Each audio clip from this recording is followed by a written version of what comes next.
Damaged Warrior. The First Generation. Age of Dwellers. Book 1. Written by Debbie Civil. Narrated by Millie Ann Shipe. Chapter 1. Nova. Trugosia. Dragon Pack Land. The siren was so loud that I swore my eardrums would be sliced in half. I clutched my head as if that would be sufficient protection from the racket. The bottle of juice I had been about to pour plopped to the wooden floor, splashing purple liquid all over the bottom of my trousers and my bare feet. Cursed moons! That was a waste. We wouldn't get another shipment of juice for another week. When the kitchen was plunged into silence, my ears rang for a moment. Then, my senses returned to normal. What's the point of the siren? It isn't like anyone from Dragon Pack would dare to forget their alpha's birthday, I said under my breath. I walked over to the control panel by the refrigeration room and pressed a button. The sound of screeching metal momentarily filled the air. Then a cleaning bot took care of the puddle of juice on the kitchen floor. I scowled at the outdated technology that Mother won after defeating 5 other dragons in one of the Alpha's horrid competitions. He was amused that lower-ranking dragons spilled lifeblood to win defective tech. I rushed to my living quarters, which consisted of a sleeping chamber and an alcove that held a cleansing room. I entered the cleansing room and stripped out of the hideous gray ceremonial outfit that was stained with multi-fruit juice. The liquid was constructed of the leftover juice that the wealthy didn't purchase. I tossed the shirt onto my bed and went into the shower with the trousers. Immediately, warm water rained down on my skin, and I pressed the square button that dispensed cleansing liquid. After my hand was overflowing with a pine-scented soap, I rubbed it all over my trousers. A last-minute attempt to prevent it from staining. Alpha Primus would see me attending his celebration of birth in dirty clothes as an offense.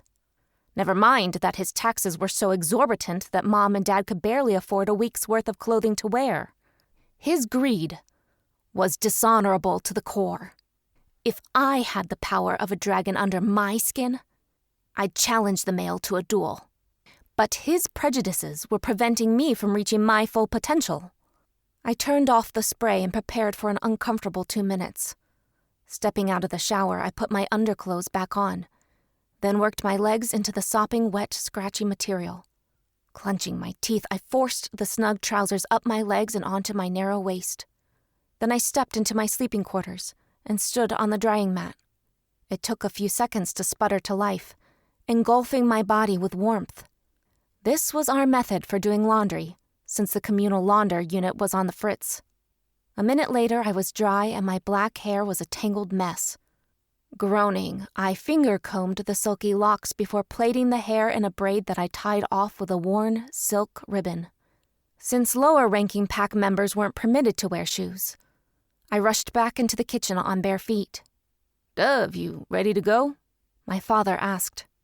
Dad was leaning against the wall, dressed in a gray shirt and matching trousers, the colors of a low-ranking member of our pack. His chin-length black hair flopped around his head. Only the warriors were worthy of donning bright colors. "I'm ready." "You know the plan, right?" "Stay for an hour and go home," I said, sadness in my tone. If only the pack would appreciate my parents for the strong warriors they were. Instead, they took every opportunity to hurl insults at our household. Our non-shifter status was the cause for the disdain. Dad was a full-blooded Najorian, a race of beings that were able to teleport.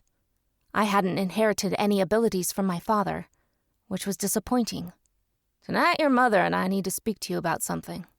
The concern in Dad's eyes caused my stomach to ache. What now? Had Alpha Primus decided to banish my father and me? The only reason we were citizens of Dragon Pack lands was because my mother, Mila, was a fine dragon warrior. "Is everything all right?" "It will be," Dad said before a smile transformed his blank face. "I saved something for you." What is it? He pulled a handful of Janton coins from his pocket and dropped them into my hands. Because Dad wasn't a dragon, he wasn't able to seek employment in our pack, so he worked in the neutral lands as a manager for a hotel. Since the place was run down, the pay wasn't exorbitant. But he contributed to the household, which was all that mattered. Shouldn't you save some of this for the taxes? I protested. Dad grinned. Dove, don't you trust me? With my life, was my instant reply. So you should trust that I wouldn't endanger our finances just so you could buy a few hunting pies, he teased. Hunting pies were a splurge for my parents. They were a flaky pastry, stuffed with broth and spiced meat. Matthew! Nova! We're going to miss the flyer! Mom shouted from the front door. Dad and I exited our gray one-story squat home at the end of our block. The icy wind slammed into my face, making me shiver. Trugosia's sun did little to warm me on this side of the planet. The dragons were relegated to the sections that had several spindly trees and barely any plant life. The Dragon Pack Alpha imported our grain and vegetables from the wolf or aquatic packlands. We lived on the edge of the Dragon Pack lands, which was an insult. That signified that we were of lesser value to the Alpha. But I didn't understand the logic. Wouldn't someone want the biggest and strongest to reside on their borders? If I were Alpha, that's how I would have run things. Of course, I wasn't a shifter, since I wasn't permitted to join my peers for the ceremony of true death. That was when teenagers were given a serum that temporarily stopped their hearts from beating. If the Trugosian had an animal spirit inside of them, the spirit would come to the surface. If the Trugosian was a dud, then they were banished to the neutral lands. Because Alpha Primus despised half-breeds, I wasn't permitted to participate in the ceremony. It angered me how I was prevented from reaching my full potential. My only hope was to petition Emperor Tolda for help, which was nearly impossible. The Emperor was on Janton, his home planet, looking for more planets to conquer. Cursed moons, I couldn't fathom why our ruler desired to add more planets to his empire. He could barely manage the 5 that he ruled over. But I wasn't the one who ruled. I was simply a girl that dreamed of proving all of the Dragon Pack wrong. The breeze picked up as we made the mile-long trek to the communal flyer station. Mom and Dad walked on either side of me. A strategic move. Since my spirit animal hadn't been awakened, I was easy pickings for dragons who desired to flex their dominance. Dove, when we get to the town square, stay close to me, Mom ordered. Her caution was unnecessary. Most of the dominant dragons would be seated in a place of honor. The underlings hurled insults but didn't engage in physical attacks. They couldn't afford my mother challenging them to a duel to defend the honor of our household. Don't sit here, half-breed, a man sneered as my family walked down the aisle of the communal flyer. Most of the seats were filled with dragons dressed in gray. One passenger stuck his foot out, nearly sending me sprawling. I caught my hand on one of the seats, then straightened. He laughed with his companion, and I itched to punch him on the nose. But my father put a hand on my shoulder. Keep walking, Dove, he encouraged. A couple of rows later, we found 3 empty seats. I sat between my parents, Mom resting a hand on my arm. She smiled at me as if I were her pride and joy. You look beautiful, Dove. Before I could return the compliment, a grumpy man seated in front of us turned and sent a sneer in our direction. Looks like the dirt on my foot to me. Mom stiffened, and the hand on my shoulder warmed. Her green eyes glowed, displaying the power of her other half. The thin man swallowed, lowered his gray eyes, and turned around in his seat. Neither of us spoke after that. The flyer took to the air, the pilot ignoring the pack members that were frantically trying to reach the station. The Dragon Pack land residents who were tardy for Alpha Primus's celebration would either be fined or publicly humiliated. I watched the land pass by, eyeing the towering homes that were closer to the square. The strongest dragons each occupied a 3-story home that had balconies encased by glass that could vanish at the press of a button. In most cases, one dragon resided in each home. Even if my dragon surfaced, I'd never be permitted to live in one of those homes. That fact grated on my nerves. But then I reminded myself that if I were a warrior, I'd train hard enough to be able to win a duel against our dishonorable Alpha. Chapter 2. Nova, Trugosia, Dragon Pack Lands. Who invited the half-breed? Nika, the Alpha of Dragon Pack's daughter, practically shouted. I kept my head up high and walked into the town square. There was a platform that held 2 rows of tables. Those seats were dedicated to the elite warriors of the pack. For the pack members like me and my parents, we would have to make do with sitting wherever space was available. Hundreds of Trugosians walked about, snatching food from food stations, manned by servants from the neutral lands. I watched the thin, malnourished citizens plating heaping portions of food for shifters who had no appreciation for their hard labor. The half-breed's only here because your father took pity on Mila the disgrace. Fury filled my veins, and I hungered to storm over to Nika's friends and set them straight. My mother should have been sitting on that platform, but declined the offer because Alpha Primus refused to allow my father to join them. Dove, ignore them. Dad's hand rested on my shoulder, his presence making me grin.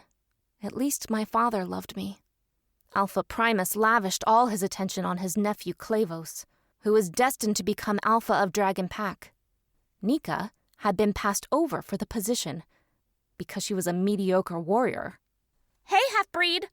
I want some wine! Fetch it for me! Nika shouted at me. I bristled, my body going taut. Temper sliced out of me before I could tamp down on it. You get it yourself, I snapped back. Dad stiffened and eyed my mother, whose green eyes were filled with worry. It took me a second to realize that I had acted rashly. Nika was the Alpha's daughter, and I questioned her authority in public. The closest person to me, a muscular, middle-aged man, stepped away from me, like he'd catch an infectious disease by breathing my air. When I saw Alpha Primus walk to the edge of the platform and stare down at me, I knew that my mother would pay for what I did. Mila of Dragon Pack? Your half-breed doesn't respect my authority, the Alpha said in a booming voice. My heart rate picked up, and I eyed my father, whose brown eyes filled with worry. Dad, get away, I hissed in English, my father's native language. My father was from the Najorian colony that lived among oblivious humans. He'd gone to the Trugosian colony to visit an old friend, and that was when he encountered my mother, who was his compatible, the one person biologically made for him. They mated, and 5 years later I was born. Had Mom lived in the neutral lands or belonged to another pack, their union would have been rejoiced. However, Alpha Primus saw one of his elite warriors taking a Najorian as a spouse unthinkable. Unless my father entered the tournament of acceptance, he'd never manifest another form. Nova respects your rule, Alpha, my mother spoke up. I have cause to disagree. This half-breed has been problematic since the beginning. She shall be punished for her behavior. He would have me licking his feet for sure. During the man's birthday celebrations, he enjoyed humiliating a victim for his own amusement. Nova shall receive 20 lashes with a dragool whip. Shock caused my mouth to hang open. This punishment he issued was reserved for criminals. Refusing to serve a pampered teenager was surely not the grounds to beat me with a dragool whip. A dragool whip was a weapon made from a creature that was mostly found on Janton. When injured by the whip, a Trugosian would receive permanent scars.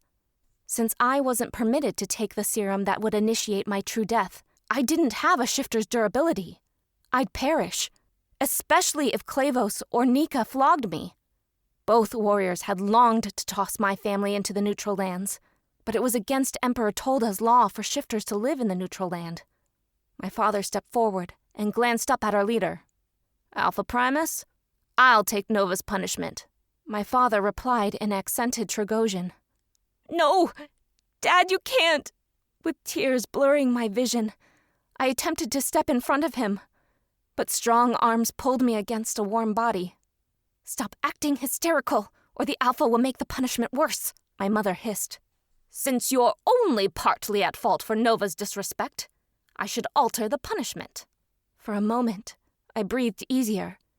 Surely the Alpha had more honor than to give my father 20 lashes. A modified flogging wouldn't be ideal, but Father had more of a chance to survive this. I'd take the 20 lashes myself if it weren't for Mom's hold on me. 50 lashes for raising such a disrespectful daughter. I wasn't sure if it was my desperation or Mother's shock, but I rushed over to my father and tossed my arms around him. I buried my face in his chest and began crying. He patted my hair and rocked me. "Dove, it's okay. I'll be fine," he assured me. "No, Dad, I can't let you do this. It was me who disrespected Nika. I should pay," I said, my eyes meeting his. His gaze was filled with so much love that it made my chest tighten. I couldn't tolerate seeing such a gentle soul suffer. "Nova, if you don't step away from the criminal, I'll add more lashes to his punishment," Alpha Primus warned. Dad wasn't a criminal. He was kind, good, strong, loyal, the best male on all of Trugosia. I pulled away from Dad and faced the man who was so dishonorable it sickened me. He wasn't a true warrior. Why were the dragons, the bravest warriors in all of Trugosia, allowing his travesty to occur in front of them? I glared at the men and women who sat on the platform of honor, and their expressions ranged from shock, disbelief, pity, and horror. But where was the anger? At that moment, I felt like my body would combust from the amount of rage that I was barely containing. I glared at Nika, who sat there with a blank expression on her face. I wanted to punch her in the face for what she orchestrated. "Take off your shirt and lie on the ground, Matthew," Alpha Primus ordered. My father stripped out of his gray tunic and handed it to me. Then he lay face first onto the cobblestone. The Alpha and 5 of his bodyguards leapt from the platform, which was 2 stories high, and landed on their feet. One of the men carried an ornate black box with an X carved into the lid. I couldn't believe that the Alpha had one of his bodyguards transport that box to his birthday celebration. How had he known that he'd need the torture device? Did he plan on flexing his power by whipping someone at his party? Why? He was Alpha. Wasn't that enough? I eyed the shifters as the orange whip was taken from the box and handed to the Alpha. The Alpha had black eyes that were swirling with anger. Most Trugosian men were tall and corded with muscles. The Alpha wasn't any different. The curl of his lip told me that he'd strike my father using his full strength. I needed to do something about this injustice. He wound back his arm, prepared to strike my father. But then he halted his movement and grinned. "Mila, you could have been sitting with the elite. Instead, you chose to weaken yourself by binding your soul to this pathetic male. Now, when he dies, you will as well. Who will protect your precious half-breed when you're gone?" "Dove, I'm sorry," Mom called. One moment, I was on my feet. The next, I collapsed to the ground. Pain was radiating from my chest, warm liquid streaming from it. It felt like a mountain was pressing down on me. I tried to express my confusion. My vision grew fuzzy, and my ears rang. It felt like frostbite was beginning to form on my bones. I was slipping away. I knew that now. For a moment, everything grew dark and I felt weightless. For a moment, I was blanketed in peace. Then a wall of pain slammed into my body. It raked at my being with sharp claws. A scream flew from my throat.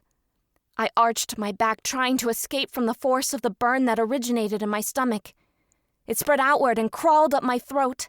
I could barely move as what felt like a scalpel was reshaping the bones under my skin. My vision filled with bright light. Did someone shoot me with a blaster rod? Did I toss myself on my father's body so I'd receive the lashes? Wait, where was the glow coming from? Suddenly, I floated into the air. I blinked furiously, my eyes adjusting to the luminescence that was escaping my chest.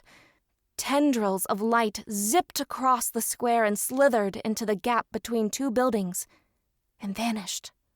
I took in my body and couldn't believe the sight. My clothing was soaked through with blood. "Fight! Protect Father!" a voice said in my head. I tilted my head, feeling warmth travel up my throat. I opened my mouth and fire streamed from it, heading straight for Alpha Primus. He roared and tossed himself to the ground, the fire scorching the concrete beside him. I studied the square with new eyes. The neutral land residents were terrified, while the dragons were stunned. "Despite the emergence of your spirit animal, you'll still be punished," the Alpha said. He stood, grabbed the whip, and raised it. Chapter 3. Elias. Trugosia. The lab. We stood in front of the fountain that was on my late grandfather Weston's lavish estate. To outsiders, the estate, tucked away in Napa Valley, had been in the Hayden family for a little over a century. But the same man who purchased this haven to live with his human compatible had passed on, leaving it to my father. My grandfather's life had been filled with love and happiness, but bonding with his compatible shortened his lifespan. I was relieved that I wouldn't have that problem. Mandy was Najorian, her lifespan as endless as mine, though her parents, who were recluses, hadn't come clean about her origins until she developed the teleportation ability last year. Mandy was staring at the water as if the structure were a masterpiece. She saw everything that way. Such simple things as cleaning robots and automatic cat feeders made her gasp with awe. She'd say, "They made that.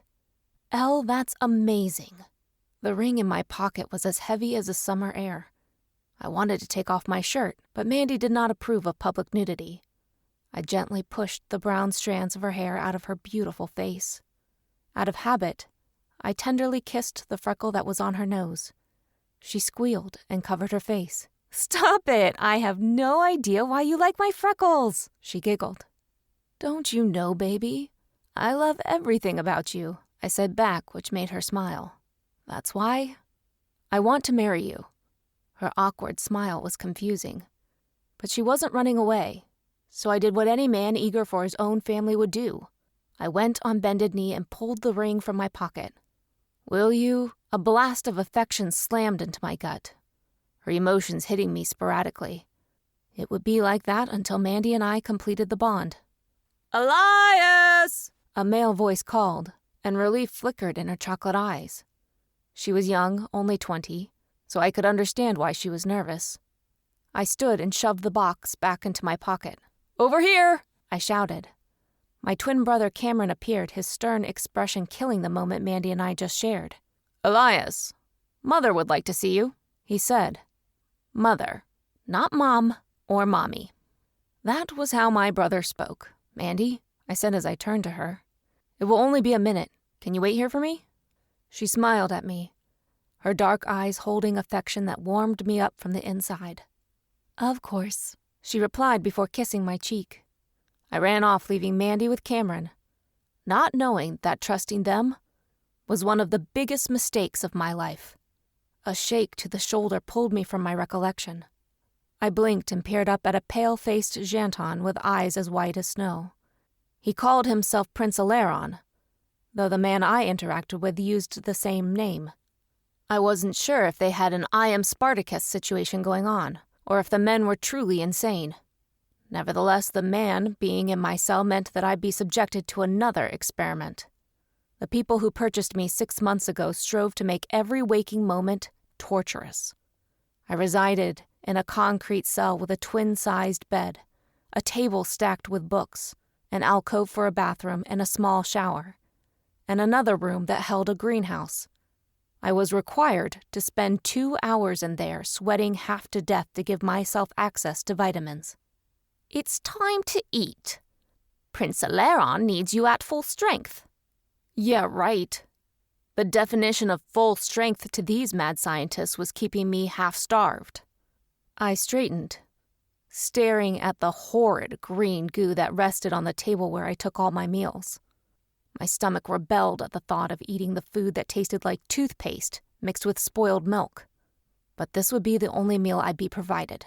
So I stood from my spot on the bed and shuffled over to the chair. My muscles screamed from the effort, but I managed to arrive at the table without panting like a dog. Progress. I collapsed onto the chair and scooped the first horrid spoonful into my mouth, forcing it down with effort. After I plugged my nose, emptying the bowl of food was less of a challenge. When I was done eating, Prince Eleron eyed me with curiosity. One of our specimens informed us that we don't season food quite right. My apologies. My taste buds no longer function properly, he said. Your apologies mean nothing if you won't fix the issue, I said in a half-joking tone. The clone nodded. Sometimes you're wise, specimen. You can't call everyone specimen. How else would you know the difference between us? Nanos, he said. His words caused me to break into a cold sweat. Nanos. That's all I needed to hear. Now I thought about ant-sized tech traveling through my veins. Follow the guide, Prince Eleron abruptly said. I got to my feet and watched as the wall of my cell vanished, letting in a blast of cold air and the scent of cleaner. My nose twitched and I shuddered, since I was wearing a flimsy hospital gown. An orange light appeared and I stepped forward, following the guide out of my cell and down a never-ending hallway. The one thing that made escape impossible was that the gang of Prince Eleron wannabes created a lab that had no visible doors. Seriously, they were able to open walls with their touch. I discovered on the first day I was brought to this labyrinth that my touch did nothing. We reached another section of wall and Prince Eleron pressed his hand to the wall and a door-sized opening appeared. I followed the guide into the lab that held a massive sphere-shaped container made of thick glass. The container was as large as 2 city buses that were smashed together, side by side. The object held rows of people. Each figure had a black mask covering their face, so I couldn't distinguish facial features. Some of the people were slender, while others were bulky. My eyes were glued to someone with long black waves. It felt like she was a distant relative. The specimen said you'd be the key to opening the contraption, Prince Eleron said, causing alarm to slam into my chest. I've never seen such a thing before. She told Prince Eleron that you wouldn't figure out how to open it at first. She claims you need the right motivation. If I open this structure, you'll let me go back to Earth? I had no idea how to open the container, but I'd try if it meant having the opportunity to see my family and friends again. Mandy was... No, I'd never want to see the compatible who chose my twin over me. What she did was unforgivable. But I'd suffer through her presence if it meant seeing Mom again. The clone shook his head. No, that's not the best motivation. According to the specimen, I'll give you an ultimatum.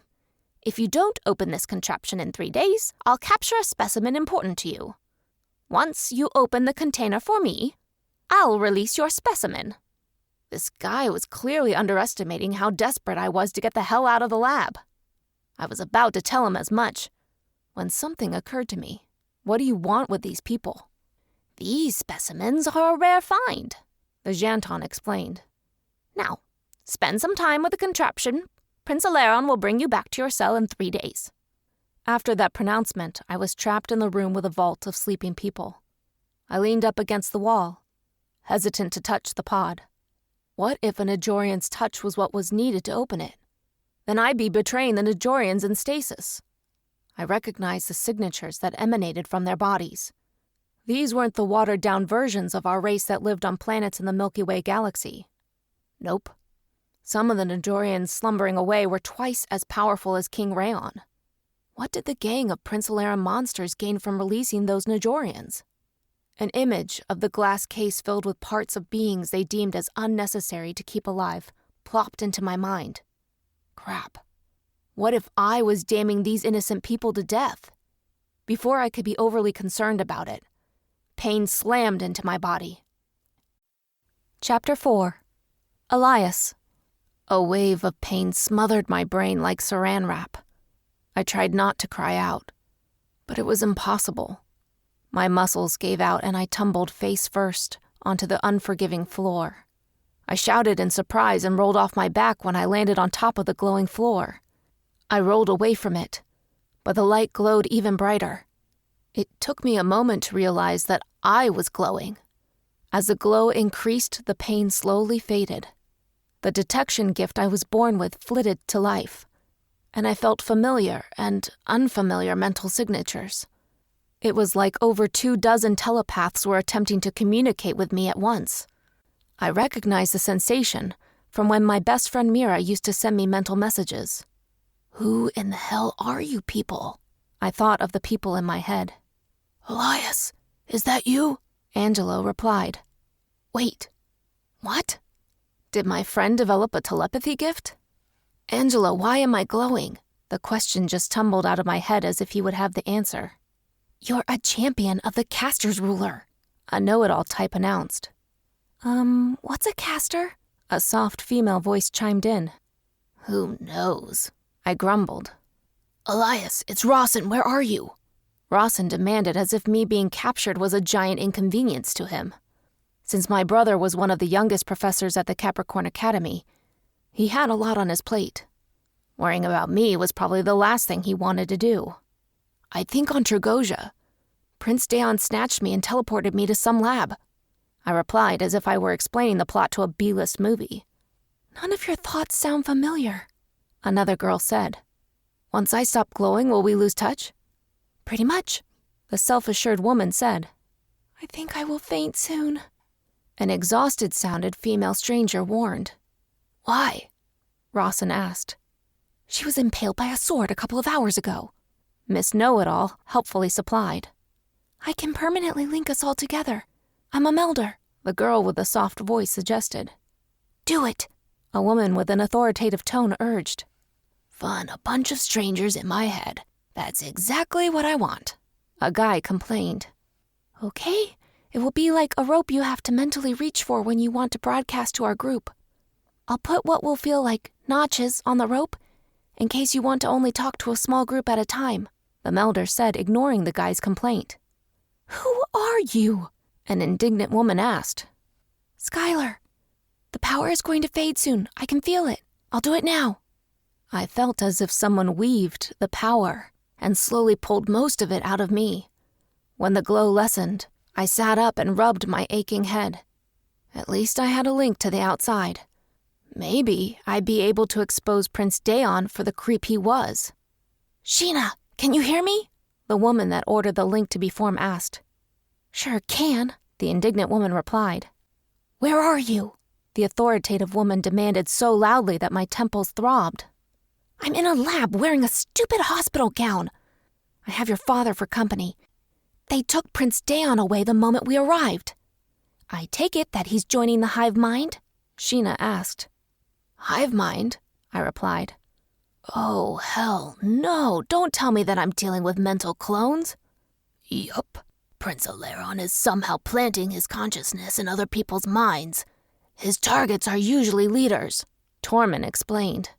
Angelo's uncle sounded as grumpy as ever. Sheena, I'm also in one of those labs, I confirmed. We'll find you, Skylar assured. Where on the planet do you think you are? In a major Trugosian city. I haven't encountered the locals, though Prince Eleron loves drawing my blood for something. I'm the only Najorian here, I said. Okay, guys, the link was formed. All of us are here, Skylar cut in. Yay, I'm permanently connected to strangers and I'm fighting a war against mental clones. And oh yeah, other magical races exist. Wait until I tell the Elemental Court. I'm sure they'll be thrilled, the guy who had voiced a complaint about forming the link said. Who are you? The woman with the authoritative voice asked. She sounded annoyed. Glacier, from Atlantica. You? I'm Jade from Earth, the bossy woman replied. Where's Atlantica? Someone asked. It's in the Janton Empire, Rawson helpfully responded. Forget about the geography lesson. Sheena, can you escape? The know-it-all asked. Sunbeam, since we're talking about space, wouldn't it be an astronomy lesson? Winston pointed out. Hearing my best friend's mental voice caused my face to split in a smile. Same difference, the girl he called Sunbeam snapped. Not yet, but I'll try, Sheena said in a put-out tone. I guess I should be relieved that I'm still on this dreaded planet. Sheena, I'll come find you, Derek Simpson Another one of my twins' friends promised. I know, baby, Sheena said. Something's up, Winston said. What do you mean? Glacier asked. There's an even amount of Najorians on the line, Winston said. And? Glacier said. Glacier, Najorians all have compatibles, people that were made for them. In addition, they can share powers for compatibles. If we're in the equation, that will allow everyone to be able to teleport, Angelo explained. Of course. I saw that happening, an energetic-sounding woman replied. Her voice struck a nerve in my gut. My stomach began swirling at the thought that I had another compatible. Mandy wasn't on the line. I'd feel her energy if she were. So was I subjected to being with the compatible Cameron could have bonded with? So are you saying that we're on the line with our possible soulmates? Another girl squeaked. Yes, Miss Excitable said. I wonder which of you lovely ladies is for me, Glacier said. Who knows? Ugh, guys, I'm getting tired. Do you mind if I disconnect? Another female voice asked. Sure. We'll need to introduce ourselves tomorrow and figure out how to rescue the champions that are in the lab. The last thing we need is Prince Eleron deciding to add one of you to the hive mind, Jade said. Agreed, Winston said. The others consented, even the ones who were shocked and confused. Skylar, how do we disconnect from this thing? Sheena asked. Picture a cord and imagine yourself disconnecting from it, the melder instructed. I did what Skylar suggested and found my head free of energy signatures. I flopped onto my back, overwhelmed by the information that had been dumped on my head. I was trapped in a lab belonging to the mental clones. It would stand to reason that Prince Eleron and his hive mind were hungry to add one of the Trugosians in the pod to the hive mind. I couldn't let that happen. I decided that I wouldn't lay a hand on the pod. Elias, Mira called. Hey, Mira. I greeted, excited to be hearing my friend in my mind again. Check your mark. It's on the inside of your left wrist. I lifted my hand and turned it over. It was a sword with a spool of yarn on one end and a circle on the other. You're too far from me, I can't see in your mind. What did you see? A spool of yarn, sword, and a circle. I listed. Great. The spool of yarn means you're a carver. You can charm an object to do what you want. The sword signifies that you're a knight. That means you can defend yourself with energy balls. The circle is a symbol of an oracle.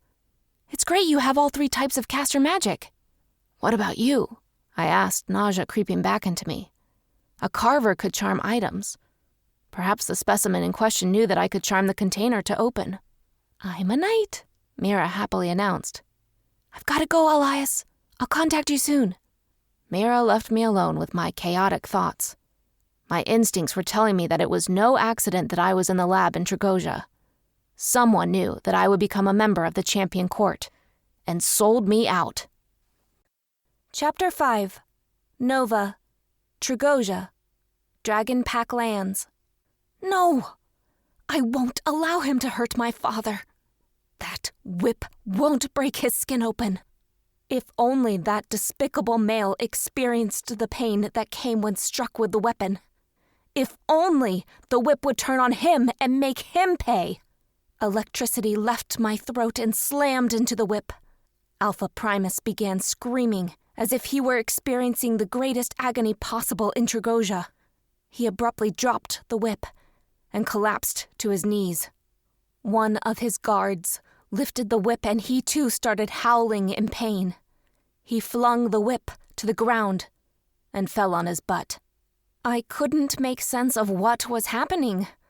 Before I could think long about it, pain lanced through my skull and static filled my head. The voices came to me like leaves blowing in the wind. They touched my consciousness, then fluttered away. Words dripped into my consciousness like water from a leaking faucet. Champion Court. Elias. Trugosia. Soulmates. Then fingertips grasped at something in my brain. I let out a roar that caused smoke to escape my mouth. All I wanted to do was to try to focus on the words that had been dropped into my mind. I tried to grasp onto the words, but the whispers were too low. I finally gave up on concentrating and focused on my surroundings. What did you do to the whip, Harsh? Alpha Primus shouted. The man who had carried the box that held the whip frowned down at the weapon. He twisted his lips and snatched the whip from the concrete. He let out a roar so violent that I nearly fell out of the sky. He dropped the whip and collapsed, his eyes rolling back into his head.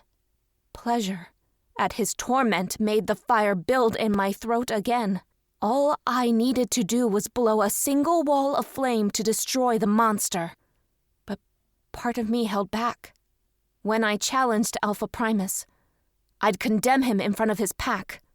I'd air all of his wrongdoings and end his life for them. Dove, you're awake? My father asked. Hearing his voice immediately caused me to spring to action. I sat up, prepared to transform into a dragon to defend him. But I frowned when I discovered that I was lying in bed, wearing one of my cotton nightdresses. The illumination was on low, which was standard practice in the home of a poor pack member, but my dragon sight took in every detail nevertheless. Dad was sitting on the floor, his back resting against the wall. He wore a rumpled gray shirt and threadbare trousers. His facial hair was growing thicker than what I was used to seeing.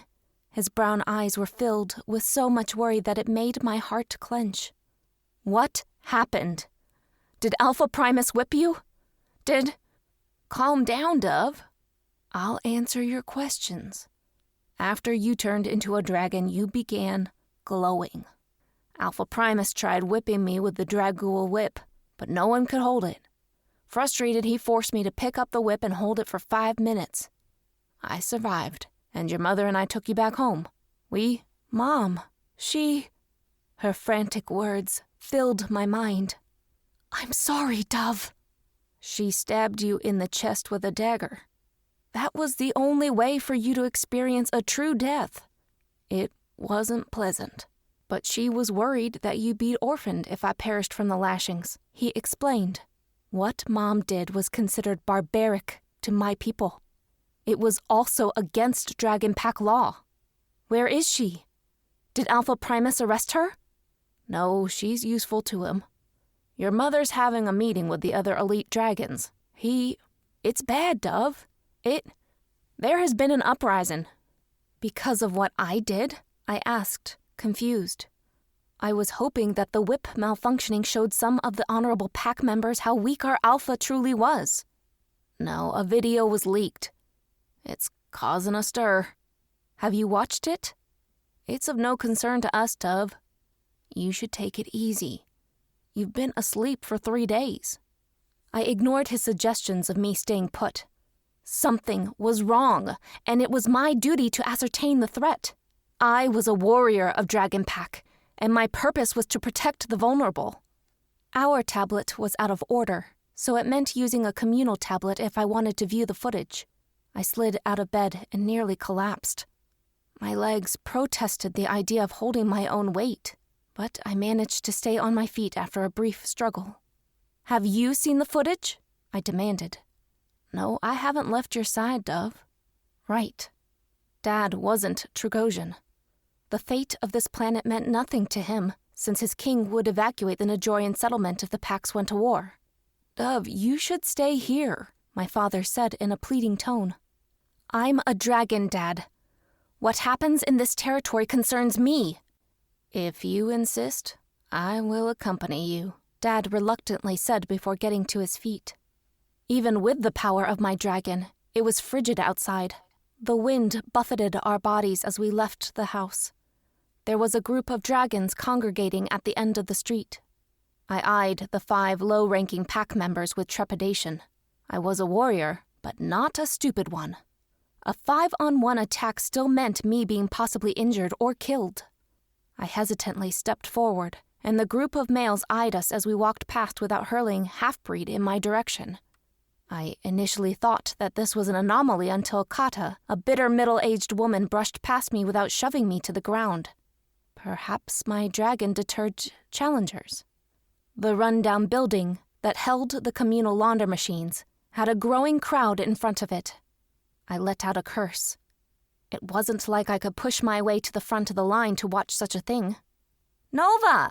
an icy voice called. I spun to see Nika standing there with a group of well-dressed Trugosians. It was difficult to smother the instinct to blast the wretched woman with dragonfire. She had been the cause of Dad's suffering. That brat had instigated a chain of events that I was powerless to undo. The Alpha's daughter's puzzled expression snuffed out my anger. She frowned down at my lack of footwear.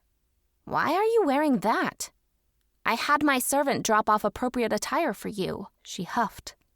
I eyed my father, who scowled at the Alpha's daughter. "We'll never accept handouts from your family." "Handouts?" "She's dominant. It's her due. Besides, Clavos' betrothed can't be seen dressing like a peasant," she said. "Betrothed?" I squeaked. "Your father didn't tell you? Your Najorian ability, like I said, that glow wasn't a Najorian ability," my father snapped. "You would say something like that, but you aren't an expert, Matthew. My father contacted the Najorian king. He'll assess Nova's glow and will prove once and for all that she's the mate Clavos has been looking for." "Clavos isn't my soulmate," I argued. Nika shook her head. "You're a half-breed. There's a high chance you'll be able to procreate with someone who isn't your compatible." The thought of being bonded to Clavos caused nausea to torment my gut. It felt unnatural, wrong, impossible. I would sooner live in the neutral lands than be promised to the dishonorable Alpha's kin. "Let's discuss your poor fashion sense later. It's starting." "What's starting?" I demanded. Nika shot my father a scowl. "You didn't give Nova the tablet I sent her? Your memory is poor. I shouldn't expect any better from a non-shifter," she sniffed. Dad rolled his eyes. "Like I said, Nova doesn't accept charity from people who want to use her." "Whatever you say," she replied before the show started. Chapter 6. Nova, Trugosia, Dragon Pack Lands. A hologram of a room appeared in front of the community center. The room had walls dusted with gold, plush couches, and a stunning marble floor. Emperor Tolda sat on one of the plush couches, wearing a ceremonial fur cape. His eyes were whiter than Janton's snow, which was peculiar. He smiled when people began teleporting in the room. Prince Zamir, a broad man with dark brown waves that had golden highlights, entered the room. He was followed by a slightly younger and thinner version of him, except for the fact that this man had jet black hair. Princess Shala also appeared on screen. My dragon desired to hiss at the disgraceful excuse for a warrior. Past events showed that she only challenged people she knew she could beat. The two women who appeared after the princess were gorgeous and unfamiliar. Our emperor stood and applauded. "Dear sister, you delivered the prince right into my hands like you promised. Good job," Emperor Tolda said in perfect English. There were gasps of surprise and confused whispers in our group. I was stunned that the man even knew one of Earth's languages. Princess Shala's eyes filled with triumph. Then she cracked Prince Zamir's look-alike in his temple. The blow made the man stumble. He furiously shook his head and pulled away from the princess, his eyes barely focused. Princess Shala went to strike her victim again, but the shorter of the two women shot a ball of light at her. The strange ball was barely bigger than a Janton coin and did little more than to blister the princess's skin. Emperor Tolda broke into applause again. "Our new invention works! You can barely light up your hands!" The young woman shot another ball of light at Princess Shala and groaned from the effort. Prince Zamir's look-alike straightened, his eyes focusing on the battle in front of him. He evidently hadn't shaken off the first blow Princess Shala gave him, because he barely evaded the second one. Princess Shala laughed, used an obscene hand gesture, then knocked the man out with a brutal punch to the jaw. "Mira?" the woman with the strange power asked. Mira shook her head. "She duped me too." Emperor Tolda smiled. "Princess, we were short-sighted in trying to kill you. You're the perfect pawn for the Janton throne. I shall name you Queen of Janton. Then I will conquer another planet. I'd be honored, brother. It's about time someone recognized me for the warrior I am, Princess Shala said. Now what? Prince Samir asked. Now what? Emperor Tolda replied in a mocking tone. What do you want with me? You lured me here for a reason. I can't imagine it was because you wanted to throw a dinner in my honor. Fair question. I lured you here to kill you, of course. I no longer have a need for you. I've decided that Naretha needs a new puppet king, Emperor Tolda explained. The woman with the light magic attempted to use her gift, but it only created sparks. Mira was clutching her head, blood beginning to trickle down her nose. The magic wielder stumbled over to the princess, who was making a sport out of clobbering Zamir. She pulled on the princess's shoulder, Emperor Tolda grabbing the magic wielder's arm at the same time. Our emperor cried out before collapsing to the ground. The warrior tossed her body onto Princess Shala's back, her hands grabbing hold of her neck. She wobbled on her feet, trying to escape the magic wielder's hold. Eventually, the princess stumbled away from Prince Samir and fell backward. The warrior jumped away from her enemy, who collapsed onto the ground. The steel door to the room opened and Lord Pirk, one of the dishonorable Narethian lords, strolled in, followed by 2 guards.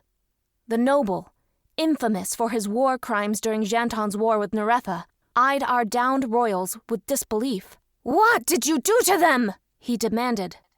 "Nothing. They passed out," the warrior lied. Her weary expression morphed into one filled with hatred. "You killed my parents." "I did not kill your parents. Your mother died years ago, and I'm your father, and I'm still alive." "Jane and Tim, you killed them." The warrior was shaking, her fingers sparking. Mira clutched her arm, fear on her face. "Jane and Tim? Do you mean your foster parents? They weren't your blood. Why do you care?" "Because they were wonderful, caring, nothing like you," the magic wielder rasped out. The noble laughed. "I'm caring, Jade. I could have killed you when I found out you existed. Instead, I implanted you with a Hindroil crystal and gave you a chance to make something of yourself. You could have left me on Earth to live my life. And if I did that, you would have never found out about your precious twin sister, who's made my list. If you cooperate, I'll change my mind about killing her." The noble bargained. "I don't trust you to keep your word. Look what you did to Zamir's parents. They were your rulers, and you had no problem killing them." The noble ignored the accusation and walked over to our princess. He pulled a laser rod out of his pocket and smiled down at her. "Princess Shala, you have outlived your usefulness." The despicable noble shot the princess, turning her into ash. "Prince Eleron, I need time to execute my plan." "No!" Jade cried, right before Lord Pirk scooped a square device out of Emperor Tolda's pocket and turned him into ash. Jade's desperate cry still echoed in my mind when the hologram vanished. People were sniffling, shouting, cursing. Some of the more volatile dragons took to the air and flew away.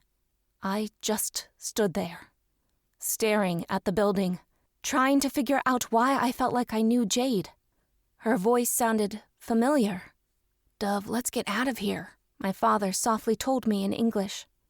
I allowed him to usher me away from the distraught crowd, my thoughts muting me.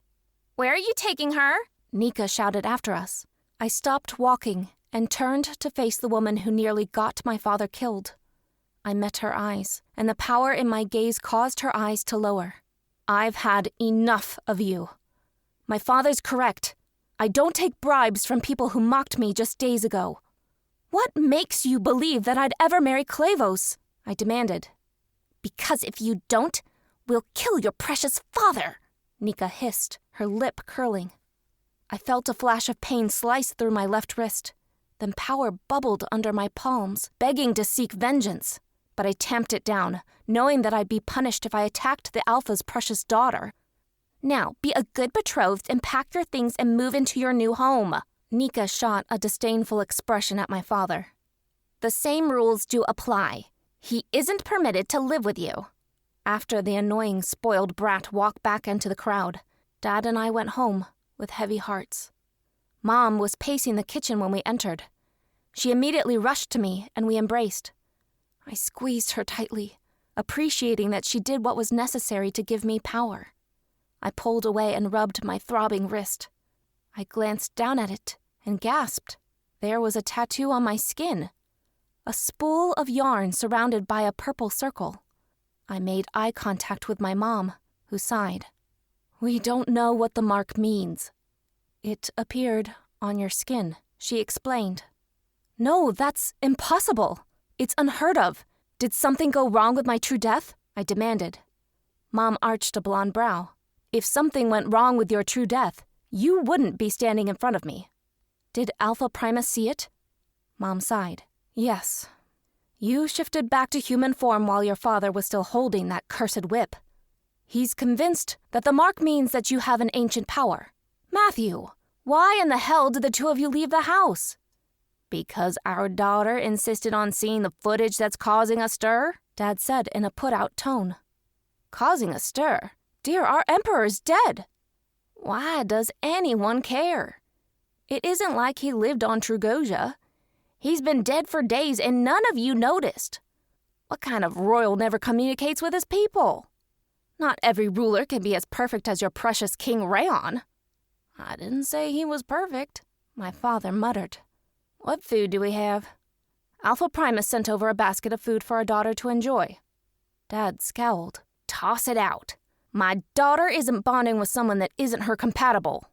"Dad, there's no sense in wasting food," I protested. "Toss it. Besides, I have a surprise for you," he said before walking into the refrigeration room. "I'll give it to our neighbors," Mom said before snatching an overstuffed basket off the counter and rushing out of the house. My father placed a plate on the warming unit. My stomach rumbled when the scent of spicy meat hit my nose. Dad placed a platter of hunting pies on our small kitchen table. I tossed my arms around him, excited by the treat. "Thanks so much, Dad! I love these!" I cried. He held me close, placing a kiss on the top of my head. "Anything for you, Dove." Mom returned with a playful scowl on her face. "Can't believe you had us give away the vintage Trugosian wine. Everyone knows to keep the booze. I wouldn't even take expensive booze from that dragon." He huffed. I kissed my father and sat at the table. I picked up the first flaky pastry, which was stuffed with meat and broth. I happily took a bite and sighed in contentment. Chapter 7. Elias. Trugosia. The lab. Urgency caused my eyes to slip open. I sat up, blinking in confusion. The bump-a-bump of my heart nearly deafened me. There wasn't a clone in sight. For the last 3 days, Prince Eleron in Janton form had visited me and asked one question. "Did you make any progress?" After I uttered a no, he punished me by feeding me horrid gruel. I eyed the structure that I had no desire to open. In truth, I stayed far away from the contraption, afraid that I'd open it by accident. But my instincts screamed for me to touch the pod. Sighing, I hobbled over to the glass sphere that held powerful beings and rested a hand on the surface. I was transported into the distant past. I stood in a cave that had spacious rooms carved into the walls. The horrid sounds of screaming, crying, and panic met my ears. I traveled toward the sound, dread twisting my stomach. I entered a high-ceiling room with 5 rows of the horrid pods that the clones wanted me to open. Najorians in various stages of undress were rushing about, clinging to one another. My eyes were drawn to a tall woman with chocolate skin, long jet-black hair, and wide brown eyes. She stood near a pod, her body shaking. A toddler with golden ringlets clung to her leg. "Don't fret, Tatiana. The enhancer will guide us," she said as the room began shaking. Rocks broke free and began raining down on the panicked crowd. But a tall, broad-shouldered man with thick black hair raised a palm, and the rocks froze. His black eyes landed on Tatiana, and the toddler's chubby arms reached for him. The man, who was wearing black boots, red pants, and a black tunic with a crown sewed onto the chest, waltzed over to her. He lifted the child and cradled her in his muscular arms. It was strange looking at Angelo's double, if Angelo grew his hair long and became a bodybuilder. He eyed the brunette with concern. "Marianne, we need to start the stasis process," he ordered. "Tavian, we can't. Please. There's hope. We can." Tavian shook his head. "We must act to save the household. The Enhancer entrusted me with the protection of his people," he insisted. "Children first." Tavian handed Tatiana over to Marianne and went over to the first pod. He tapped a sequence of numbers into it, and the side vanished. "Bring her, then round up more children," Tavian ordered. He took the toddler into his arms and rushed into the pod and placed her on the bottom bunk in the back corner. He tapped an area beside the bunk and a panel slid open, revealing a black mask that was attached to wires. Tatiana began wailing as Tavian brought the mask over her face. The moment the fabric touched her face, her crying ceased, and a green light briefly lit up the pod. By the time Tavian was done with the process, Marianne was carrying an infant in each arm. Tavian grabbed both babies, quickly putting them in bunks. The two worked like that until the first pod was full. They stepped out of the pod, and Tavian locked it, and they continued their work. Someone must have spread the word because blood and dirt-streaked adults began rushing down the hall with children ranging from infants to preteens. As soon as the last pod was filled, Tavian started ordering compatibles to enter next. That group filled most of the pods. There was just enough room for the remaining adults. Tavian eyed the opening and frowned. "The Enhancer hasn't come," he said. "Tavian, the quaking's getting worse. We need to go into stasis. The military will find us," the dark-haired woman insisted. "Dear friend, I love you," Tavian said before teleporting away. With a desperate cry, Marianne opened the last pod and began ushering people in. When the last person, a woman with silver hair, entered, she closed the pod behind them. She paced the ground, her eyes wide with panic. A tall man with golden skin and sable hair teleported in the room, clutching Tavian's arm. "Where's Tatiana? What hostile has her, Tavian?" the Enhancer demanded. Tavian knocked the Enhancer out and hefted the man over his shoulder and rushed for the pod. Marianne frantically opened it, and Tavian put his leader in stasis. The moment the mask was placed on the Enhancer, a woman with brown hair rushed into the room, her arm hanging at the wrong angle. "Victor!" she cried. I blinked in surprise when I realized that this woman was human. "Isabel, you need to come with me," Marianne said. "Victor's safe. You can't feel him because he's in stasis." "Tatiana!" she cried. "In stasis! We must hurry!" Marianne gently led the woman inside, and Tavian locked the pod from the inside. Angelo's doppelganger surveyed Marianne and Isabel putting themselves in stasis before he climbed up on the bunk above the Enhancer and did the same. I discovered myself on the floor in front of the pods. The back of my head was aching. Groaning, I sat up and experienced a vicious case of lightheadedness. I cursed when the Janton clone strode into my cell. I eyed the man, whose milky eyes were focused on me. "Did you make progress?" he asked. "Lie, Elias. You can't let the clones get their hand on the Enhancer." "Yes," I blurted out. "So the bracelet the carver charmed for us does work," he said. I eyed the black metallic wristband I hadn't questioned and cursed. I tried to pull it off, but pain lanced through my fingertips. "If you remove the bracelet, you'll experience unpleasant consequences. Now, tell me, how do you open the pod?" Damn it all to hell. The code was about to leave my mouth. Then something occurred to me. If I didn't have the code, they couldn't get it out of me.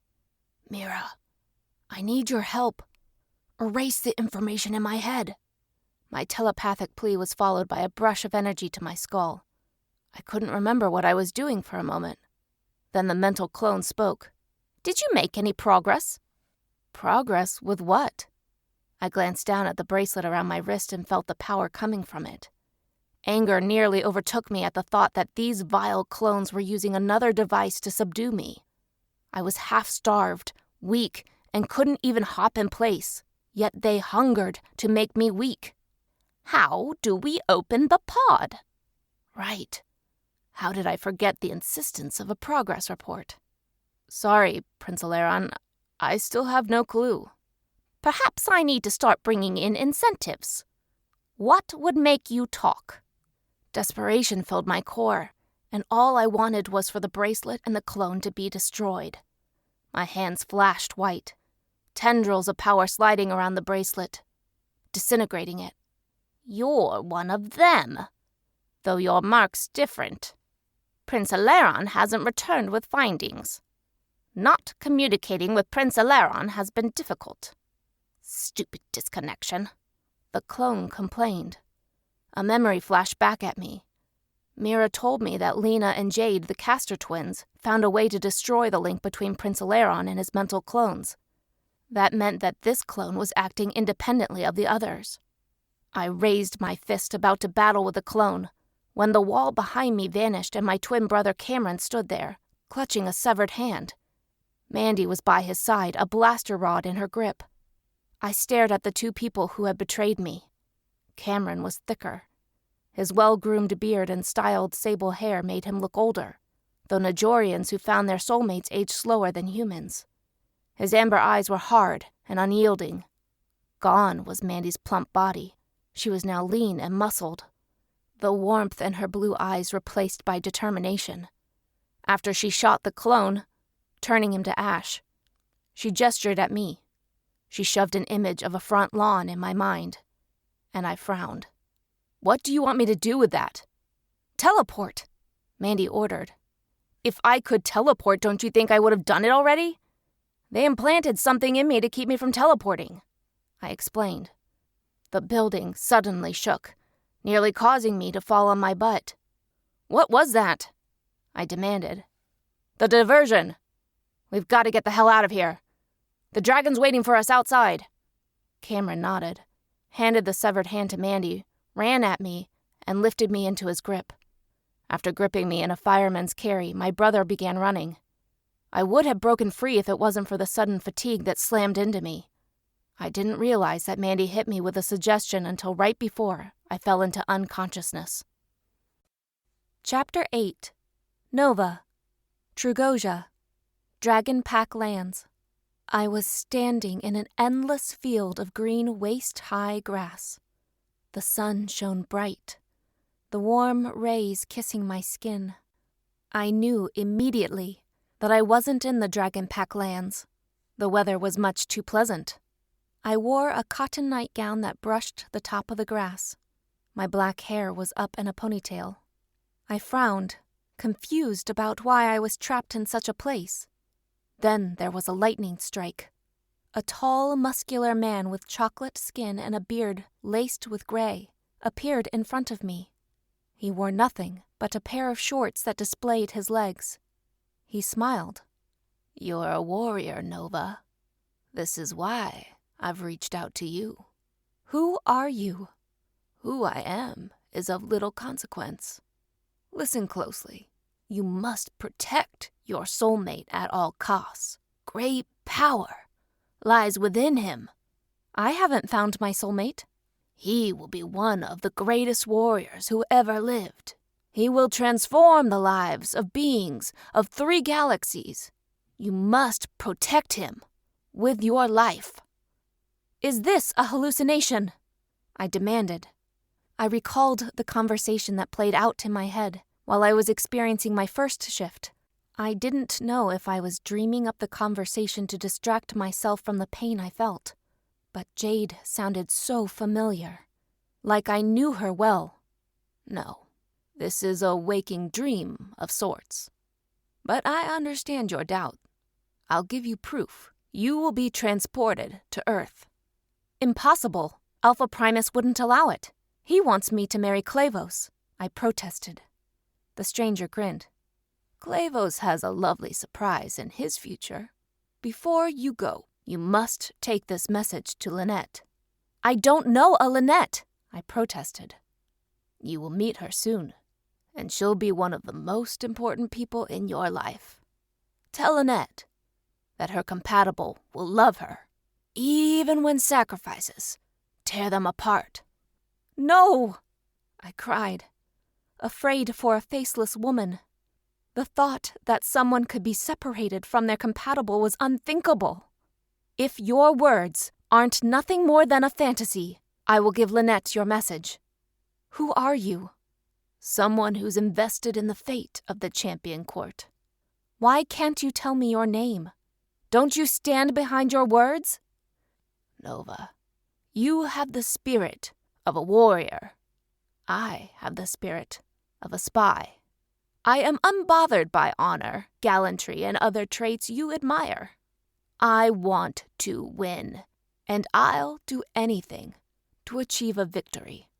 I snarled at the idea of staying hidden in the shadows like a coward. A warrior should own their truth and defend their position with their lives. How could I trust a being who refused to give me his name? "I see it in your eyes. You don't trust my word, but you will. You'll be transported to Earth where you'll find your soulmate. You'll see my words as truth then." Shouting caused my eyes to pop open. I shoved off my bed coverings and rushed out into the kitchen. Primus was standing in the kitchen, his forearm pressed against my father's throat. Nika stood in front of my mother, her claw poised to slit her stomach open. "Step aside, Najorian, or else I'll kill you." The Alpha's threats caused chills to travel down my spine. "You won't have Dove," Dad gritted out. "Let my father go!" I shouted, my hands burning with heat. Nika grinned. "All you have to do is come with us, and your parents will be left alone," she said. "Dove, Primus means to marry you to Clavos today," Mom warned, which made bile crawl up my throat. Clavos was 25 winters and was more entitled than Nika. Nothing about him enticed me. "I need to ensure that your mate doesn't take her off planet like he planned," Primus hissed. I ground my teeth, about to charge the evil Alpha, when a voice sounded in my head. "Nova, it's Winston, one of the court members. Tell the creep that you'll marry Clavos," he ordered. "Who are you?" I asked aloud, frightened by the invasion. "Don't respond out loud. Speak to me inside your head," Winston said, sounding exasperated. "Why are you speaking that horrid tongue?" Alpha Primus demanded. "As the future alpha female of this pack, you shall only converse with your pack in Janton." "Who are you?" I thought at Winston. "Haven't you been eavesdropping on the court link?" His question brought fragments of words flying into my brain. Champion Court, soulmates, clones. Cursed moon! I couldn't recall more than that. I've only been conscious for a day. What's a Champion Court? The short version? We're tasked with saving the world. Jade will tell you everything later. Stall them. Can't you chew gum and walk at the same time? Winston's question caused confusion to hit me, but I focused on the conversation.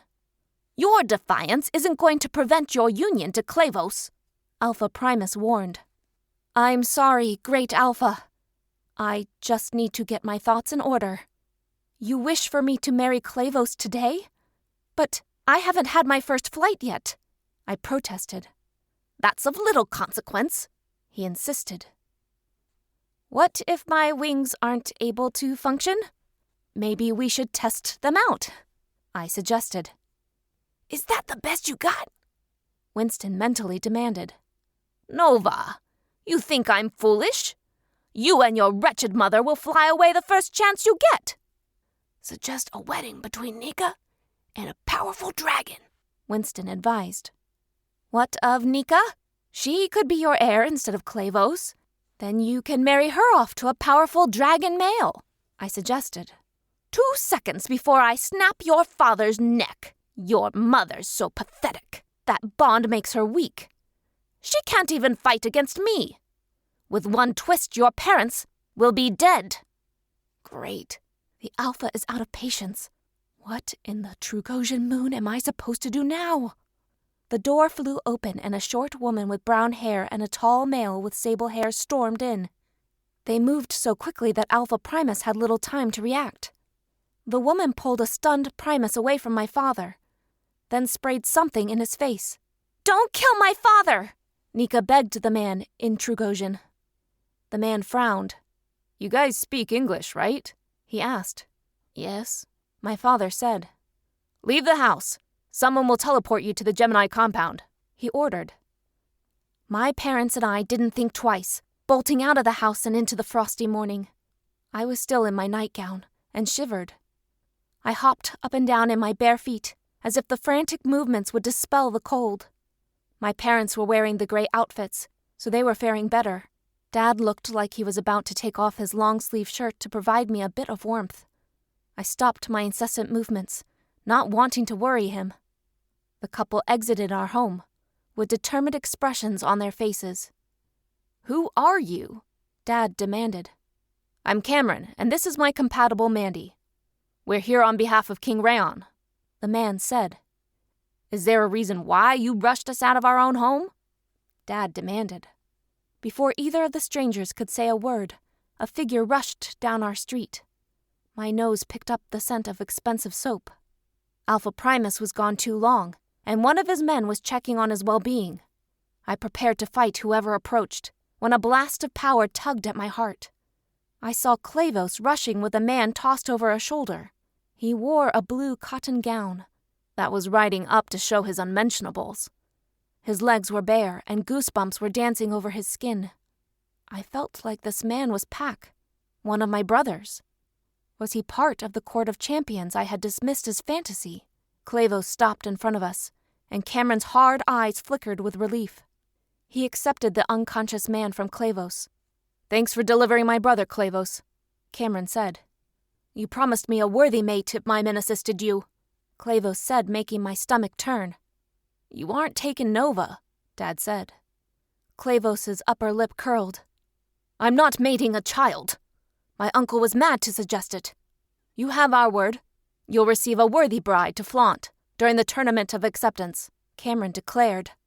"If you don't follow through, it means war on the Najorians on our planet," Clavos warned. "It won't come to that," Cameron said. Before I could beg Cameron to negotiate with other means, hot pain lanced through my stomach. I let out a surprised scream. Then frigid air smacked me in the face. Chapter 9. Nova. Earth. The Gemini compound. Frantic footsteps, beeping machinery, and the horrid stench of chemicals nearly overwhelmed my senses.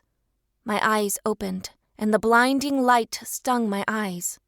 I frantically blinked, trying to adjust to the torturous onslaught. My parents, Mandy, Cameron, Elias, and I had been transported to a wide, white hallway. "Welcome to the Gemini compound. I'm Rowan Jackson, and I'll be the physician charged with the health care of the Champion Court." A short woman with short, dark hair and honey-brown skin greeted us. She wore a lab coat and blue scrubs. My eyes bounced from her to my father, whose posture was relaxed. Holy moons! He was never at peace in Trugosia. A flash of anger toward King Rayon stabbed me in the gut. His archaic rules were to blame for Dad's suffering on Trugosia. A Najorian must stay on the planet where their compatibles lived if their compatible wasn't Najorian. I'd discussed this policy with the man at length once I earned an audience with him. "Rowan, we have to fetch a couple more people," Cameron said before gently placing Elias on the floor. Rowan scowled, and the unaffected couple vanished. "Vince, grab a gurney," Rowan said to the device on her wrist. A moment later, a tall, bulky man pushed a bed with wheels into the hallway. Rowan and Vince loaded the frail alien in the dress onto the gurney. "This is Elias?" "Sure is. Have them work on him right away. Who knows what the clones did to him?" I blinked in confusion, not comprehending why clones would have harmed Elias. Rowan's next words dislodged my curious thoughts. "Nova, you are to go into exam room 3. We need to run tests on you." "Why?" "Because you are malnourished. Blood tests will tell me what vitamins to prescribe you. I also want to test your power levels." "You want to test my dragon?" Excitement at showing my dominance quickened my pulse. "Let me see your wrist." Rowan grabbed my left arm and exposed the peculiar marking. "You're a carver. You can charm objects." "Damned moons," my mother whispered. Dad frowned. "That isn't a Najorian power." "It isn't. Nova's a caster. Think magical beings that have energy stored in them. From what I understand, the magic, energy, or light source can be wielded in certain ways. Nova can use her magic to charm objects to do her bidding." Dad shot me a grateful expression. "The whip. I don't recall doing anything to it. I wanted it to inflict pain on whoever held it. I should have been conscious to reverse the damage. That's unacceptable, Dad. You suffered. My father pulled me into his arms. "Shush, Dove. You saved my life. I wouldn't have survived 50 lashes. Mom joined the hug, wrapping her arms around my waist. I felt safe and loved by the two people I valued most. A bolt of anger nearly sliced my heart into two. I let out a surprised yelp. My parents pulled away from me and I sucked in a breath. My chest! I rubbed my chest as if the motion would force the pain to subside. "Dove, where are you going?" My father's question didn't halt my feet. I continued moving, tugged by something. I went down the hallway and eyed the door at the end. It was ajar, allowing the cinnamon scent to intoxicate my nostrils. I picked up 2 heartbeats, one slightly slower than the other. The scent of the sea also reached my senses. But that wasn't the smell that was drawing me in. I shoved the door open and took a step inside. A tall, muscular man with tan skin and black hair with a blue streak going through it stood on one side of the room. His arms were crossed over his bare chest. He was a warrior. I could sense it in how his eyes bounced around the room. Another guy was sitting on the bed, eyeing a plate of food with suspicion. His haunted brown eyes met mine, and his fear traveled to me. His skin paled and anger replaced the fear. I stared at him with astonishment. Never was I attracted to a male before. They were simply warriors, dishonorable or beneath my notice. Holy moon. I could become obsessed with watching his every reaction. "Dove?" Dad asked, his hand resting on my shoulder. "I'm Nova, of Dragon Pack. What are your names?" My question made the bare-chested man grin. "I'm Glacier, of the Water Clan. It's nice to finally meet a Trugosian that doesn't have a stick shoved up their rear." I blinked, the imagery startling and off-putting at once. He means that the Trugosians he meets are stuck up. My soulmate filled in. His heart rate was thankfully normalizing, and color filled his handsome cheeks again. "I see. And your name?" I didn't see it, but it was inconsequential to this momentous occasion. "Michael Morgan," he said. Right. Humans have 2 names. I believe Dad has a last name, but he failed to divulge it. "Because I never thought we were leaving Trugosia, Dove," Dad said before pushing himself into the room. He took one look at me and grinned. "Michael Morgan is your compatible?" While Glacier waved his fists in the air in celebration, Michael frowned. "See, Mike? Things are looking up. You used to be a servant. Now you're a warrior with a stunning soulmate. You have to eat so you don't drop from exhaustion." Michael stood and grabbed the rails of his bed. Dad rushed forward and wrapped an arm around his shoulders. "Son, no need to hurt yourself. Why won't you eat your soup?" My father gently guided Michael back into bed after posing his question. "Poisoned," he said. Dad eyed the plate and shook his head. "Do you know where you are?" "Clones." "No, you're at the Gemini compound. You're safe." Michael slumped in relief, then took a bite of the roll on the plate. When his eyes lit up, my chest ached. He reminded me of the neutrals, who often went without food for days so that their betters could be fed. That practice was disgraceful. Once I grew stronger, I'd challenge our disgusting alpha so I could bring change to Trugosia. "Nova, we must examine you," Dr. Rowan said. I ached to refuse her demands just so I could watch my soulmate. But Dad smiled at me. I'll watch over him, Dove. Go on. What's your surname, Dad? Dagger. I'm Matthew Dagger, he said with a grin.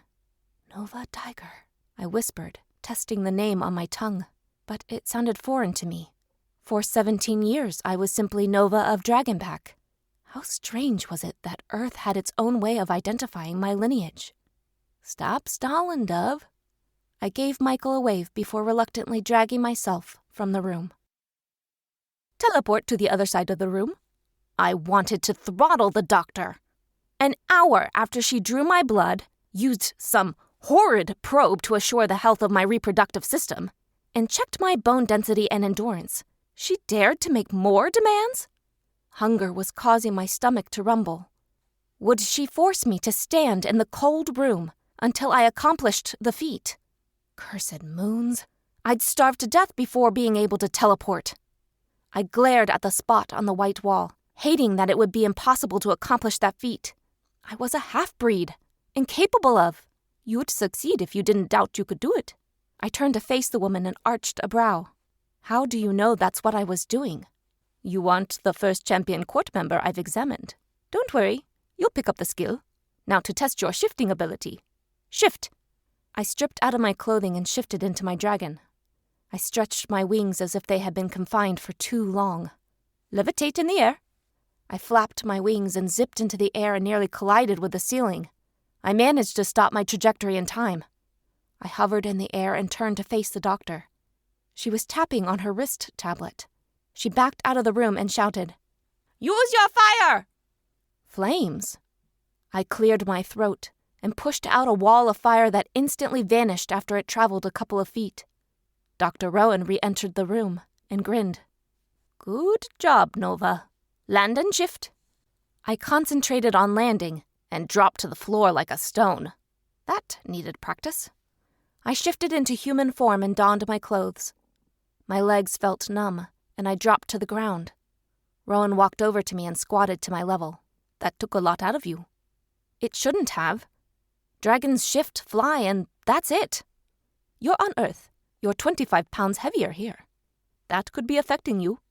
Cursed moons, that explained why I felt weighed down. No matter. I'd adapt and become the best warrior on Earth. Shall we practice again? Rowan shook her head. Why don't you go back to your room? You need rest. That's not necessary, Mom entered the room, a smile on her face. Dove, a warrior knows when to fight and when to rest. Sighing, I climbed to my feet and wobbled.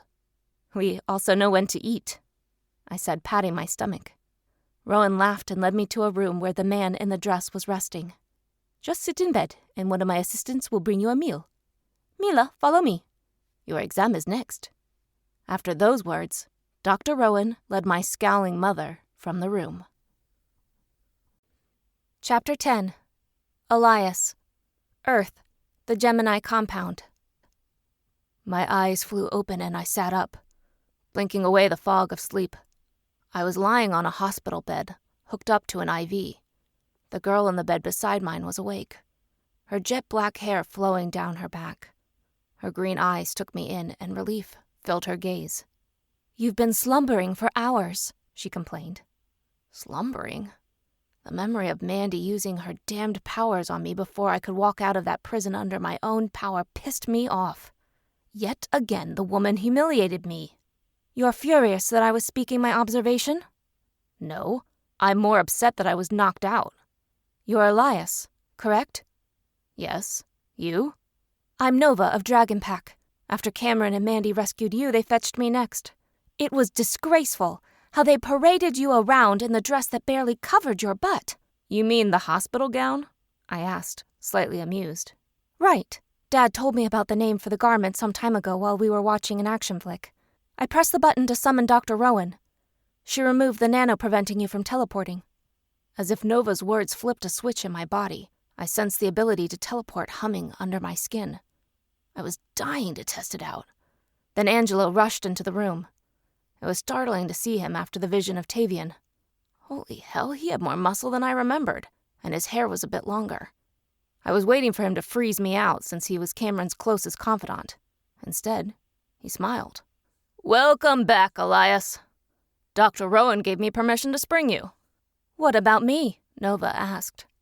Your mother wants to work on your shifting ability before allowing you free reign of the compound, Angelo said.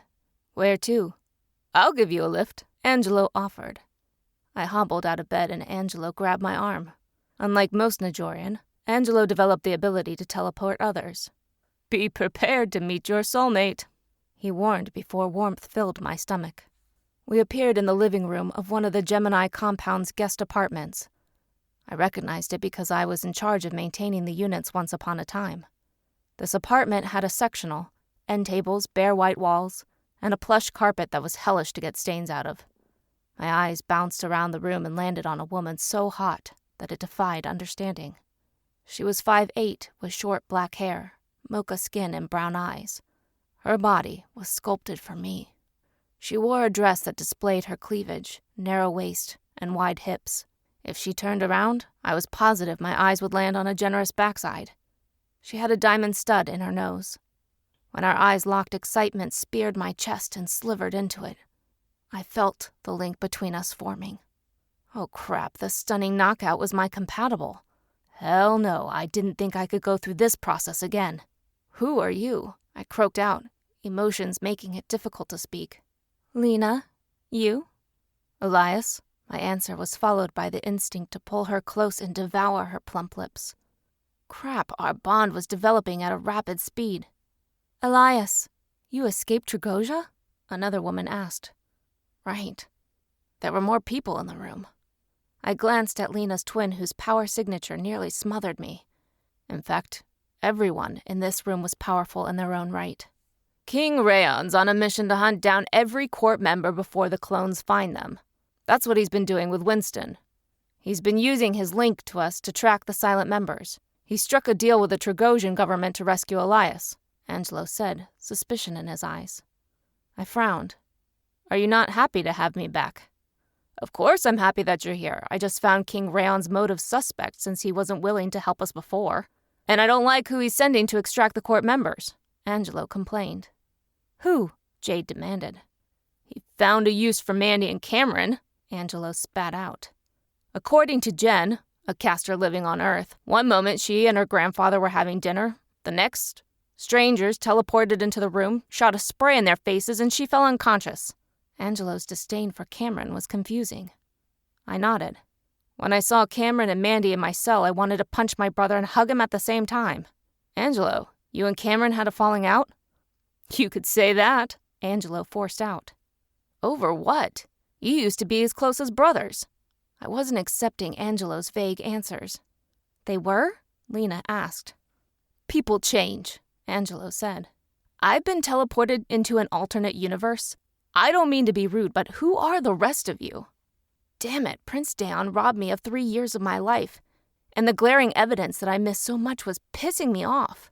I'm Jade, and this is my soulmate, Ares, Jade introduced. Jade, as in the Queen of Casters? I asked, though I knew who she was the moment I spotted her power signature. Everyone's power signature was shaped like a grid. If the person was human, each portion of the grid was gray. The power levels could be measured by how much of the grid pulsed. For instance, Lena's power signature only had one minuscule section of gray. A large part of it was baby blue, while the rest was white, like what I saw in casters.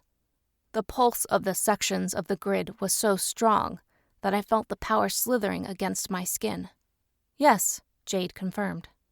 Julian Clark teleported into the room, took one look at me, and wrapped me in a hug. So glad to see you, man, one of my best friends said. There, something was appearing normal. It's good to see you, too. Are these your long-lost sisters? I asked, hoping he would accept Lena being my compatible. Sure are, Julian said before wrapping an arm around Lena's shoulders.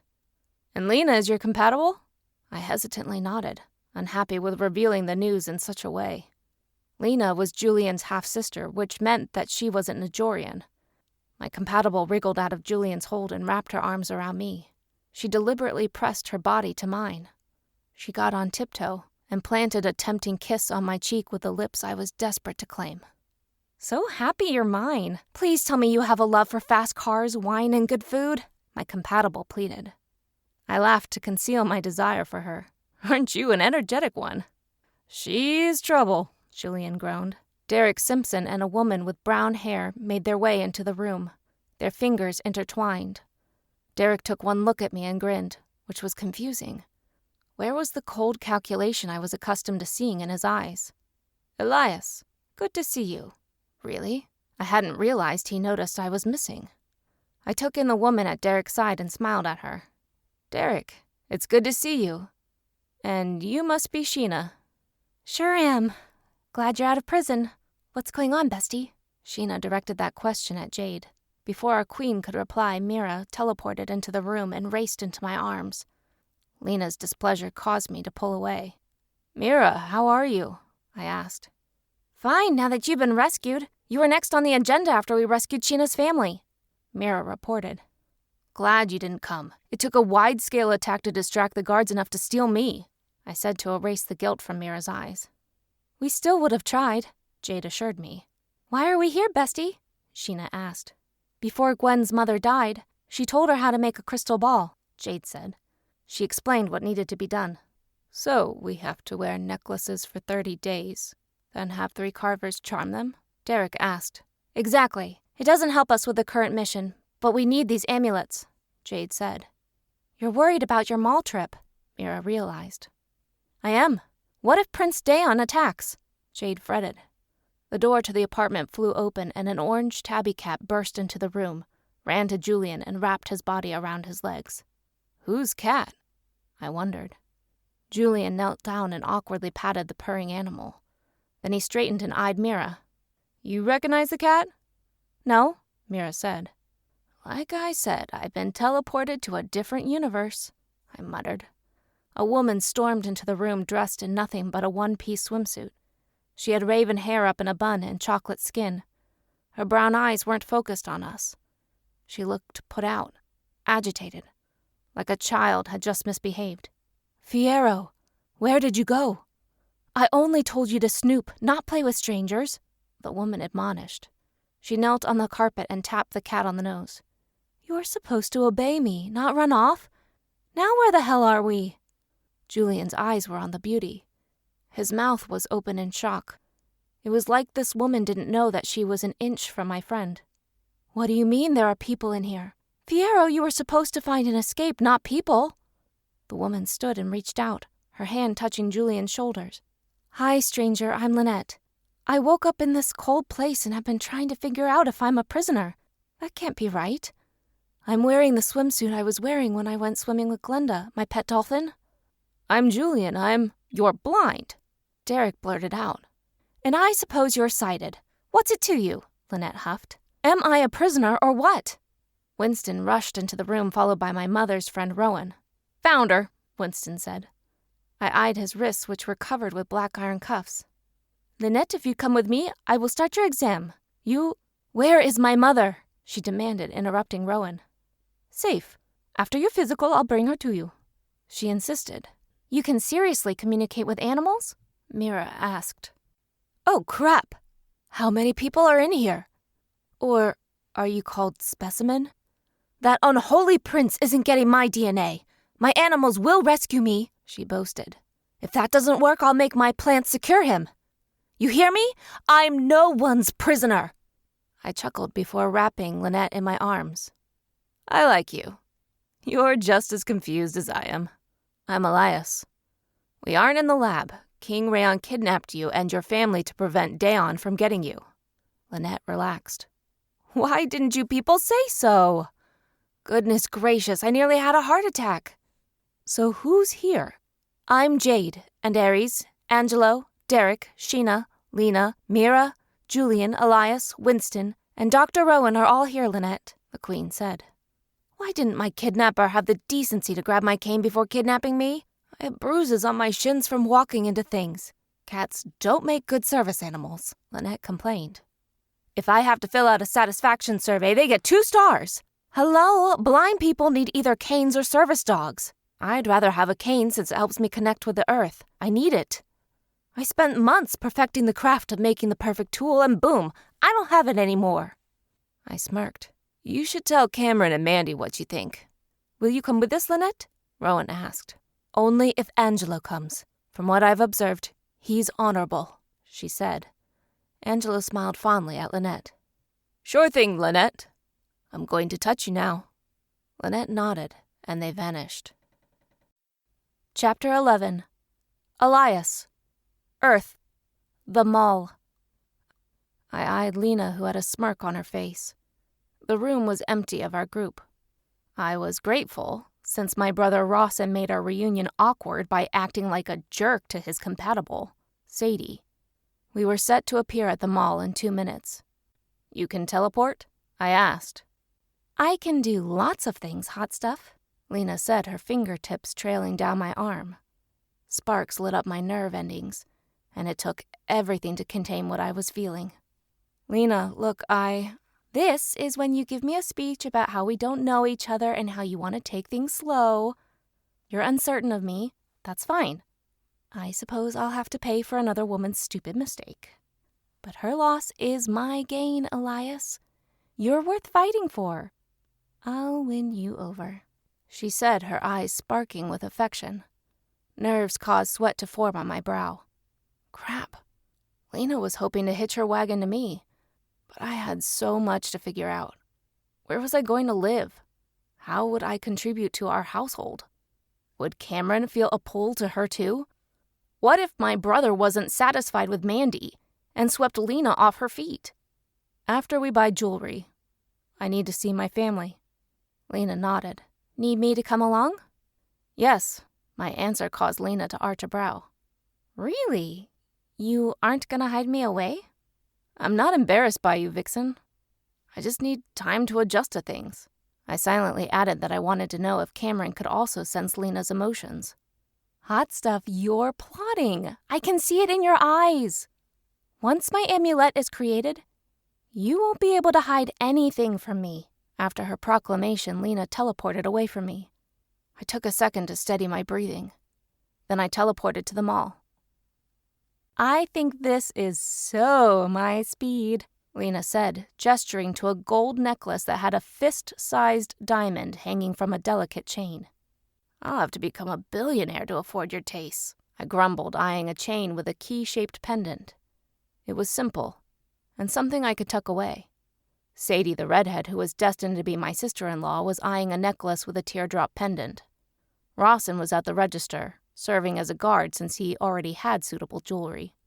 Just win the lottery a few times, Lena suggested. That's rather dishonest, Sadie said, wrinkling her nose. Not really.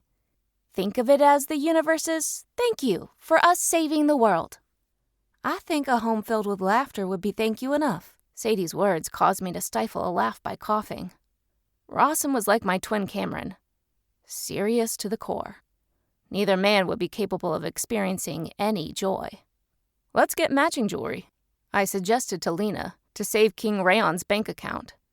Lena's eyes lit up, and she gestured to the pendant I was eyeing.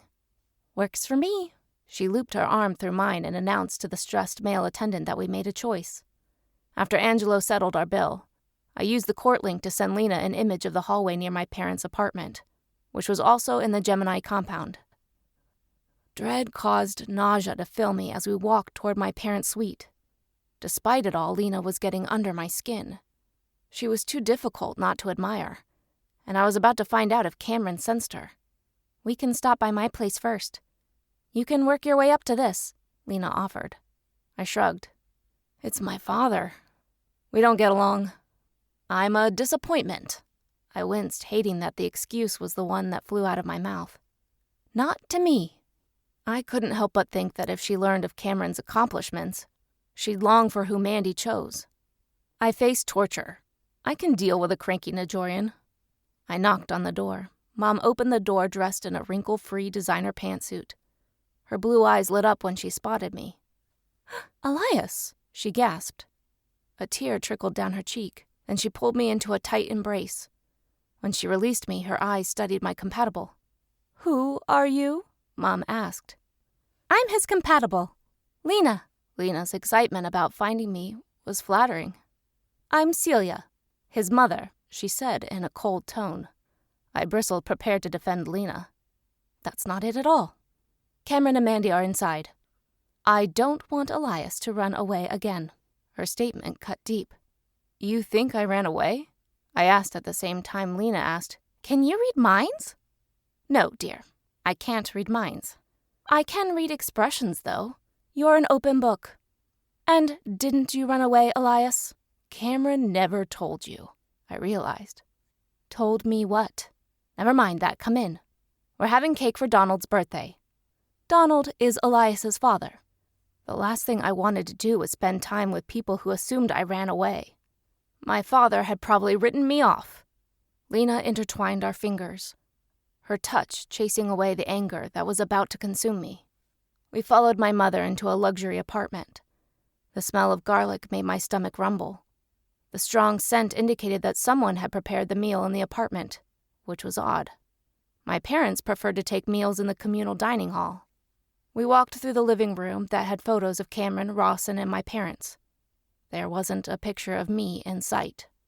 The pain of that nearly staggered me. But Mom, being oblivious to my emotional agony, kept walking. I eventually followed them into the dining room we barely used when I was living here. The room had a chandelier hanging above the table. Mandy and Cameron sat on the table with plates in front of them. While Mandy was dressed in a black cocktail dress, Cameron wore a black suit. My father was also in a suit, his beard neatly trimmed. Lena and I were definitely underdressed. Elias, good of you to show up. I can't believe you had the balls to show your face here after the stunt you pulled. You should have taken the rejection like a man. You should have accepted that Mandy wanted a life with someone with a promising career. Rawson didn't tell you anything? Lena asked, her anger reaching me through our faulty connection. I could care less what my father thought of me. My eyes were on Cameron, who was studying Lena. Was he interested? Or making an assessment? Rawson hasn't spoken to us since Elias ran away. He blamed me for being hard on him. Cameron, you just sat there, allowing your father to believe that Elias ran off? Man, you're messed up. So, Pops, here's what's going on. Knowing that you wouldn't give a crap about Elias, Prince Dayon kidnapped him. Elias was trapped in a lab on Trugosia. Prince Dayon sold Elias to Lord Pirk, who in turn sold him to the clones. Elias was supposed to go to Noretha to be drained of his powers. Why he was given to Prince Eleron and the clones, no one will ever know. He was rescued by Cameron and Mandy a couple of days ago. He has been recovering in the infirmary. And how do you know that? Dad yelled, his face turning red. Wow. I was out for a couple of days? Because I'm his soulmate, Lena. Lena's words caused relief to flicker in Mandy's eyes. Only Elias would settle for the likes of you. You don't even have proper clothes on. You both do make sense, though. Mandy was much too classy for my son. The vixen who belonged to me, raised a hand and created an energy ball the size of a watermelon. She launched the energy at the diamond-studded chandelier, which instantly evaporated. If you ever insult my compatible again, you will be the next person I evaporate. I'm Lena Jones, the princess of the casters, and I don't take disrespect from anyone, Lena declared. Is this a good time? Rawson asked. Father, I was going to tell you about Elias after your birthday. I didn't want to ruin anything. Lies, Lena said, interrupting Cameron. For once, you aren't special. You aren't the son with all the power. Elias is mated to a princess of a race of people, while you're bonded to a traitor who was nearly beheaded. Lena ranted about the clones, the casters, and the champion court. After Lena finally stopped talking, Sadie stepped forward and wrapped a supportive arm around her shoulder. Who's this woman? Donald sneered. Father, this is my soulmate, Sadie Handler, Rawson said. Nice to meet you, sir, Sadie said. Donald winced. And you're also part of this champion court? Yes, sir, Sadie said. Mom looked as if she were about to cry. My boys all have compatibles.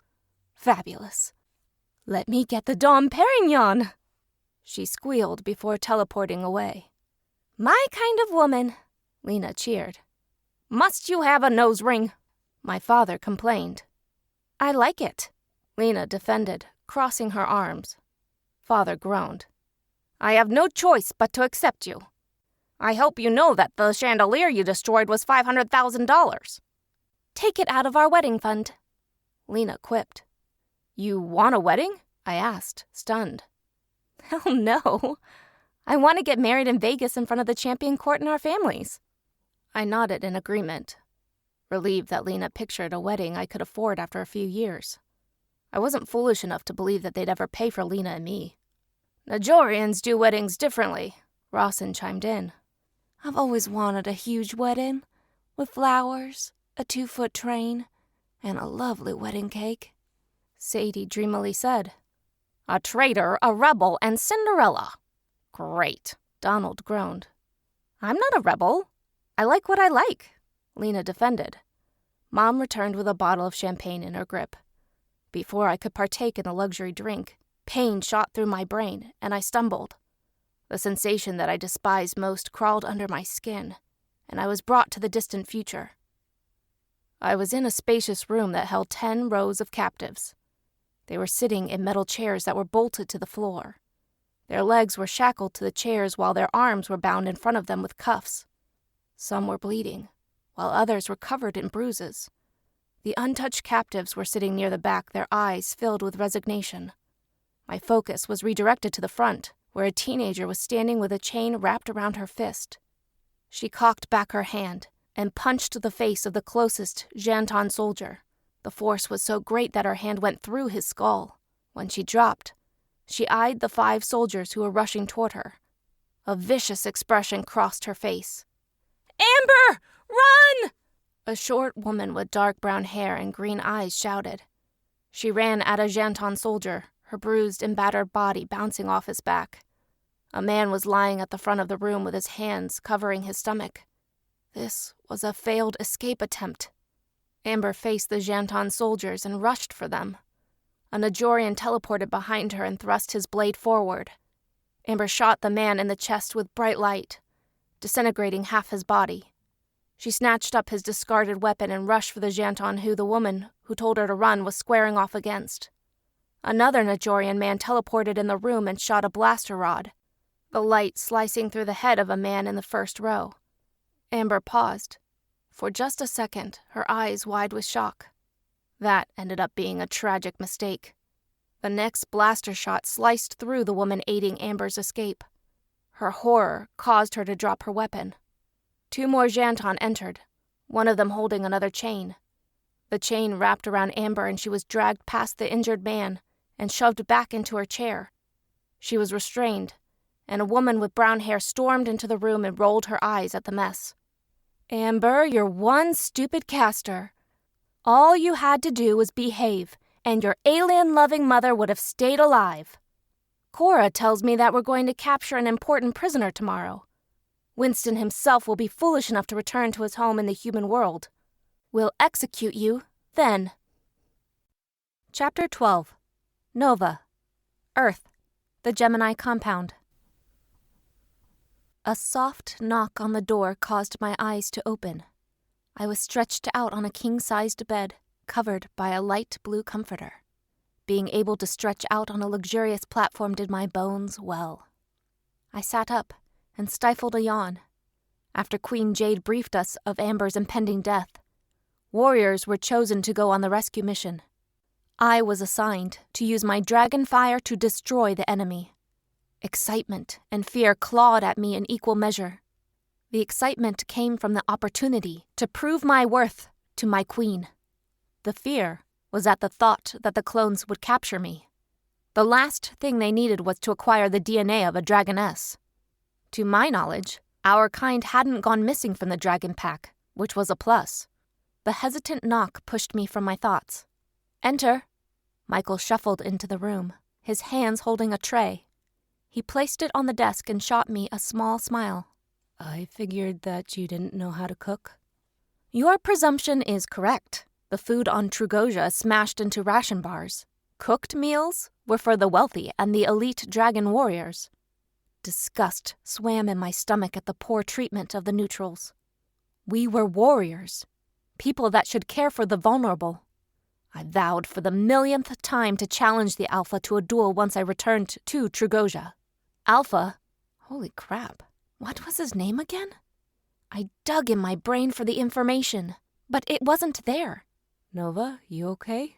I peered into my compatible's concerned blue eyes and started reciting fact. My name is Nova of Dragonpack. My parents are Mila and Matthew. My compatible's name is Michael Morgan. I'm on Earth. My alpha is... What in the hell was the alpha of Dragonpack's name? Fear tightened my throat, and I thought I would pass out. Michael blanched. Nova, what's wrong? Michael rushed to me and cupped my cheeks, his touch soothing the pounding headache that was crashing against my temples. I don't know. It's no matter. I have a battle to prepare for. You need to tell Jade. After the battle, I insisted. I should go with you. I should. Mom once told me that the strongest warrior knows when they aren't equipped to fight a battle. Holy moons. I recalled a long-ago conversation, but not my alpha's name? Michael nodded. Stay safe, Dove.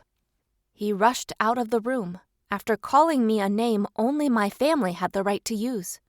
I approved of his choice of words, for Michael was my family. I went to my ensuite bathroom and took a shower, and dressed in the uniform designated to the champion court. The t-shirt had Jade's purple tattoo, with the symbols designed on them. The black trousers were made of a lightweight, stretchy material. The outfit came with steel-toed boots. I sat at my desk and eyed what my mate had prepared for me. It was a sandwich with meat in the center. I took a bite and nearly moaned out loud. The foods on this planet were bursting with flavor.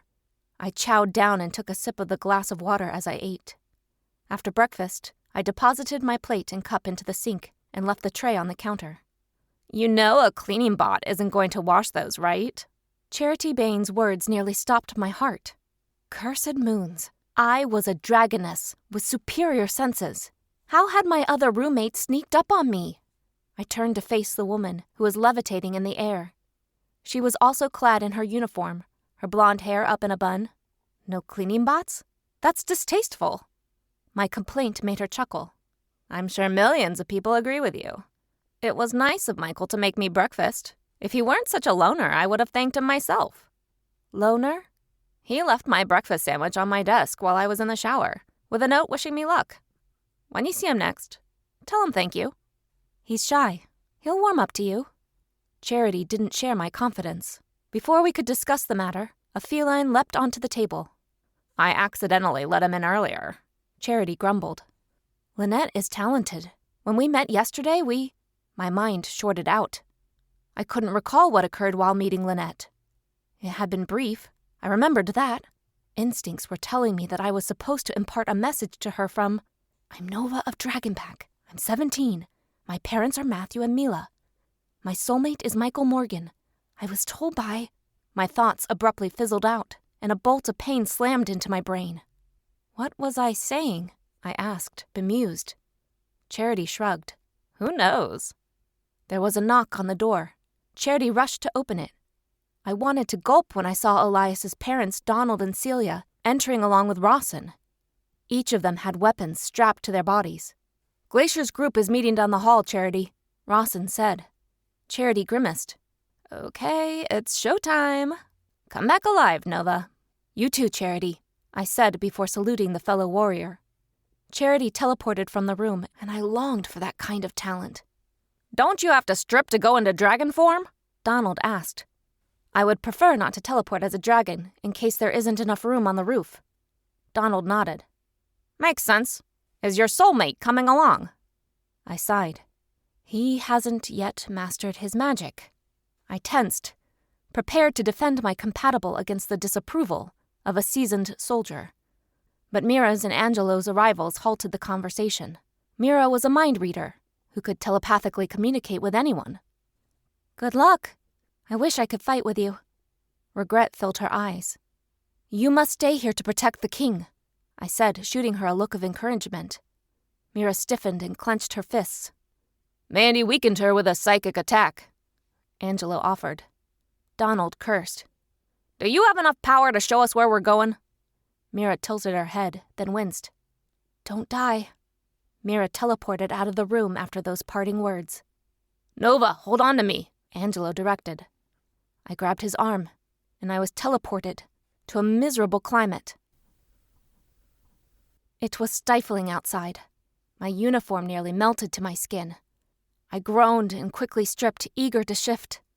We were standing on a roof on a massive dwelling that had a pool, gardens, and acres of fields. Surrounding the massive dwelling were homes. The houses were one story, uniform dwellings with rectangular windows and red doors. For around a mile I sensed people, but I couldn't see them. What kind of sorcery was this? Deciding that I'd much rather focus on the task at hand, I shifted into my dragon and levitated in the air. I allowed instinct to teach me how to catch the air and fly. I flew over the roof and decided to hover a bit beyond the house. A trio of Janton soldiers sped toward what Jade called a tennis court. They were aiming for the group with Princess Lena, Elias, Julian, Lynette, and Winston. I opened my mouth and tossed a ball of fire at the flank of the closest soldier. My flames tore through his body and slammed against the man in front of him. It continued to rage, as if it were its own entity. I felt a prickle in my mind. Call it back. Cursed moons. I was a novice who hardly knew what she was doing. Of course. I yanked at the flame with my mind and tossed it at the third soldier, turning him to ash. A couple of soldiers ran in my direction, but they met the same fates of their prior comrades. I was bemused by the lack of opponents. It felt almost too easy, until a male voice reached my ears. Surrender! Nova, watch out! Rawson shouted. Suddenly rows of soldiers appeared out of nowhere. A heavy weight landed on my back, causing me to falter in the air. Laser rods were pointed at me and fired. Panic had me erecting a barrier below me as I winced in pain. Someone was on my back, yanking at my wing. Pain caused me to waver in the air. As I moved, trying to dislodge the person who insisted that his sole purpose in life was tearing my wing off, utter devastation was occurring below me. The ground quaked, screams filled the air, and water roared. The barrier I erected caused the laser fire to ricochet, hitting the people who had intended on shooting me down. Then a bang filled my ears, and warm liquid splashed my body. One sniff told me that it was blood. I spun, and the deceased male fell on top of my barrier. When the laser power faded, half of the soldiers were on the ground with fatal injuries. I heard a couple more shots ring out behind me. Rawson and his parents were watching my flank. I eyed the barrier and dispatched it. I opened my jaws and rained fire down on my enemies. The flames I poured onto the ground were so hot that the men and women who battled us turned into ashes. I concentrated on my duty, to serve as a distraction. 3 groups were spread around this land attacking groups of the enemy. The enemy casters were working with aliens and clones alike. I deduced that much by the armor that the Janton wore. But as we fought outside, rescuing Amber was left to Gwen. Queen Jade, Prince Ares, and Angelo broke into a vault where the caster ruler's crown and the oracle, who was warning our enemy of our movements, were both being held. An attack on 5 fronts was the plan that we decided on. As I burned the earth before me, I hoped that it was working. The sounds of battle and the scent of blood that reached me caused worry to flash in my gut. Would the champion court make it out alive? Chapter 13. Nova. Earth. The Gemini compound. 4 weeks later. I can't believe we're stuck on babysitting duty, Charity hissed. A warrior doesn't complain about the tasks they're given. My words caused my roommate to roll her eyes. We stood beside the double doors to a function hall. Angelo and Christian, 2 court members, were teleporting the casters to the Gemini compound. Both men were angry that King Rayon was going to crown them as Najorian heirs. A Najorian could only be a royal if they were able to teleport someone other than themselves. It's better than being a slave, Michael chimed in. He stood beside me, his eyes bouncing around. He split time between our group and his family. I couldn't help but be envious of the fact that he was comfortable with his older sister Nessa. Anything's better than prison, Jen, another champion, said. She had red gold locks, a bright smile, and was nearly 6 feet tall. She had a kind word for everyone, and tended to be optimistic about everything. Her soulmate, Devon, was currently in a Serenity Center, along with Charity's mate, Ben, and Tucker and Macy Hudson. But Michael utterly refused to leave. Part of me was concerned that he needed the services, but my soulmate was selfless. He didn't want to leave the court short-handed. We both initially volunteered to travel to the Silversmith Coven with the others to oversee the creation of amulets that would increase the potency of our oracle's abilities, but we had been assigned to babysit the casters instead. Concern for Lena and the others was gnawing at my insides. Dove, what's bothering you? I made eye contact with Michael, my heart constricting when I saw the concern in his gaze. She's worried that she'll have to frisk someone, Charity grumbled. Before I could tell my roommate that I feared for our friends, a tall woman with waist-length auburn hair walked toward us. She was followed by a woman with chocolate skin and shoulder-length black hair. No queen in sight. Amazing. The woman with the long waves snapped. Lesser court members are in the house. The rude woman's companion taunted. I bristled. Lesser? I'm Nova of Dragon Pack. Shall I challenge you to a duel to defend my honor? No, 'cause I've told you over and over again. Humans don't have duels. Charity's exasperation caused Jen to chuckle. Come on, Charity. I'd like to see Nova barbecue someone. You're ruining all the fun. Of course you're a dragon, the woman with the auburn hair muttered. Your wrists? Michael's gentle question caused the woman to focus on him. He held out the scanner, and the women waved their wrist tablets over it before walking into the dining hall. Jen bounced on her toes. You think we'll see matches today? I hope so. The more matches, the more likely we'll have fighters to help destroy the clones. The prissy casters aren't enough of an army. I couldn't blame Charity for her attitude, but it wasn't wise to disparage our subjects out in the open. I was intending on admonishing her when the next caster made her way down the hall. Cora, the oracle who once worked with the clones, smiled widely. Despite her claims of cooperation with our enemy so she could help us capture the crown, a part of me distrusted the caster. She approached us and smirked. Did the hotties arrive yet? You tell us. You're the oracle, Charity pointed out. Cora eyed my friend. Because I like you, I'll help you out. Your soulmate is angry. He feels powerless and holds a grudge against Amber. You'll need him for the next mission. I suggest you start communicating with him, but it won't be easy. After Cora issued her warning, she scanned her wrist on the tablet and entered the function hall. Charity tossed up her hands. Why won't my soulmate just fall into my arms and declare his undying love for me? Because nothing easy is worth having. Jen's words caused Charity to arch a brow. I can think of a lot of easy things that are worth having. Money, my soulmate, the clones dying en masse, unlimited pizza. Because of your struggles, you'll grow closer, Jen said. Let's focus, Michael urged.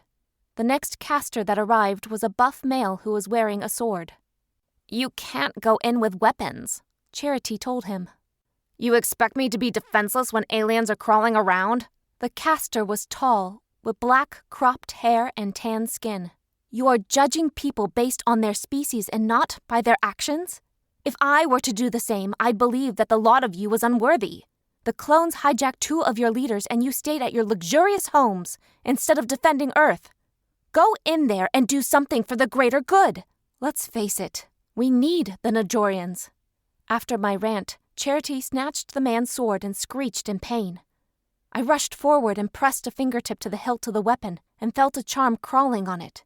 I forced my senses to open up and gritted my teeth and unraveled the charm. All done. I handed my friend the sword and she teleported away with it. The man scowled down at me, but I inclined my head. Scan your wrist. Remember what the Queen said. Obey or lose your powers. He sighed and offered Michael his arm. After Michael scanned him, we waited for the next arrival, who tried to sneak in a dagger. I undid the charm, then he reluctantly entered the room. Some of the casters didn't follow directions. The e-missive sent to the casters' wrist tablets had specific instructions, stating that no weapons were to be smuggled into the meet and greet, but Charity had to teleport the weapons away over 3 dozen times. It took nearly an hour, but the first unhappy batch of casters was in the room. "Time to enter the crap storm," Charity said. Jen grinned. "It could be entertaining, like watching The Bachelor?" Charity shook her head. "You find that garbage entertaining?" "What's The Bachelor?" I asked. "A dating reality TV show. We'll binge that next." Jen's enthusiasm was causing a terrible feeling to slide into my gut. "Is it anything like that reality show where people get engaged without seeing their partners?" "No," Jen replied. I was starting to relax when she continued. "One guy chooses between 30 women. They have a show for a woman choosing between. I won't be watching that." Jen's pout didn't sway me. Reality TV wasn't something that interested me. "Let's go," Michael said before sliding the scanner into the pocket of his uniform. We followed him into the dining hall, where a fight was already breaking out. I rushed in between 2 rows of round tables and grabbed the shirt of a man with blonde hair. He stiffened, yanked himself away from me, and spun around. His eyes were filled with hostility. "Get your hands off me, alien lover!" he hissed. "On my planet, you're the aliens. Not sure how being an alien lover is supposed to insult me. What's the problem?" "This clown's claiming to be my sister's soulmate," he declared. I shoved him to the side and approached the blonde who was glaring at a Najorian with short brown hair and pale skin. His towering form and his skin told me that he was a Najorian Janton hybrid. "What's your name?" I demanded. "Megan," the woman replied. "And you, fine warrior?" "Jasper," the Najorian replied. "And this is your compatible?" I asked. "It is," Jasper confirmed.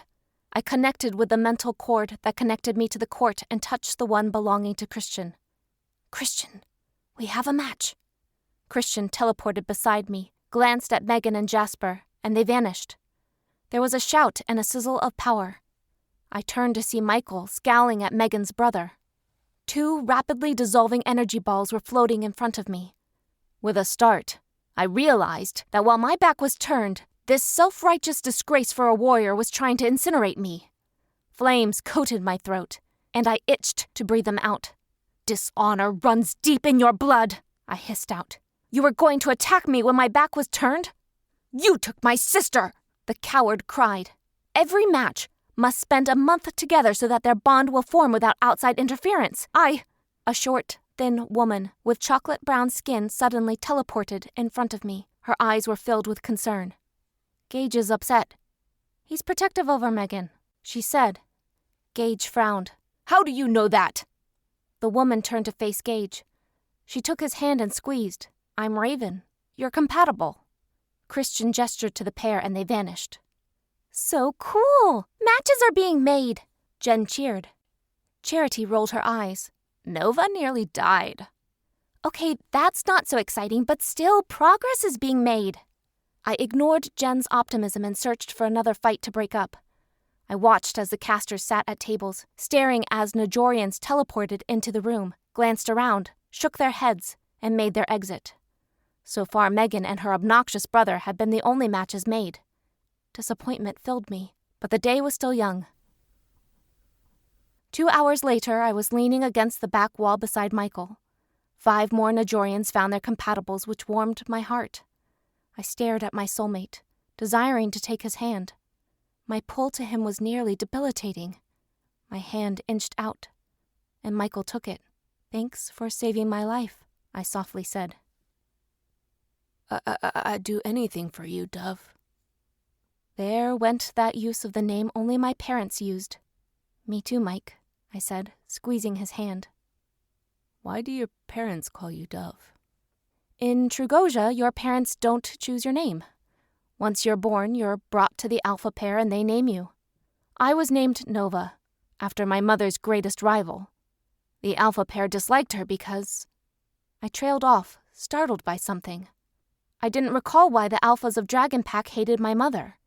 In fact, I couldn't even remember their names. I'm Nova of Dragon Pack.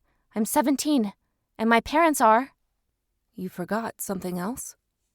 I think so. Michael cursed. "Nova!" You need to tell Jade about this. She can help you. I shook my head. Perhaps it's a side effect of shifting. I'll ask my mother. Queen Jade had other problems like saving Earth from homicidal clones. The last thing she needed to concern herself with was my poor memory. We should tell your mother together. Michael's words shot comfort through me. You don't have to do that. I want to, Dove. You aren't facing this alone. Facing what alone? The question came from Charity, who had approached while I was distracted. I glared at the woman who was levitating slightly off the ground again. Must you levitate all the time? I snapped. Yes, now what's going on, Rumi? I forgot the name of my alpha pair. That's all. I think it's a side effect from shifting. I will visit with my mother tonight. She'll tell me. Great. I'm coming along in case you need backup. Charity, that isn't necessary. Charity turned her wrist to me, displaying her court mark. We're a pack, right? Warmth filled my chest at the display of loyalty. Of course. Chapter 14. Lena. Earth. Silversmith, Massachusetts. The 10 oracles in the court stood on the lands that belonged to our coven. The members of the court had been eager to swear fealty to the Silversmith coven. Our choice was an easy one, since Celeste spent her energy aiding us in our endeavors. The residual caster magic in the air would create strong amulets. Elias stood beside me, his troubled amber eyes bouncing about. It had been 4 weeks of us cuddling, talking, and me shamelessly flirting, and my efforts only led to him nicknaming me Vixen. I was flattered, but impatient all at once. Damn it all to hell. His lips and body called to me. Wasn't he feeling the pull? I jolted in surprise when I heard the unbearable racket that occurred whenever the team of workers were doing construction. I covered my ears as if that would prevent the jarring sound from agitating me. You guys feel horrible about leaving the others to deal with the first meet and greet? Sadie, a beautiful redhead with a southern accent, was fidgeting with the white, lacy sundress she was wearing. I opted for a crop top that displayed my toned stomach and tight shorts. I smirked when Elias's gaze landed on my navel ring. His eyes darkened with lust, which was a boost to my self-confidence. Amber's with them, Aries, my future brother-in-law, pointed out. He had a point. The reckless knight was the type to kill first and never ask questions later. Her bulldozer-like tendencies were what led us to fight a battle at the L.A. Coven's turf, where I went berserk. Twice I had lost all reason and killed my enemy with ferocity. Twice the memory of the battles were out of reach. The clones had injected me with something that irrevocably changed my genetic makeup. I needed to search for answers. Would I slowly descend into a pit of madness? Would the side effects of the injection only take effect when my fight or flight reaction was triggered? I'd discover the truth once we performed the ritual that charmed our amulets. The faster we get this done, the sooner Derek and I can go to the movies, my roommate Sheena said. She vowed to take time off to go on dates with her soulmate twice a week. After what she endured to save Jade's life, no one protested her demands. All right, let's start the show, Jade said. Lynette, who was a knight with the affinity to move the earth, was teleported in by Angelo. My brother's soulmate was clutching her cat Fiero in one arm and Angelo's arm in the other. She released Angelo and pressed her cheek against Fiero's face. What is it, Fiero? You don't like the racket? It won't be long, buddy. Lynette placed the cat on the grass beside Angelo and knelt down. She used her power to create a hole the width of a toilet bowl in the grass. Then Glacier, a guy with control of water, teleported to the yard and patted Lynette on the shoulder. Lynette stepped back and gestured to the hole, filling it halfway with water. Thanks, guys, Angelo said. Lynette, I'm sending you back. Tell Mila she's next. Lynette and Glacier vanished. Angelo stiffened, his eyes growing distant. He rubbed his forehead and blinked. What's happening? His question jolted me. Angelo, what do you mean? I asked, confused. What are we doing here? My friend frowned as if he couldn't recall the last 5 minutes of his life. Why is there a hole in the middle of the grass? We need Mila's dragonfire for the ritual, I reminded him. Guys, an ambush! Derek shouted. We turned to see that 10 rail-thin humanoids with mechanical eyes were standing there, blaster rods in their grip. Their bodies were a mix of organic and metal. I was looking at cyborgs. Crap. The clone's creations were coming. One man teleported, and I had 2 seconds to figure out where the hell he went. Metal hands gripped my neck, and I lashed out with my powers, shoving a wave of destructive energy behind me. His grip loosened, and I focused on the group. Rawson was attempting to pull a cyborg off Sadie, while one clung to his back. I dispatched the cyborg closest to me before rushing to Rawson's aid. "The necklaces! They're after our necklaces!" Derek yelled. I eyed Angelo, who looked confused as if he wasn't sure where he was. Since the cyborgs left him alone, I focused on helping Rawson. I killed another creature with an energy ball to the back, and Rawson was able to snap the neck of the one on his soulmate. "Toss the necklaces in the hole," Jade directed. I quickly took my necklace off and flung it into the hole. Jade must have erected a barrier over the hole because the cyborg who tried to reach for it ended up meeting resistance. I glanced around and saw Elias turning a cyborg to ash. He flung his necklace at me, and I caught it before sending an energy ball into the face of the cyborg. He fell backward, and I dashed forward and dropped my soulmate's necklace in. I saw 3 of them floating in the water. Damn it! We needed them all. I began running and wanted to groan. Jantons wearing armor popped in and out of nowhere. Crap, the clones could still teleport people in and out of places? I thought Angelo killed Prince Daon. As Jade destroyed the first Janton, Ares fought another with a sword. Derek and Sheena opted to use laser rods. They were still in possession of their necklaces. It was like I was playing flag football, except I had to snatch jewelry without getting killed. Fun. I dodged to the left and avoided a shot to the chest. Then I turned the Janton sneaking up behind Ares to ash. I used caster speed to unclasp his necklace. I was rushed from the side and landed on my arm. I turned my head to see a Janton pointing a rod at me. I turned him and the weapon to ash. I got up and teleported to the hole and dropped the necklace in. 4 down and 6 to go. Fabulous. Elias was facing off with a Janton and a cyborg. Another Janton was creeping up behind my soulmate, a laser rod in his grip. Oh, hell no! I teleported behind the monster and killed him. Before I could do anything, pain slammed into my shoulder. Oh crap! Someone hit me. I stumbled, the agony nearly making me pass out. But then a cobalt blue sword whizzed through the air and sliced off the head of my enemy. Angelo was back in the fight. The Najorian prince was a wrecking ball, tearing through the enemy like they were paper. In the distraction, the rest of our group rushed by and began dumping their necklaces in the hole. Sheena was the last to make it, her limp worrying me.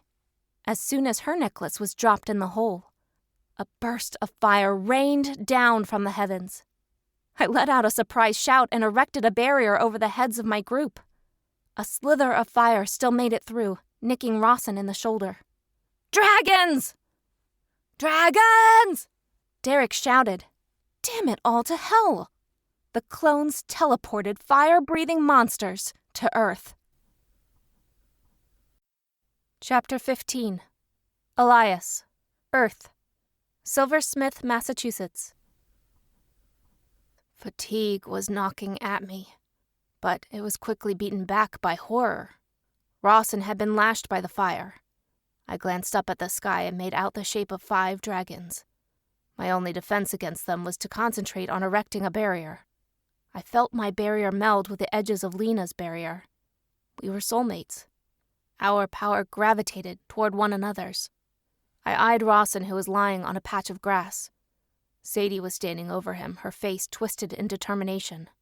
My future sister-in-law was an untrained fighter, which meant that I'd have to stay close to her. I couldn't afford anything happening to my brother. He was the one who didn't accept the ridiculous theory that I rushed off to lick my wounds. He believed that I wouldn't have abandoned my family. That meant everything to me. A yank to my arm caused me to glance to the left. Angelo gestured at the pit. "Come on, Elias! We have the fire! You need to charm the amulets!" His plea nearly stopped my heart. It took the strength of 3 carvers to create the amulet that was referred to as a crystal ball. I was barely trained and nearly drained to boot. "Teleport a caster in." "I can't. I can't use my teleporting abilities, Angelo warned. I shook my head. That's impossible, Angelo. That's... He tugged on my arm and I relented, following him to the pit. I'll cover you. There was no way in hell that I could work this kind of magic. First, I had to let fire in, somehow force it to levitate, then grab the strength from the elements. But I needed to try. This was a coordinated attack meant to prevent us from succeeding. I raised my hands and gestured at the firestorm above me. I only needed a little bit of fire. Okay, Elias. Concentrate. It felt like a death sentence to let the fire in, but the process required it.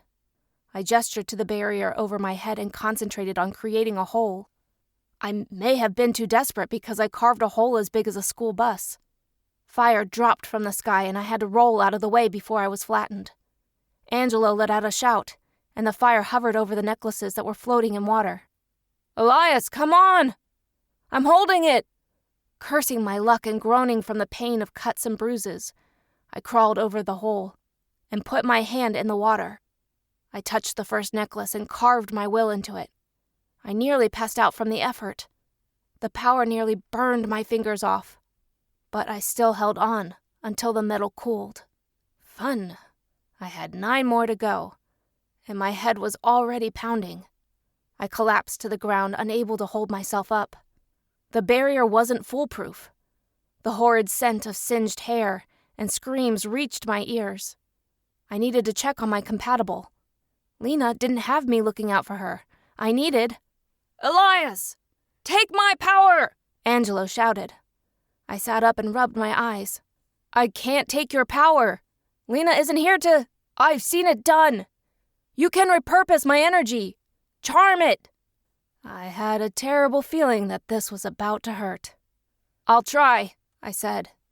I forced myself into a sitting position and touched the next necklace. I felt heat fill my body, the pain nearly blinding. But I controlled the heat of Angelo's destructive energy and shoved it down my hand. I used it to charm the next 5 necklaces. By number 7, my ears were ringing. By 8, my fingers began to grow numb. By 9, blood began trickling from my nose. When I got to 10, pain was slicing through my gut. But I accomplished the goal, happy with the knowledge that only the oracle bonded to the necklace could touch it now. I heard a whistling sound and stood to see a throwing knife heading toward Angelo, whose face was twisted in pain. His nose was oozing blood and he was swaying on his feet. I latched onto my night magic and batted the blade away. My friend was a sitting duck like that, especially since he was still holding up the flames. Cursing, I rushed over to Angelo and supported his weight. Shove it back, Angelo. I need to seal the breach. Angelo let out a roar and the flames flew back through the opening. I quickly closed the gap. My vision grew hazy. I took inventory of the group. Jade, Ares, Lena, and Derek were the only ones still standing. The rest of the group were passed out with various injuries. Now that Angelo and I accomplished the goal, we needed to retreat. I was too tired to use my powers. I hobbled over to Lena, who had just sliced her power through the remaining Janton's head. I charmed the necklaces! I shouted to her. She ran over to us, her eyes wide with panic. I can't teleport! She shouted over the roaring flames. Neither can we, I said. Lena dashed for the pit and grabbed her necklace. After putting it on, she collapsed to the ground. That left Derek, Ares, and Jade to protect the rest of us. Fabulous. No, Angelo croaked. Angelo tossed himself in between Jade and a Janton who had teleported behind her. The sword slid into Angelo's back with little effort. Rage and panic nearly consumed me. I shot forward and destroyed the Janton with the last of my power. Jade turned to face us and saw a crumpled Angelo, her eyes wide with terror. No! Jade kept on mouthing the word no, as if the sight would change. Angelo wasn't just a soldier to our queen. He was her future brother-in-law. Ares lifted his hands to the sky and shouted in agony. 2 large columns of energy penetrated the barrier, shot through the wall of fire, and must have hit the enemy. There was a horrid screeching sound, then the jarring impact of a dragon slamming into the barrier. The air barrier shook so much that I was worried that the weight of the dragon would send it crashing down. Ares' last-ditch effort to get rid of the dragons was enough. The flames abruptly stopped, and 2 creatures flew to the barrier and collected the charred dragons, and flew off. Ares knelt beside his brother, his eyes wide with panic. "We need to feed him energy. We've got to help him." The idea would have had merit if we had the rest of the court with us. Most of our group were injured, or nearly drained.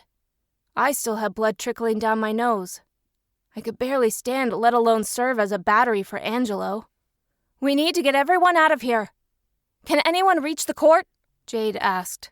I closed my eyes and felt for the cord, pain making my eyes blurry. I connect with Christian. Everyone would get my message. "Christian, we were ambushed. You need to get us out of here. None of us can teleport out of here." I nearly blacked out from providing that message, but it was worth it. Not a minute later, Christian teleported in front of us, clutching Amber's hand. It was wise for him to bring her, in case more soldiers challenged us. "King Raon was willing to give me a boost. We have to hurry. He wasn't happy he had to bail us out." "Right. Like our survival doesn't benefit him," I grumbled. "Get your necklaces," she said. I hobbled over to the hole of boiling water and held my hand out, and my necklace flew to my hand. Great. The charming worked. I shoved the necklace into the pocket of my uniform and watched as Amber hefted an unconscious Sadie into her arms and rushed for the hole. The minute Sadie's limp hand hung over the hole, the necklace rushed to her hand.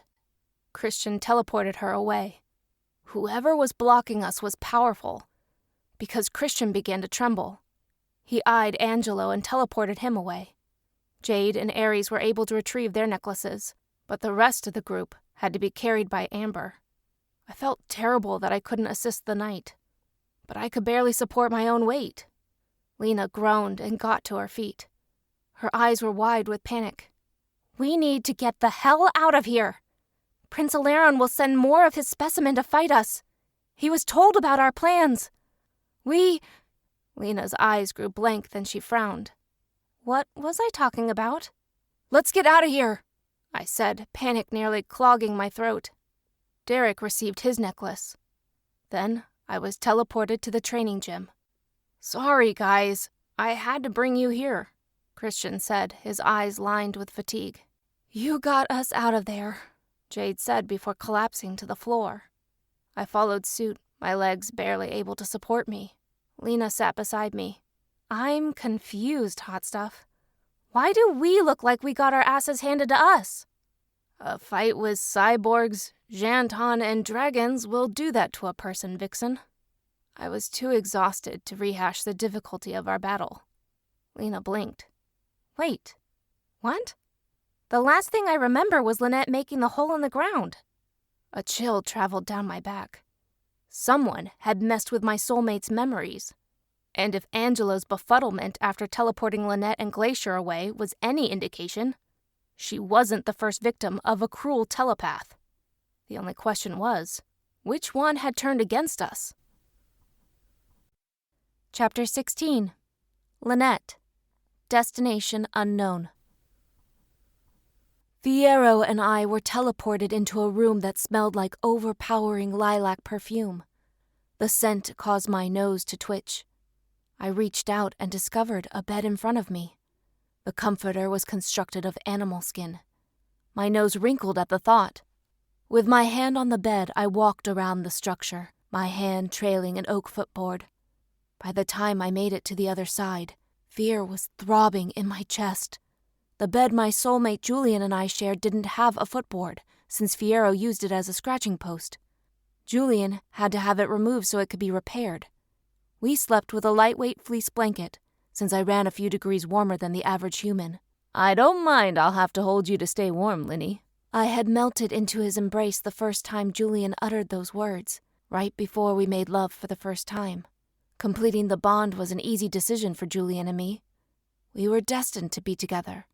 I felt it in every bone in my body. I touched the link that I had to the court and reached out to my soulmate. Jules, Angelo made a mistake. I'm not sure where he teleported me to, but the bed has a comforter made of animal fur. Panic flashed in my chest before my handsome man masked it by sending a wave of love down our bond. Linny, I don't think anyone in the Gemini compound has a blanket made out of animal fur. I sighed in relief when strong arms wrapped around me, my face pressed into Julian's chest, and his woodsy scent calmed me a bit. Where are we, Jules? I asked.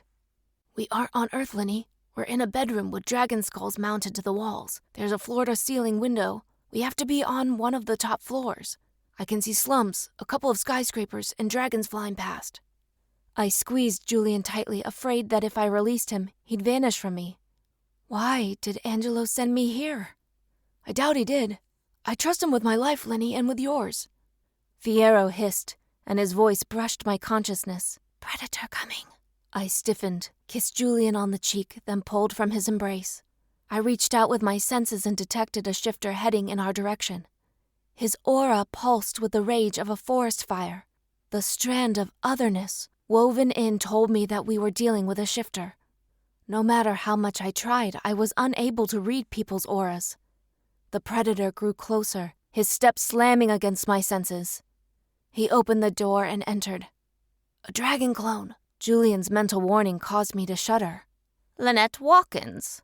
Quite the specimen. And your compatible managed to find you. How delightful. What do you want, clone?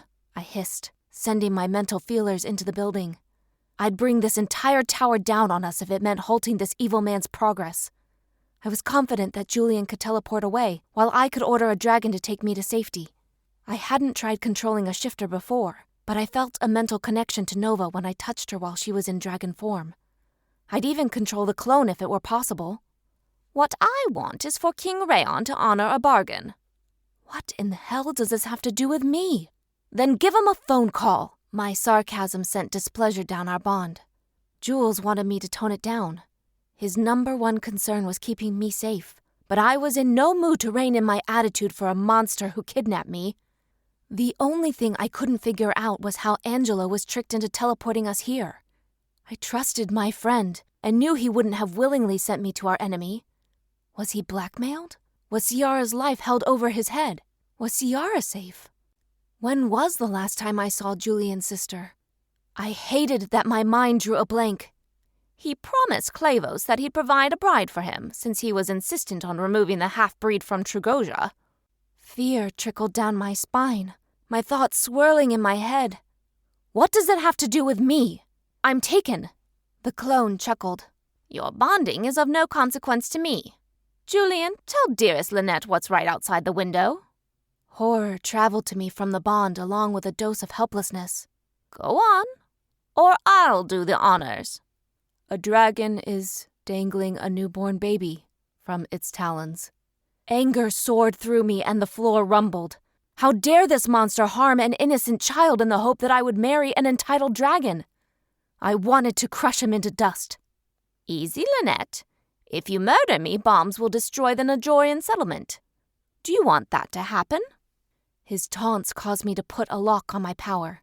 I cursed the now-deceased Lord Pirk for inventing that brand of hell. The explosives were linked to the clone's nervous system. Once the clone ceased to exist, the explosives would incinerate the target. I don't understand what you'll gain from this, I said, helplessness twisting my stomach.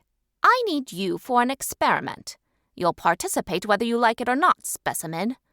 The question is, what it will take for you to cooperate. His words irked the part of me that warned that participating in his experiments meant providing the clones more data.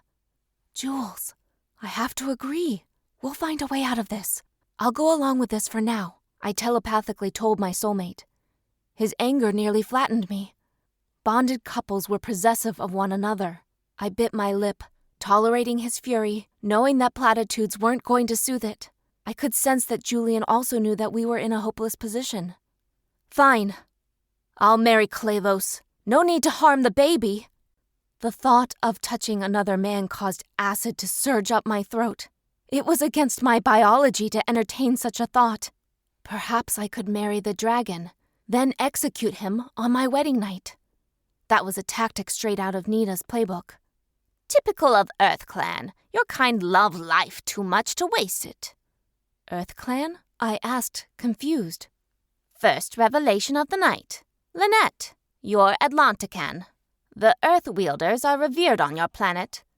You're so powerful you could have been the Earth Queen.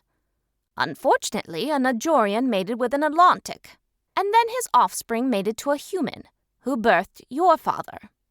Shock and anger mingled at the knowledge of my history. Had the guild resisted the draw of power, my siblings would have been the Castor Royals. I would have known my heritage and... You couldn't capture an Earth Elemental, Julian said. The moment the cyborgs tried, the Atlanticans rallied to protect them. After 3 days of fighting, I decided it wasn't worth a battle. Once I discover how to neutralize an Atlantean's power, I'll return. Panic filled me at the memory of standing with Glacier. Glacier, can you hear me? I mentally demanded. Glacier groaned. Stop shouting, Lynette. I'm here. What do you need? Where are you? At the horrible meet and greet. Where are you? I was kidnapped. I'm on Trugosia and Julian came after me and... A blast of pain slammed into my skull. I let out a scream and collapsed to the carpet. Linny! Julian cried. Then I was lifted into unfamiliar arms and tossed onto the bed. Sorry, sir. She was warning the court of her plight. I had to stop them, a familiar voice said. It took me a shocked moment to place it. Oh, hell no! The eager-to-please disgraced spy betrayed the court. Traitor! Julian hissed. Oh, save it, Jules. I came to my senses. Pain slithered into my chest from the bond I shared. I trusted you. You shouldn't have. Your mistake. Mandy taunted. Mandy, you've done well. Take away her knowledge of the court link. Oh, crap. I couldn't let this happen. I reached out to Fierro and shoved memories into his brain. Remember for me, old friend. Please, remind me when I wake up. Hide. I felt a yank on my power, and Fierro vanished. What just happened? Mandy shrieked. I'm not sure, but that has promise. Fierro teleported away, Julian mentally told me. I reached out to my animal with the bond we shared and felt fingers digging into my brain.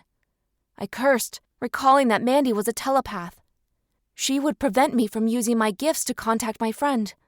Sadness at being separated from Fierro trickled into me. He had been my constant companion for 20 years. Julian forced his feelings into my being.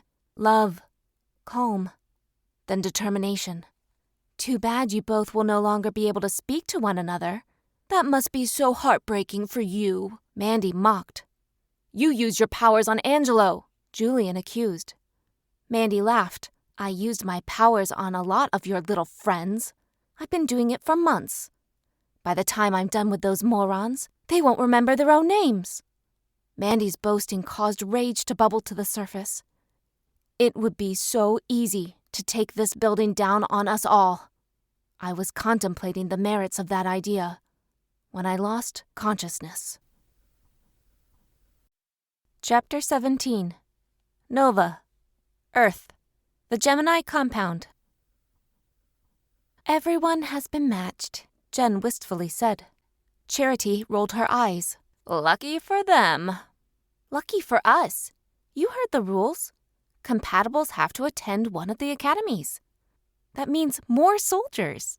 Right. Too bad we can't create more Najorian royals, Charity complained. Not too long ago, Christian went to aid the oracles in our court. Other than Elias's desperate telepathic call, we knew nothing. Besides the horror of not being able to defend our friends, Glacier dropped to the floor without warning. His soulmate, Nina, sat on the floor with his head in her lap. Dr. Rowan was in the infirmary, preparing for the onslaught of injured warriors. All of the matched couples were gone, leaving us alone in this massive function hall. I wonder if we'll be invited to Najorian wedding ceremonies? We did bring those couples together, and... We forced them together, Jen. Don't you forget it, Charity corrected. Winston groaned. Bickering is your coping mechanism? Happy joy. Winston's sarcasm made my lips twitch. We need to stay positive. Glacier will wake up, the oracles will return, and we'll be back together again, Jen cheered. All we need are pom-poms and we can call you a cheerleader. Winston grumbled. I tried out for the cheer team freshman year. I didn't make it. The captain at the time was this witch named Valerie. She laughed at me during my audition and told me that I didn't have the right look to be a cheerleader. Jen rambled. $100 says that you are better looking than her. Winston replied. Before I could question the cheer team captain's logic, Christian rushed into the room. His eyes landed on Glacier, and he cursed. Glacier's mind was tampered with, Christian reported. So was Nova's. Michael piped up. I wanted to admonish him for blurting out that kind of information, but his worry crashed into me. Will he be all right? Nina asked. He'll be fine, although he might be missing a couple of memories. Let me teleport him to the infirmary. Christian gestured, and all of us appeared in my least favorite hallway. The scent of disinfectant, blood, and sickness reached my nose. The frantic voices and thud of footsteps caused anxiety to fill me. The infirmary had received an influx of patients. Jen blinked in surprise before rubbing her nose. Everybody make it back? She asked. They did, except, Christian frowned. I can't find Julian and Lynette. Wanting to be helpful, I created a link to Julian. Julian, where are you and Lynette? I demanded. Trugosia, stop. Pain lanced through my head, and I let out a scream. Trugosia! I shouted in desperation before everything went black. A hand was caressing my forehead. The touch was soothing and filled with love. It took a second for me to realize that my mother was the one touching my forehead. I relaxed into the bed, glad that she was close to me. Open your eyes, Dove, she coaxed. I opened my eyes and blinked furiously until I was able to adjust to the sun. I was lying in my bed, Michael, Dad, and my mother sitting in chairs around the room. They all looked tired. How long was I sleeping? I wondered. Dove, you weren't sleeping. You fell victim to a psychic attack. Mira told us that the effects were fading, so Christian teleported you back to your room. We figured you'd want to wake up in your own bed. Psychic attack? Who did such a thing? Michael's anger reached me from the bond. Mom ruffled my hair. We can't be sure, but there's a suspect. And who would that be? I asked, confused. While my mother's hesitance showed in her eyes, Dad had no such issues filling me in. Mandy Hayden. She's one of the Najorians who took us from Trugosia. She's Elias's sister-in-law. Dad's news caused my heart to ache. I didn't know Elias well, but he seemed stressed enough. Realizing that his sister-in-law was a traitor must have tormented him. Where's Cameron? We don't know, Dove. When a couple of soldiers went to the quarters they shared with Cameron's parents, they found them. Dove, Donald and Celia are no longer with us. Mom's words sent shock through my heart.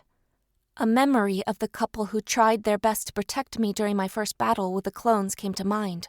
My heart ached at the loss. The couple may have been rigid, but they were valiant warriors. Where are Elias and Rawson? I asked. Injured. I don't think either of them are aware of what happened. Rawson was badly burned by a dragon attack, and Elias nearly depleted himself. When you're up to it, the court needs to replenish him. Urgency filled my bones and I sat up. A warrior was down, and he needed my power to heal. I'd do anything for the court because they were pack. Mom rested a hand on my shoulder as if to prevent me from springing to my feet. Take it easy, Dove. You've been out a day. I feel fine, I assured. That's because you've been hooked up to IVs, Dad replied. I have to get to the court, I insisted. The door flew open, and a haggard-looking Charity entered, followed by Jen. Both women had red-rimmed eyes and slumped shoulders. Lena, Michael asked. She's well enough to siphon magic from us. Rowan just cleared her 10 minutes ago. Nova, can you stand? Jen asked. Before I could say of course, Michael got to his feet and lifted me into his arms. I pressed my face to his chest and breathed in his scent as he carried me into the hallway. I heard my parents' footsteps behind us. I can walk, Mike, I told him. Dr. Rowan told us to keep you off your feet for an hour, Dove. His response caused a sigh to exit my mouth. Like my mother said, an intelligent warrior listened to a competent physician's medical advice. Oh good, Nova's awake, Christian said before we teleported to Elias's hospital bed. He looked pale and was barely moving. Lena leaned against Ares for support. Everyone had somber expressions on their faces. Nova, you okay? Toby, one of the youngest members of the court, asked. She was leaning against the wall beside her soulmate, David. Since she was way too young, they were friends for now. I will be in an hour, I grumbled. There are enough of us, Lena said. Nova, sit this one out. Before I could protest, Dad took me from Michael's arms and placed me on a chair. I wanted to complain, but Lena was one of our leaders. Cursed moons. Michael probably carried me here because he didn't want to leave my side. Michael didn't look surprised by Lena's orders. I watched as some of the court members held hands, and Lena placed a hand on Elias's forehead. A glow encased his body for a minute before it slowly faded. Everyone released their grip on one another, but Lena continued touching her soulmate. She brushed her fingertips over his forehead. When his amber eyes opened, they met hers. We survived? Elias asked. We all made eye contact, not knowing who would deliver the news. Lena couldn't, since it went against her nature to do anything to harm her soulmate. Jade was suffering from the kidnapping of her brother. Ares looked as though he hadn't slept in a year. I was the one who had the mental energy to handle this. I stepped forward and took Elias's hand. He smiled at me. Hey, warrior. He greeted. Hi, Elias. Your parents were warriors through and through. You know that? Were? Elias asked. I'm sorry, Elias. They were murdered. Not much is known other than Cameron is missing, and Mandy may be a traitor. That snake is the traitor, Amber hissed. Elias blinked. What else? What else? Cursed moons, I was stalling. Telling him that Lynette and Julian were taken was only going to add to his grief. Angelo? He was hurt pretty bad before. He's alive, Lena assured. What else? Elias's demeanor was concerning me. I expected weeping, shouting, cursing, even a loss of power. Elias was trying to ignore his parents' death. Julian and Lynette were kidnapped by the clones, I calmly said. Elias sat up, determination on his face. He was a warrior who would bury his grief behind a wall of purpose. Eventually the wall would crumble, and he wouldn't have any barricades from the grief. Why are we sitting here? Let's get them back, Elias demanded. Let's kill Mandy. Cameron would never hurt my parents. He loved them. I know my twin. He doesn't have it in him. I don't think he killed your parents. My instincts are telling me that they were ambushed by clones. Jade cut in. Elias glanced around the room. Where are Sheena and Derek? Guarding Angelo, Lena replied, her arm wrapping around Elias's shoulders. Instead of leaning into her touch, he jerked away. Then let's boost Angelo. The door opened and Dr. Rowan entered. I need to assess my patient. Everyone out. We all left the room and stood in the hallway. Lena approached me and sighed. Thanks for telling him, Nova. It makes me a coward, but I couldn't do it. I couldn't. He's in so much pain, Lena softly said, tears brimming in her eyes. I sensed your struggle, so I took over. We're pack. We lean on one another. The door across from us flew open and Angelo hobbled out of the room, followed by an exasperated Sierra. Raven, get back in that bed, she ordered. No, I've got to get them back. I can't. It isn't your fault, Angelo. Mandy scrambled your mind. She did the same to Nova and Glacier, Jade assured him. I've been telling him that for the last hour. Sierra's exasperation hid the worry she was feeling for her soulmate. They trusted me, Look, Raven, I don't like repeating myself. It's not your fault. He slightly nodded, then rubbed at the stubble on his face. Where's Elias? Angelo asked. Getting checked out by Dr. Rowan, Lena replied. Now that you know this isn't your fault, get back into bed. You're not 100%, Sierra pleaded. Angelo shook his head. I feel fine. Ares walked over to his younger brother and put an arm around him. Dr. Rowan told us that you need another day to rest. Stop being stubborn and get back into bed. An injured soldier is no use to us. I sent them there. Mandy sent Lynette there and Julian followed. Sheena said from the doorway. I checked. There was nothing you could have done. Now get back into bed. Angelo allowed Aries and Sierra back into the room. Chapter 18. Elias. Earth. The Gemini compound. I paced my bedroom, my eyes landing on the pile of clothing on the floor. Lena believed that the floor was another shelf for her things. I snatched up a scrap of material she wore to entice me and threw it in the hamper. Then I put her makeup back into the makeup bag she bought. The towel Lena used was draped over the desk chair. I snatched it up and tossed it into the laundry hamper. What's the point, Elias? She's gonna make a mess all over again. Suddenly, exhaustion slammed into me, and I collapsed on the foot of the bed. My twin was mated to a psycho who decided to jump ship. Someone murdered my parents, and all I could do was pick up after my compatible. Lena was currently in the kitchen speaking to Sheena and Derek in hushed tones. I didn't need to use my amulet to know that they were talking about me. I fingered the necklace I charmed, wondering who killed my parents. Then I was drawn into a vision. Dad sat in the dining room, a half-finished plate of pasta and meatballs in front of him. His troubled eyes gazed at the place setting across from his. There was a slice of cake resting on a dessert plate. Dad loosened his tie and gritted his teeth. Mom hurried into the room, dressed in a blue pantsuit. Her blonde hair was up in a severe bun, her eyes holding worry. "Where's Cameron?" Mom demanded. Dad pulled his phone from his suit jacket pocket and glanced at it. "He'll be here shortly. Do you think the reports are correct?" Celia dabbed at a tear with a napkin. "Elias's disappearance can't be explained any other way. I checked his phone log. She was the one who texted him to meet up. If Mandy's innocent, why didn't she mention it?" Dad shrugged. "She didn't want to upset Cameron." "No. I think she wanted Elias gone." Donald cursed and tossed his wineglass against the wall. He stood, his face filled with fury. "All that wasted time. And you know what I said to my own son? I criticized him for not taking the rejection like a man." A tear trickled down Celia's cheek. "Donald, Elias knows you love him. He knows you were only upset due to the years of sleepless nights. We have a smart son. Preventing King Rayon from allowing him into the academy only crippled him. Not disowning Cameron crippled him. All I seem to do is wrong. You were trying to protect him. You saw how Angelo was treated when he entered the academy. Reading power levels isn't a defensive gift. They would have torn him apart. Mandy teleported into the room, an exhausted expression on her face. She scowled at the cuffs that wrapped around her wrist. "Where's Cameron?" Mom's question caused Mandy's eyes to roll.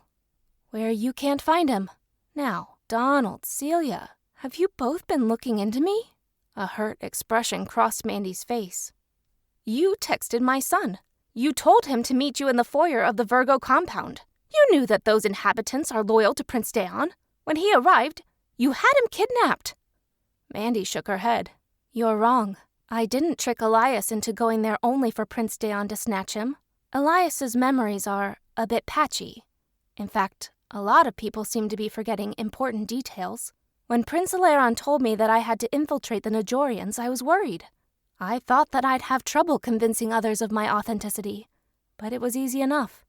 When I was 13, I came across a worthless couple that lived in the middle of nowhere. I used my mind control to convince them that I was their daughter. I reinforced this for years. Then I ran into Elias. He immediately started feeling my emotions. I thought, what good luck? He's my bonded mate. But then something unexpected happened. I started falling in love with your son. He was good, smart, gentle. Everything that I ever wanted. Then Prince Eleron told me that I couldn't have him. He wasn't close enough to your stupid king. So I set my sights on Cameron. Of course, the annoying rigid man wasn't interested, so I had to mentally control him into falling in love with me. I knew that identical twins could have the same compatibles. I banked on that the day I made love to Cameron. The tearing of my bond with Elias was agonizing. But I did it for the greater good. All I wanted to do was make things easier for myself. I was going to plant the idea in Elias's head that we weren't compatible. Then Prince Daon got to him first and took him. I'm the one who alerted Prince Eleron of Prince Daon and Lord Peric's operations. He infiltrated their underground network while I went back to Cameron. I was told that Elias was gone to me. But it didn't matter. I needed a spy since Prince Eleron couldn't get a clone close enough to King Raon. So I passed on information while suffering the touch of a man I didn't like all that much.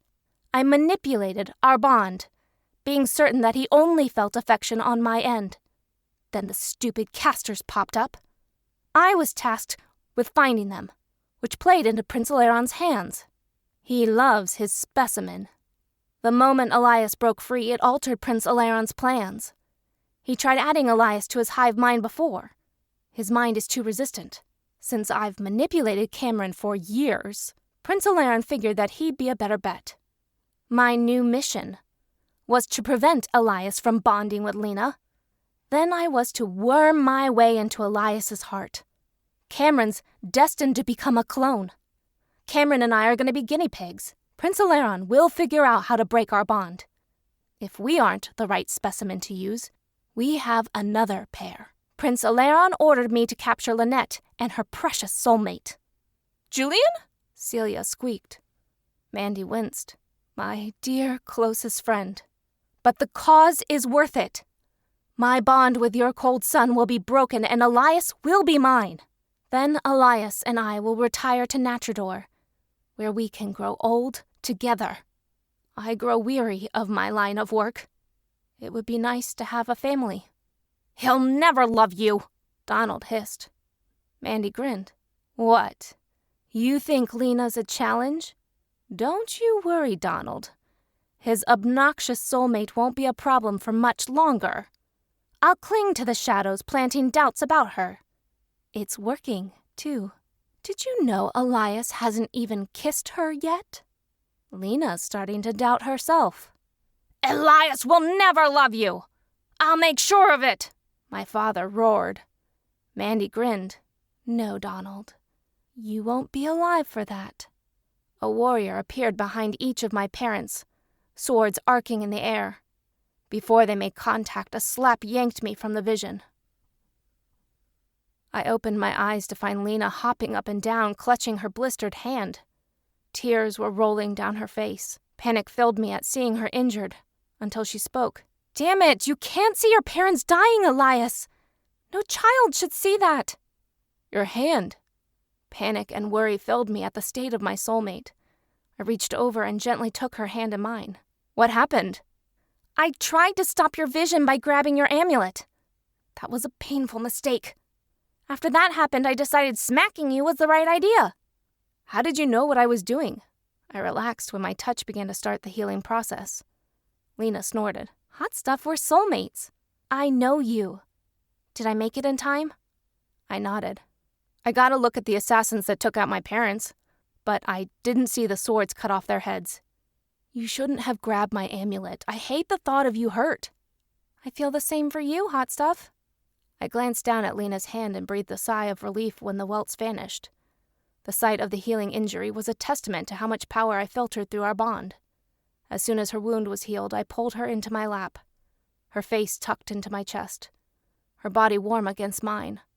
For a while I sat there trying to process everything I saw. Mandy isn't Najorian. I have no idea how she fooled me, but she used mind control, no doubt. None of this is your fault, Elias. You had no way of knowing she was a fraud. My gift is to read the power signatures of humanoids. How did she get past me?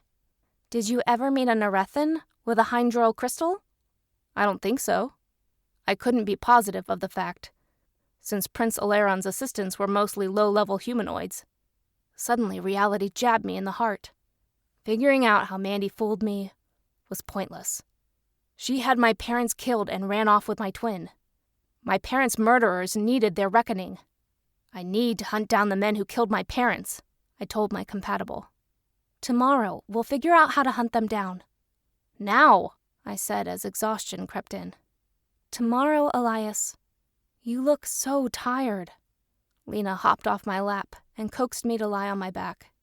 She next slipped into bed beside me and pulled the blankets over us. I closed my eyes and allowed sleep to take me. Chapter 19. Lena. Earth. The Gemini compound. Dread nearly clogged my throat when I entered Jade's apartment. My parents, Jack and Nellie Clark, were sitting at the kitchen table nursing cups of hot chocolate. Grandma Katrina and Grandpa Gary were flipping pancakes. Their jovial moods clued me into the fact that they weren't aware of Julian and Lynette's capture. What in the hell was my twin thinking? I didn't bother greeting them. I didn't have it in me to be fake. Instead, I stormed into Jade and Aries' bedroom without knocking. On a day where my world wasn't falling apart, that move would have been inadvisable, since my twin and her soulmate were bonded. Today, Jade sat on the edge of the bed, her head clutched in her hands. Aries was seated on the ground, agony twisting his face. "What's happening?" I demanded. Jade groaned. "There are side effects to using the amulet. We're currently suffering them." Right. That was something that the horrible guild members hadn't told the lot of us. Oracles could use their crystal balls or seeing amulets once every other day. Seeing the future expended a lot of energy. I learned the hard way during our battle with the cyborg and Janton warriors. "You trying to figure out how to bring Lynette and Julian back home?" I asked. Sadness clouded Jade's expression. "The most likely future is that Julian—" Did someone forget to cancel Sunday brunch? Winston demanded. I turned to face my friend and let out a sigh. I was too distracted by Elias to recall that today was Sunday. Jade and Aries were future hopping, which is why they look so terrible. Winston frowned. Rawson's finally awake. Who's telling him? Was it horrible that I wanted to recruit Nova for that task? Jade stumbled to her feet. I wrapped my arm around my twin's waist.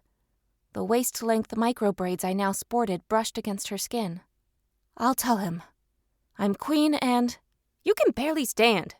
Maybe Torment should do it. He's friends with Rawson. His soulmate's in the Serenity Center. You know he won't leave that place until she's discharged, I reminded Winston. He rubbed his eyes. I hate to point out the obvious, but we need the rest of the court. There's no more time for them to mope. Winston, they went through traumatic events. I wouldn't call that moping, Jade chastised. So did Aries, and he isn't in the Serenity Center. Winston argued. Aries stood and puffed out his chest. I just knew something misogynistic was about to pop out of his mouth. As a male, it's my duty to stay at my soulmate's side and— Wrong answer, Prince Charming, I teased. Aries tossed up his hands. I wasn't insulting the strength of a woman. I was merely explaining why I declined going to a Serenity Center. That and Rowan is forcing Aries to go to therapy twice a week, Jade added. Aries nodded. Finn is acceptable to pour my burdens out to. I'm sure he is, Winston said. Tucker, Ben, Macy, and Devin aren't battle-ready. I don't recommend taking them out of the center. Mira's still recovering from what Mandy did to her, and since Torment can feel everything Macy's feeling, he also isn't battle-ready. I'm not positive that I shouldn't have ordered for Toby to go to a Serenity Center. She's a bit traumatized, Jade said. Winston sighed. Bug has been out of it lately. Amber's attack on her is— Our friend stopped speaking and shook his head. Ever since Amber ran off half-cocked to try to rescue her mother, things hadn't been great between the two of them. At least he was no longer blocking their bond, but they weren't the lovey-dovey couple I was accustomed to seeing. I was about to ask Winston how things were going with Amber when Dad teleported into the room. Kids, what's wrong? The court members who were present stared at one another. No one wanted to tell Dad about Julian. They had just been reunited a couple of weeks ago after years of separation. I couldn't tell him that another alien was holding one of his children against their will. Jade cleared her throat, a tear trickling down her face. Dad, a lot has happened. Celia and Martin are dead. Mandy betrayed us. She has been Prince Eleron's spy all along. Julian and Lynette are captives of Alpha Primus. Alpha Primus is a mental clone. He wants Lynette to marry Clavos, a dragon shifter. Lynette is part Atlantican, but we will get Julian and Lynette back.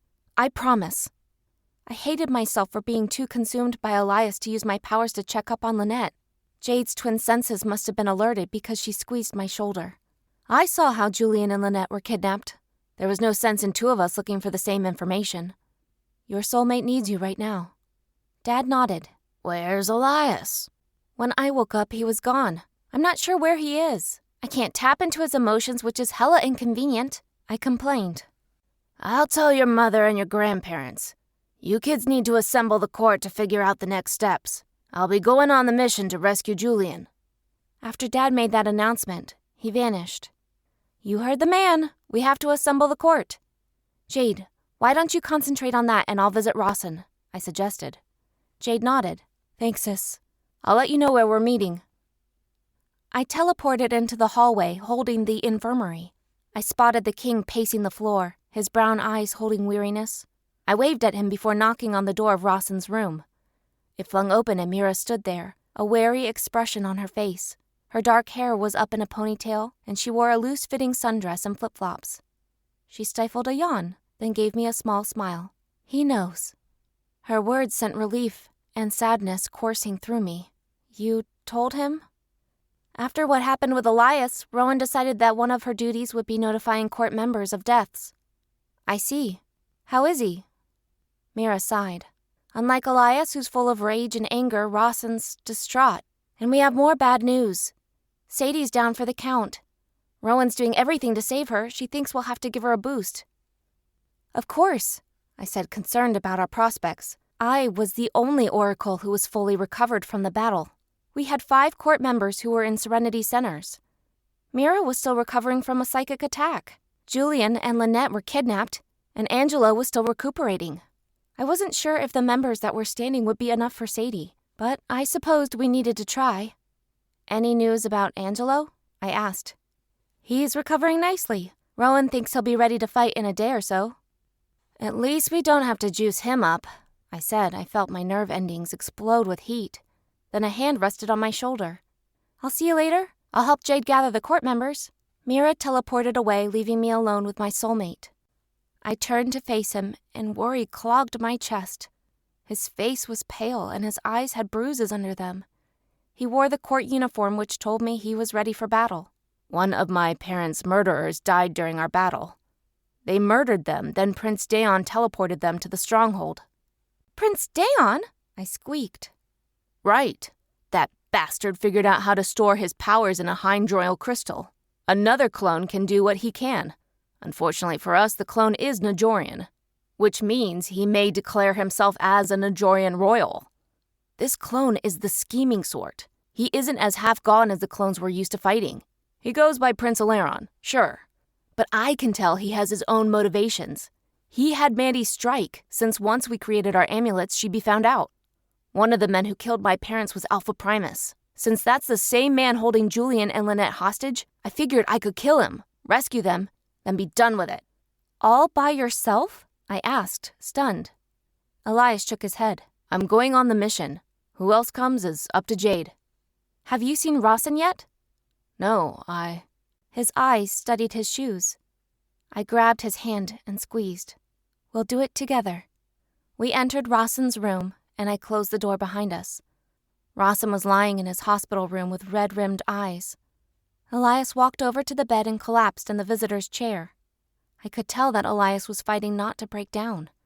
He was blocking out the grief, hoping that a purpose would keep him moving. Hi, Rawson, I said, right before taking the other chair. He eyed me with regret. I'm sorry about Julian and Lynette, he said. I'm sorry about your parents, I replied, squeezing his arm. Father was happy that Elias found you. Mom was... Grief filled Rawson's eyes, and I nodded in understanding. Sadie's awake? Not yet, but she should be later today. I wasn't going to tell him that his soulmate's recovery wasn't smooth sailing. Once I scrounged up healthy casters, she'd be as good as new. Good. I'd like to see her, Rawson said. Elias, I've planned services for Mom and Dad. They will be tomorrow. What about Cameron? Elias demanded. Rawson replied by letting out a devastated sob. Right. Because Cameron was bonded to Mandy, he was already a dead man. Chapter 20. Nova. Earth. The Gemini compound. A soft knock yanked me from a fitful rest. Excitement caused my pulse to thunder. I hopped out of bed and rushed to the door. I pulled it open and saw Michael standing there with a tray in hand. My eyes lit up at the sight of French toast with sausage links. His kind eyes briefly met mine before he glanced away. Sorry for waking you. Jade? My soulmate trailed off, shifting from foot to foot. What about Jade? She called a court meeting. She's too weak to use the court link, so she asked Mira to pass the message along. I thought you would want to eat breakfast before the meeting started. I was amazed that Michael felt comfortable enough to speak so many words to me. Excitement filled my soul. He was beginning to trust me. Thank you, Mike. Have you eaten? Michael nodded. I had some cereal. You don't like French toast? There wasn't enough bread for everyone. Charity's going grocery shopping today. I added bread to the list since you like it so much. You must have some of my French toast. I'm not hungry, Dove. He placed the tray on my desk before giving me a peck on the cheek. He blushed and hurried away. I smiled and touched the place where Mike's lips brushed. It startled me how much progress we made over the last couple of weeks. I sat down at the desk and ate breakfast. I can't wait until you guys learn how to teleport. Going to the grocery store was annoying. I swear, some cranky woman in a pantsuit wanted to fight me over the last avocado. Charity grumbled as we put the groceries away. Jen was sitting at the kitchen table, reading something on a tablet. Did you get the last avocado? Jen asked. Charity pulled the avocado out of the plastic bag and waved it in triumph. Great! At least you can make your famous guacamole. I could if we aren't sent to kill things. Charity agreed. I loaded the canned goods and snack foods in the cupboards and plopped down in the chair across from Jen. 10 more minutes, I said, determination causing excitement to grow. I think she's excited about killing things, Jen mused. Toby chose that moment to enter, the bags under her eyes announcing her lack of sleep. Hey, Bug, you didn't sleep? Jen asked. Toby stifled a yawn. I had a nightmare that a cyborg looking like Amber slaughtered my entire family. Does anyone have coffee? Jen shook her head. Rowan doesn't want you to have any caffeine. Toby groaned. When I snore during the meeting, wake me up. The last thing I need is David worrying about me. Toby had been kidnapped by Prince Daon not too long ago. When she returned to the compound, Amber had attacked her during her misguided attempt at rescuing her mother. Despite confronting Amber, my friend was only getting worse. If you want rest, I'm sure that Jade will understand. No, David already views me as a child he has to look after. The last thing I need is him believing that I have nothing to add to the court. Jen frowned. There are others in the Serenity Center, Toby. No one thinks less of them. Toby shook her head. Their soulmates aren't treating them like children. Besides, I'm fine. I just need a bit of coffee. Worry pulsed in my gut. What if Jade required the young warrior to charge into battle? She could barely keep her eyes open. Our wrist tablets chimed in unison, and we rushed to the door. I snatched up a cinnamon bun from the platter on the buffet table and plopped down in the seat beside Michael. To my surprise, Dad and Mom were also at the table, along with Jen and Charity. Dad, who opted for a cup of coffee, arched a brow. I thought your soulmate cooked for you this morning, Dove. His amused tone caused love to fill my heart. Now that father wasn't living under Alpha Primus's unjust rule, he was thriving. I tried to recall some of what the Alpha put my parents through and drew up a blank. Cursed moons. I had forgotten something else. Michael rested a hand on my shoulder, which filled me with comfort. Instead of concerning my parents, I took a big bite of the treat. I think I may like this more than hunting pies. My announcement caused Mom to let out a playful gasp. Before anyone could comment, a tall man who looked similar to my father rushed over to us.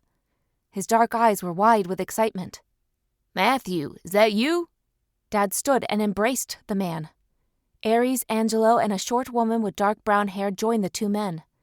Dad pulled away from the man and grinned. Aries, Angelo, this is my younger brother, Matthew, the unfamiliar man announced. I frowned, a memory trying to surface, But when it wouldn't come, I growled in anger. Ares frowned. You okay, warrior? I can't remember something else. Cursed moons! What did that she-devil do to me? Dove, what are you talking about? My mother demanded, her eyes beginning to glow. Mandy tampered with a lot of my memories. I couldn't remember our alpha's name. I don't remember what he put us through. The only thing I recall is wanting to grow strong enough to challenge him to a duel, but... Absolutely not, Dove! Your place is on Earth! My father's cry of outrage caused me to get to my feet. Dad, innocent people are suffering. It isn't in my nature to stand by and allow it to continue. I trust my dragon. One day I will be powerful enough to take over Dragon Pack. Ares frowned. That explains one of the possibilities. Can we save the talk of duels for later? There are more pressing matters, Angelo said, a grin on his face. Like what? I asked, bemused. If your dad's my dad's brother, that makes us cousins, Angelo said before pulling me into his arms. The moment his arms wrapped around me, a block I hadn't noticed around my soul split open. Power crashed into my body, causing my nerve endings to explode in pain. Ares let out a surprised shout, and I could feel his arm grasping mine. I wobbled on my feet, my powers leaking into my cousins. Michael rushed for us, his eyes wide with concern. He cupped my cheeks, and the agony slowly faded. I gazed into his stunning blue eyes, comforted by the goodness that radiated from his soul. He was worthy. A warrior with unyielding strength. I knew that someday he'd move galaxies. In that moment, I wanted to kiss his stunning lips, but then my consciousness traveled to an alternate plane. The grassy plain was vibrant, warm, and peaceful. The waist-high green blades caressed my skin. I was wearing an ankle-length gown. I peered up at the warm sun in astonishment. A tall, burly man with chocolate skin and a beard laced with gray appeared. He wore a white t-shirt and black shorts. His serene expression calmed me a bit. Nova of Dragon Pack, you've forgotten our last conversation. His words caused confusion to tingle in my stomach. Who are you? I asked. Have you followed my instructions? If I have forgotten you, how was I supposed to follow your instructions? The man grinned. I love your spirit, Nova of Dragon Pack. Our connection is strong. So I will issue you a reminder. The survival of the planet you love hinges on Michael being the strongest warrior he can be. You must help him come into his power. What do you mean? I've said enough, Nova. You must go now, precious child. Who are you? The man smiled. I hope you find out someday, but it doesn't seem likely. I blinked the hallucination away, trying to determine what kind of sorcery had been placed upon me. A strange man in a field of grass was giving me orders. I was to assist Michael with coming into his power, which didn't make sense. Michael was already a part of a court of magical beings. Dove, you okay? Michael said. I shoved myself from my thoughts and realized that I was still standing there clutching the arms of my cousins. Michael's hands were still on my face. I think Mandy tampered with my mind again, I grumbled. No, that wasn't Mandy. I could sense the power signature of the telepath.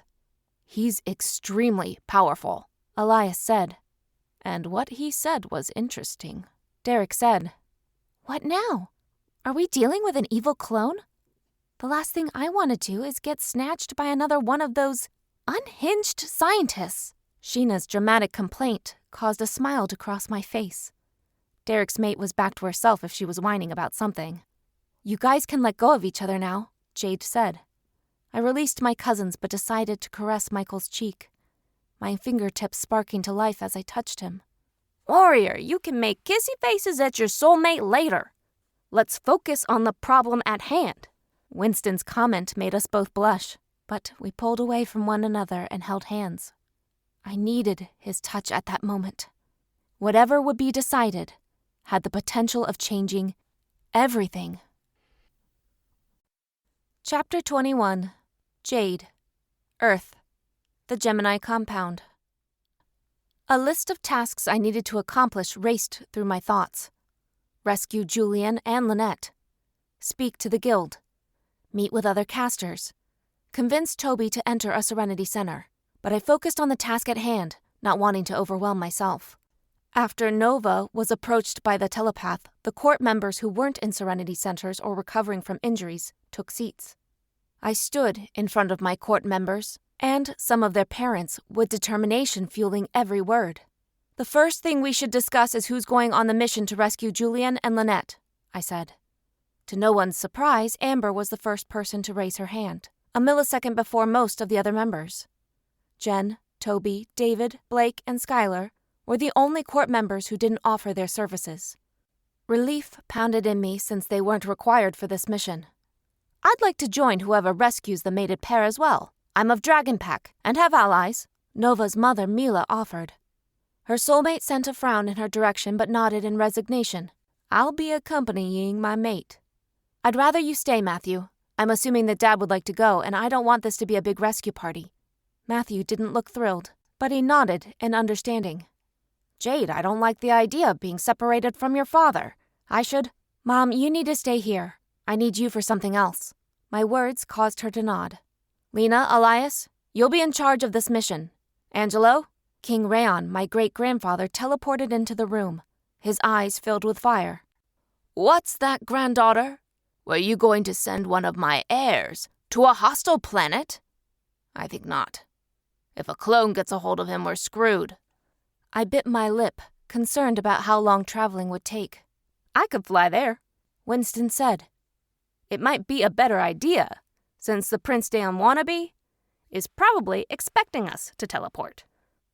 Great idea, my grandfather said, his sarcasm grating on my nerves. But how will you allow to pass through the shield? The court link fired up, and images were broadcasted to all of us. First, there was an onyx knife with 2 white discs on the hilt. It was resting on a black lab table. Then we were sent an image of a burly clone reviewing something on a tablet. Next, I saw an image of a man who was frozen in mid-shift. He had a human face that had vacant eyes. He had wolf legs complete with paws. His torso was all man. The next image was of a sickly pale man chowing down on a human arm. Guys, that's all I'm able to send. The knife of acceptance has been stolen by the clones. You need to get it back. Rawson's exhausted voice reached us through the mental link. What the hell? It's like everything keeps on getting worse, Sheena shouted. I couldn't fault my best friend for her outburst. I too was becoming frustrated by the obstacles that kept on being tossed at us. Remember, Jade, the universe gave us the tools to succeed. I ended my mental pep talk and locked eyes with my grandfather. What's the knife of acceptance? I asked in a weary tone. It's the blade that can create shifters, Mila replied. A part of me wanted to toss my breakfast all over the carpet. These clones were going to take a ceremonial blade and warp it so they could create zombies. Were zombies the infallible army that Prince Eleron would create to invade Potentia? Great. Now what? Sheena grumbled. Hold on. You mean that someone could be poked with the knife and bam, they're a shifter? Jen wanted to know.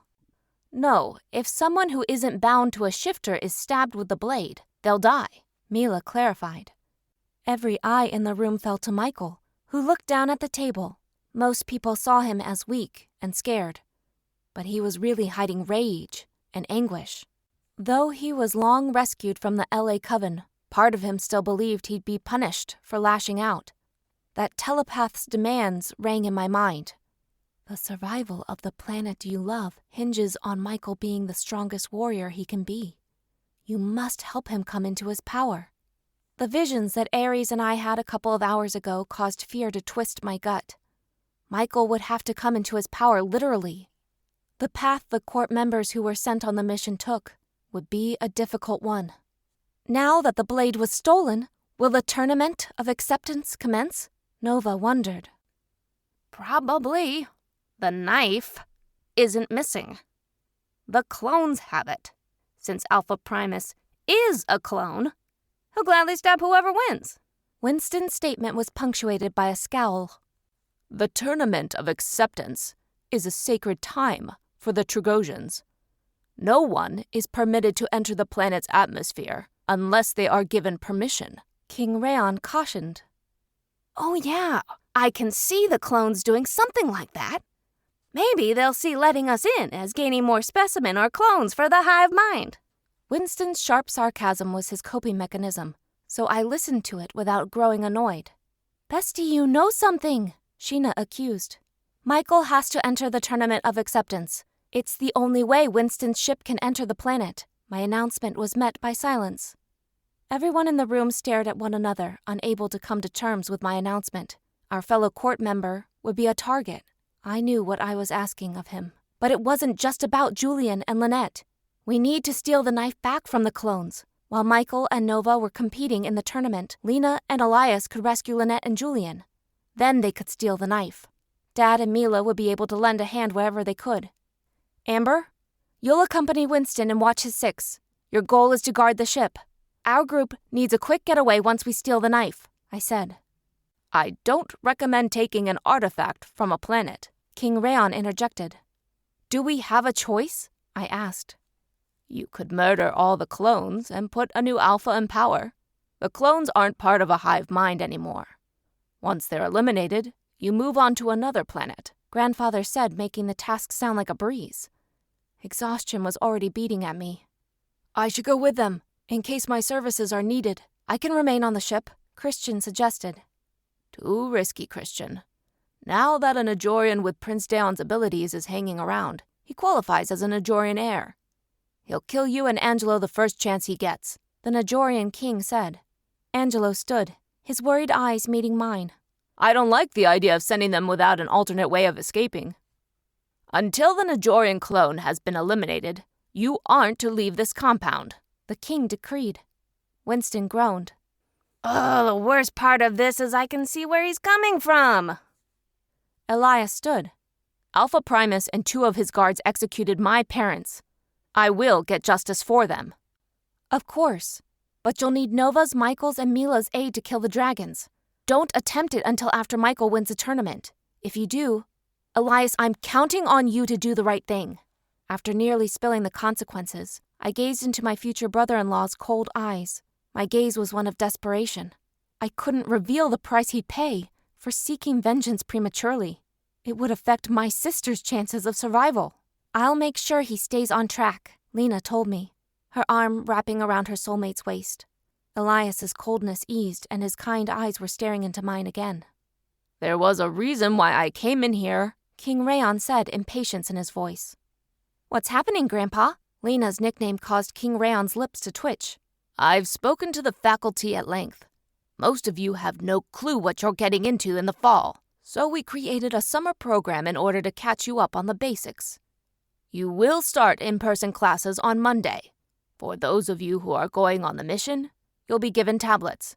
You'll be expected to attend the classes virtually while you're on the ship. The court members in the Serenity Centers will also join you virtually. Those of you who have already graduated from an academy will be expected to sit in on the courses and serve as assistants when asked, King Raon announced before teleporting away. But it's Sunday, Charity cried. That's hardly enough time to prepare.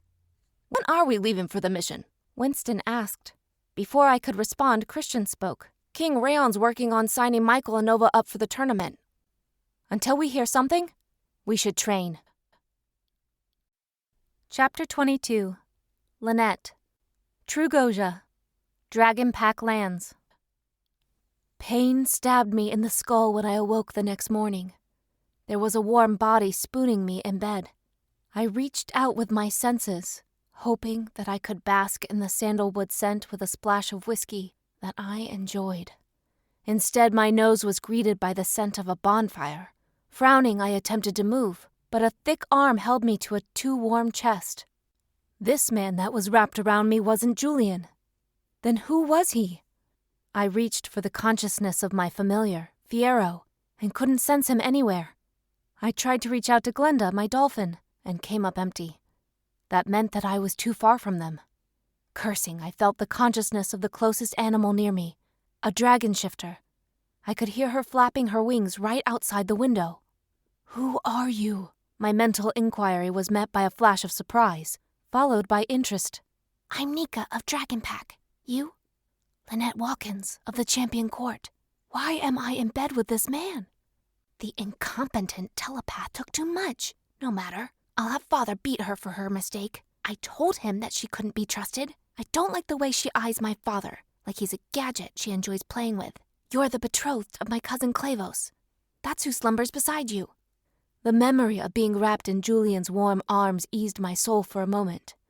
Then it occurred to me that this misinformed creature thought I'd bound myself to anyone other than my compatible. I have a compatible. "He's currently being held by my father. If you comply, he won't be harmed." "If your father kills him, I'll be dead. We've completed our bond." "He has disposable pawns he can use against you, Lynette. If you want my advice, comply." "I'm not complying. I'm spoken for." "Lynette, be smart. There's a dreadful telepath who can control you if need be. Comply, then escape when the chance presents itself." "And you'll assist me?" A flash of anger sliced through our temporary bond. "My father is no more. I don't know of the strange man who now possesses him, but something's not right." I had a pretty good idea of what happened to her father, but how in the hell did I come to be in bed with a delusional stranger? I recalled creating a hole in the ground for the ritual to create the amulets for the oracles of the court. Then I was teleported into a strange bedroom. Julian had been there. Then I wasn't sure what happened after that. "The telepath made a mistake while manipulating your memories. You have been unconscious for 2 days." Nika's words made me shudder. What memories did the telepath divest me of? Before I could ask Nika another question, the door squealed open and a lilac scent reached my nose. "Good, you're up. We have an hour to make you decent." Mandy's words caused rage to slam into me. My mark tingled at the thought of blasting her into ashes. She had been one of Julian's most trusted friends and ended up stabbing him in the back. Why? That's the only question I could formulate. "If you delay, Alpha Primus will execute another Najorian. He has already killed 2 for the days you've delayed marrying Clavos." Grief slammed into me for the loss of innocent people. "You knocked me out! Those people never had to die!" I shouted. What happened to the clone's desire to keep Specimen alive? Mandy chuckled. "Alpha Primus will do anything to get results. Now get out of bed unless you want the Najorian settlement to lose another citizen." Cursing, I shoved Clavos' arm from my body and got out of bed. A grip latched onto my arm, boiling my blood. "Why are you touching me?" My words only inspired Mandy to tighten her grip. "Keep it moving. We don't have much time. Clavos, wake up!" Mandy's shout disrupted the snoring, and I heard the sound of someone sitting up in bed. "Mandy, unhand my mate!" Clavos roared. "Remember, dragon, if you harm me, there will be consequences." After Mandy's smug response, she dragged me into the bathroom. "Take a bath. I'll come back for you in 10 minutes. I stripped out of the silk nightgown I wore and walked toward the smell of vanilla. My feet touched the edge of the tub, and I reached out. After feeling the lip of the tub, I hooked one leg over it and got in. The water was warm enough for me to bathe. I trailed the sides of the tub until I found a bottle and loofah. I washed my body, then touched my hair. The box braids I had been wearing had been taken out, revealing a curly mess on top of my head. Sighing at the efforts of the kind hairstylists that were wasted, I stood and got out of the bath. A blast of warm air smacked my body, evaporating the moisture with it. "Lift your arms." I lifted my arms and Mandy pulled a loose-fitting dress over my head. "I'm able to dress myself," I hotly announced. "I'm blind, not an invalid." "I know that, idiot. Alpha Primus wants to make sure that you don't do anything sneaky with your outfit. Like hide a weapon in it? Now come on. I have to work on your hair." To my surprise, Mandy took the time to comb my hair. She pulled it up into a ponytail when her task was completed. After the traitor slipped ballet flats onto my feet, she ordered for me to stand. I resisted the urge to turn her to ash. I'm starting to get sick of your horrid attitude. I won't fight you, Mandy. That monster will murder Najorians if I refuse. I told him that you wouldn't put up much of a fight, but he won't leave anything to chance. Grab my arm. I grabbed Mandy's arm and was relieved that she knew how to give sighted guide. She led me from the bedroom and pulled her arm backward when she wanted me to walk behind her. We reversed 2 hallways until fresh air hit my face. We exited the dwelling and I arrived in a crowded area. The warmth that caressed my entire body told me that Julian was somewhere in this crowd. I had the sense not to react to his presence in case he was trying to find a way to spring me. I'd marry this creep, but I sure as hell wouldn't commit to him. The first chance I got, I was out of there. Why am I hearing someone else's thoughts in your head? Mandy's question caused me to blink. I felt my connection with Nika the dragon, who was flying a perimeter around the palace. Thanks to your botched memory-removing stunt, I had no idea where I was. I needed to connect to a dragon so I could understand my predicament. My hand was yanked away from Mandy's and I heard a groan before a body thudded to the ground. The scent of blood wafted into my nose. The man who clutched my arm now was Clavos, who was my hubby-to-be. Oh, joy. What happened to Mandy? I asked, bemused. Nika reported to her father that she treated you harshly. She was lashed with a whip made of dragool teeth. No one will lay a disrespectful hand on my future alpha female. This man was insane if he thought that hitting someone with a whip for being grumpy was reasonable. But I didn't bother telling him so. Step forward, my dear Lynette. Feel the spirit of the dragons that have come to bear witness to our union. I stepped forward, my hand resting on the balcony railing. I used my senses and realized that hundreds of dragons were in the air. There was also a crowd of people below. Julian was in that crowd, seeing me being wed to someone else. His love and understanding shot through my bond. He must have known the price of refusing Clavos. I pushed love into my bond, wishing that there was a way we could communicate. No, there was a way we could communicate. I swore it. I reached out to a shadowy part of my mind and felt a mental cord spring into my head. Memories of our court link flooded me. I gritted my teeth, trying not to be overcome by the onslaught. With those memories came the missing pieces I was desperate for. Fiyero had teleported off Trugosia. He used my energy to do it, which was the real reason I felt unconscious. Our link tampered with Mandy's attempts to force me to forget about the court link. I bit my lip so I wouldn't smile. The stupid dragon knocked out Mandy before she could read my thoughts. Julian, can you hear me? I can, Lenny. I've come to rescue you. If you jump, I can catch you. If I run, he'll execute another Najorian. 2 innocent people have lost their lives already. Resignation pummeled my chest, making me want to tear up. But I didn't want to show the monster that I was communicating with the love of my life. Do what you have to do. Lenny, I love you. I love you too. I promise. I'll kill the clone the first chance I get.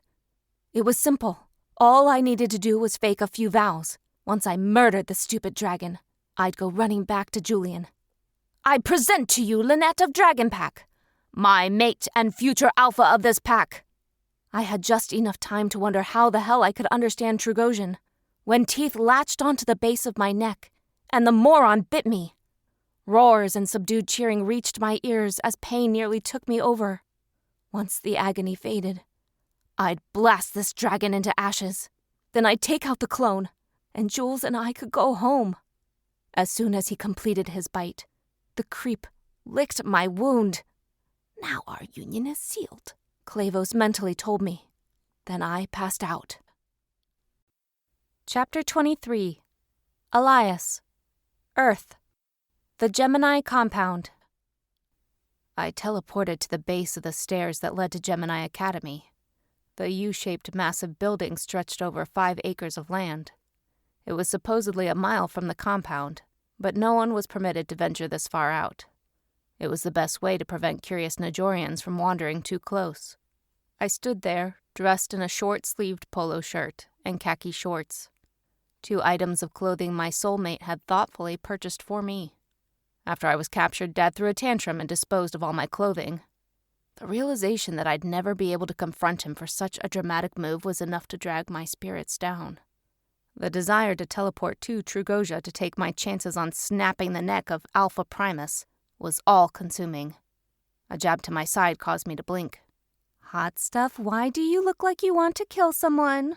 Lena's voice soothed away most of the rage. Because I do, Vixen. I glanced over at the woman who was testing my control and gaped. She wore a crop top that exposed her flat stomach and snug shorts that displayed her assets.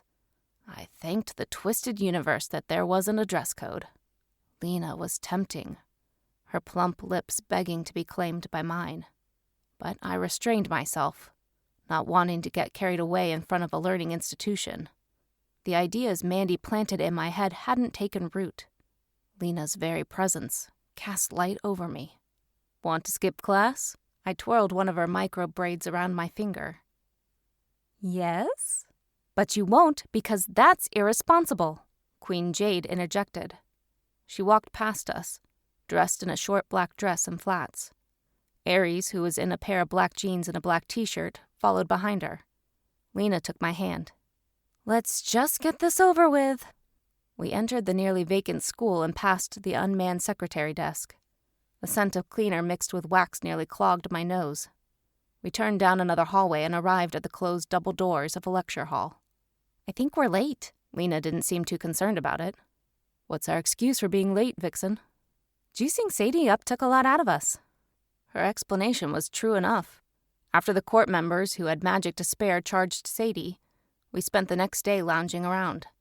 We stepped into the room and I blinked in surprise. There weren't just court members sitting at the desks, but casters and Najorian pairs as well. Grandpa never wants to waste an opportunity. Lena calling our king Grandpa was strange. She mostly did it to irritate him, which was refreshing. Lena and I took seats behind Nova and Michael, while Ares and Jade occupied the table beside us. Right before the clock struck 8, a tall man with cropped black hair strolled into the room. He put his tablet down on the podium and gazed out at the students in the room. There had to be close to 100 in this class. My name is Professor Scott, and this is Najorian History 101. This accelerated course will be difficult. I won't coddle you because you're royals, casters, and newly bonded Najorian. I expect for assignments to be completed on time. If you fail this class, you'll retake it in the fall. For those of you who are thinking to deliberately fail out of the academy, don't bother. Now that the pleasantries are out of the way, let's talk about Najorian history. Does anyone know the government structure that used to exist on Najori? I wasn't surprised when Rawson, Angelo, Derek, Mira, and Winston raised their hands. My friend may not have gone to the academy, but his father valued knowledge. Prince Angelo, please enlighten us, the professor said. There was the king and the heirs, which was any Najorian who could teleport groups of people. For those of you who don't know, most Najorians can only teleport themselves. Then there were the enhancers. They were a group of Najorians who could define and tweak the abilities of the chosen. And who were the chosen, Prince Angelo? The professor asked, a self-satisfied smile on his face. The defenders of the planet. They were the soldiers that were chosen by the king, heirs, and enhancers. My heart rate increased at the memory that was slowly trickling into my brain. I recalled a vault filled with people, touching it, and being transported into the past. A hand touched my shoulder. I turned to see Mira sitting there, a sly expression on her face. You'll remember everything in an hour or two. I suspected Mandy and wanted to hide the info from her. So I didn't give your memories back after you came to the compound. Mira's telepathic message erased at least one worry. Mandy still didn't know how to open the vault. The last thing we needed was a clone getting hold of an enhancer. Professor Scott, what happened to the enhancers and the chosen? Jen blurted out. They were lost to us, but we'll speak about them. Let's start by discussing King Marine. The knowledge of the vision returned to me by the time we filed out of the school. We only had 2 intensive classes, Najorian History and Abilities 101. Professor Scott taught both courses in the same room. Lena eyed me with suspicion as we walked down the steps. No one could teleport until they reached the lawn. That prevented students from using their teleportation gift during school. It was blistering hot by the time everyone crowded onto the lawn. "See you at home," I told Lena. I was relieved when I teleported back into my bedroom. I quickly stripped out of my clothes and was in nothing but black boxers when Lena stormed in. Her hungry eyes took in my body. Then she shook her head and covered her eyes. "Put on clothes. When I look at you, I'm too distracted to properly scold you." "For what?" "For hiding something from me. Compatibles aren't supposed to have any secrets, hot stuff." "I didn't hide anything from you. I just didn't have a chance to tell you what was going on." That excuse was lame, since I could have informed Lena of my vision via the court link. "You were hoping that I didn't pick up on anything. But you can't hide anything from me. You're my favorite topic. I'm always watching you." Her comment made me chuckle. "That isn't creepy at all, Vixen." "It's not meant to be creepy. It's meant to be an assurance that my eyes are only on you. There aren't other lovers, prospects, sidemen. Wouldn't a lover be the same as a sideman?" Lena tossed up her hands and squeaked when she discovered my half-dressed state. "Elias Bartholomew Hayden, you better put some clothes on and tell me what's going on." "You've spent all that time talking me out of them, and now you want me to put them back on?" I was teasing Lena now, caught up in her beauty. Lena let out a frustrated shout and charged me. My arms were ready for her. Her arms wrapped around my neck and her legs wrapped around my waist. I cupped her bottom and allowed my lips to finally crash into hers. I kissed her with all the desire that I've been feeling since I met her. Her arms held me close, her tongue slipping into my mouth. Our kisses were hot, frantic, earth-shattering. I placed her on the dresser and trailed kisses down her neck. Her hands slid from around my neck and were now caressing my chest. Her hands were warm, her touch sending so much pleasure through me that I thought I would faint. It was overwhelming to bask in the presence of a compatible. I trailed kisses down Lena's neck, my lips making her shudder. Then her lips were on mine again, our kisses long and lingering. I broke the kiss in favor of burying my face in her neck. She stroked my hair, sending peace through me. "You aren't going to tell me?" "In case we're separated and tortured, I can't. I need to create a charm that prevents someone from accessing my memories before I step foot on Trugosia." Lena's arms held me close, her face resting on my bare chest. "I'll figure something out. We need to protect our minds from Mandy. The last thing I want her knowing is that we're trying to steal the knife of acceptance. Could the information that you're hiding from me help the clones?" "Yes, Vixen. That's why I can't tell you." "We should be a team, hot stuff. You shouldn't have to keep the secret from me." "Promise me you won't search for the truth by vision hopping." "I promise. Despite how worried I am that you're hiding something from me, I won't look." Her response caused an ache to fill my chest. I scooped Lena up in my arms and carried her to the bed. I gently placed her on the mattress before getting in beside her. I watched as she stretched out and stifled a yawn. "Sleep, Vixen," I encouraged. She snuggled into my arms and I held her close to me. "I'm not tired. Not at all." She blinked her eyes open, fighting against her weariness. In less than a second, Lena was fast asleep. Chapter 24. Nova. Earth. The Gemini compound. 2 balls of light, the size of grapes, flew in my direction. I shot the magic in my body toward the threat, and managed to charm the energy ball heading for my stomach to bounce harmlessly against me. But the one that hit my arm sent sharp pain through me. I let out a groan and eyed my arm, where a welt was forming. Amber gestured to my soulmate. "Michael, you're up!" Training over the last 2 days had been grueling.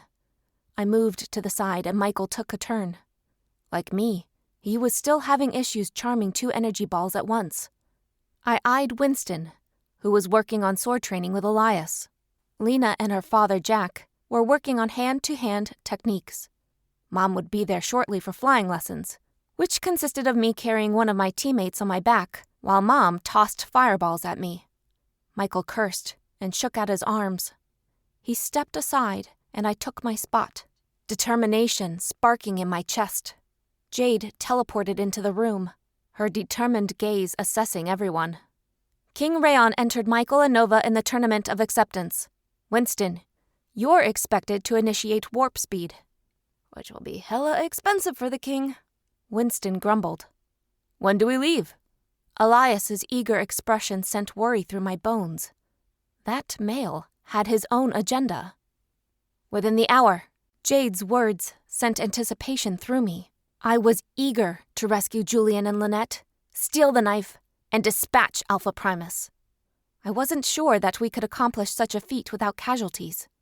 But that clone had no business leading the Dragon Pack. I wasn't convinced that Clavos was much better, but I was in no position to become alpha female. Oh, great! Everyone ready to go to war? Winston's sarcasm caused Elias to groan. Winston, for once I feel like something hasn't changed. Your optimism is comforting. I do my best, Winston replied. Mom rushed over to me, her eyes filled with determination. Go get your bag, Stuv. We don't want to keep Winston waiting. Michael and I locked eyes. Then he held out a hand, and I gladly took it. A half an hour later, all of the people assigned to aid in the mission were standing in Jade's living room, our duffel bags at our feet. Jade walked into the room, followed by a troubled Angelo. I don't like that I'm not coming with you guys. My cousin's admission caused warmth to fill my chest. You must stay out of sight, cousin. The last thing I want is for you to become a clone. My words comforted the prince. My only question is, who's killing the Prince Deon wannabe? It took Lena going berserk and Angelo to take out his double. Winston's question caused chills to dance up and down my spine. Jade's troubled expression didn't bolster my confidence. The only way you'll take the Prince Deon wannabe down for good is to work together. You'll need Julian and Lynette to have a chance. Don't try to kill him before you rescue them. More to add on to the impossible list, Winston said. Maybe we should take Jen, to add a bit of a positive spirit. Lena joked. Angelo smiled. She does make class interesting. Cousin, please look out for Jen. I worry about her illogical positivity. And Jade. This was my duty as a warrior, to care for the mental state of the other pack members. I debated pulling the queen aside, but she had been busy over the last couple of days. Convinced Toby to check herself into a serenity center. She's refusing to go because she believes her compatible will view her as weak. I'll have to talk with David. Maybe he can convince her to get help, Jade said. Michael, did you say goodbye to your family? Angelo asked. Michael nodded. Sent them an e-missive. I didn't tell them how dangerous the mission was. No one tell them. An arm wrapped around my shoulders. I turned to see Dad staring down at me, acceptance in his eyes. Stay safe, Dove. Cora rushed into the room, her frantic hands waving about. You can't... Damn, I'm out of breath. This group won't work. Mila, Jack, you must stay behind. You should be swapped out for Molly and Ryan. You won't have a chance without them. Jade sighed. I'll have to speak to King Rayon about that. And Molly's made it clear. She wants nothing to do with the court. I spent days trying to find an outcome where most of you make it. This is the best I got. Cora looked exhausted, tears beginning to trail down her cheeks. If you don't believe me, have one of the mind readers dig into my brain. Jade, you've got to trust me. I'm on your side. Winston sighed. We believe you, Cora. We just don't know how to convince Molly to join this mission. Cora wiped her tears. You have to try. I'll grab Ryan. He'll come. Angelo vanished before anyone could utter a protest. King Rayon's not gonna like this, our queen warned, but she still tapped out a message on her wrist tablet. It chimed a moment later, and she sagged in relief. He's okay with allowing Ryan and Molly to come with us. We'll have to go to the Serenity Center to convince Molly. The last time we saw her, she was blaming us for not saving her traitorous sister. Winston pointed out. Jade massaged her temples. Hopefully time away from us has forced her to see reason. Angelo and Ryan appeared, Ryan wearing a t-shirt and jeans. The newest addition to our group was a tall, broad-shouldered man with olive skin and cropped dark brown hair. He had a duffel bag in his grip. You an oracle too? Winston teased. No. Part of being a Najorian healer means having a go bag at all times. There aren't enough of us, and we may be loaned to different compounds on short notice. There's more. Cora's interruption caused us to glance at her with surprise. Winston groaned. Of course, there's more. You need to give Ryan and Molly caster powers. Cora's pronouncement caused all of us to shudder. The act of gifting one person caster powers was exhausting enough with the entire court present. Now we had to gift powers to 2 people without our friends? I'll see who can spare powers and... No, King Raon will be attacked tonight. The rest of the court will need to keep up their strength. I don't foresee an issue with defending the king. Warning him of the attack will be his downfall. So don't tell him. Cora's words caused queasiness to come over me. Despite the fact that she orchestrated the downfall of the LA and New York covens, she wasn't one of us.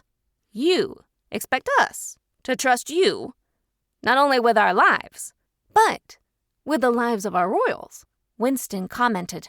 Cora grinned. I may be morally challenged, but I'll do anything to ensure that the galaxies are rid of the clones. My instincts are telling me that Cora's correct, Lena said. Jade's nod caused the worry to leave my gut. Say your goodbyes, Champion Court. Your window is shortening, Cora said. Then she teleported away. She has a soulmate. Yay! Winston's sarcasm made Amber chuckle. That girl gives me the creeps. At least she's on our side. You're starting to sound like Jen, Amber, Elias teased. Winston's mate wrinkled her nose. It'll take a crap ton of happy pills for me to be like Miss Sunshine. Let's get going, Peanut Gallery, Angelo said. I tossed my arms around my father, my grip tight. He kissed the top of my head. Then I hugged Mom and Jack. Neither adult was thrilled about being pulled from the mission, but it was like my mother liked to say, an ego could oftentimes get another pack member killed. Dad, I'll be back with Julie and Lynette and a cask of Trugosian wine, Lena promised her father. He shook his head and kissed her cheek. Don't do anything crazy. After Jack and my father had quiet conversations with Michael and Elias, Angelo teleported us to the Serenity Center. The scent of incense and flowers nearly overwhelmed me. I stepped back, as if I could escape the stench. We were surrounded by potted plants, and there was a diffuser on the counter. The place had 2 plush couches and soothing art of various landscapes. I fought the instinct to plug my nose. The door opened and a woman entered, wearing sweatpants and a tank top. Her feet were clad with thick socks. The moment she met my gaze, I felt her spirit animal inside her. I stepped forward, extending my hand. I'm Nova of Dragon Pack. You? She shook my hand. Molly, from Pissed Off City. Unless you're here to bring me a television, books that aren't about finding peace and good food, not interested in seeing you. Molly would be a difficult person to persuade. I could tell by the anger lurking in her green eyes. I have none of those for you, though we have come with news. Molly's eyes took in my group and she stiffened.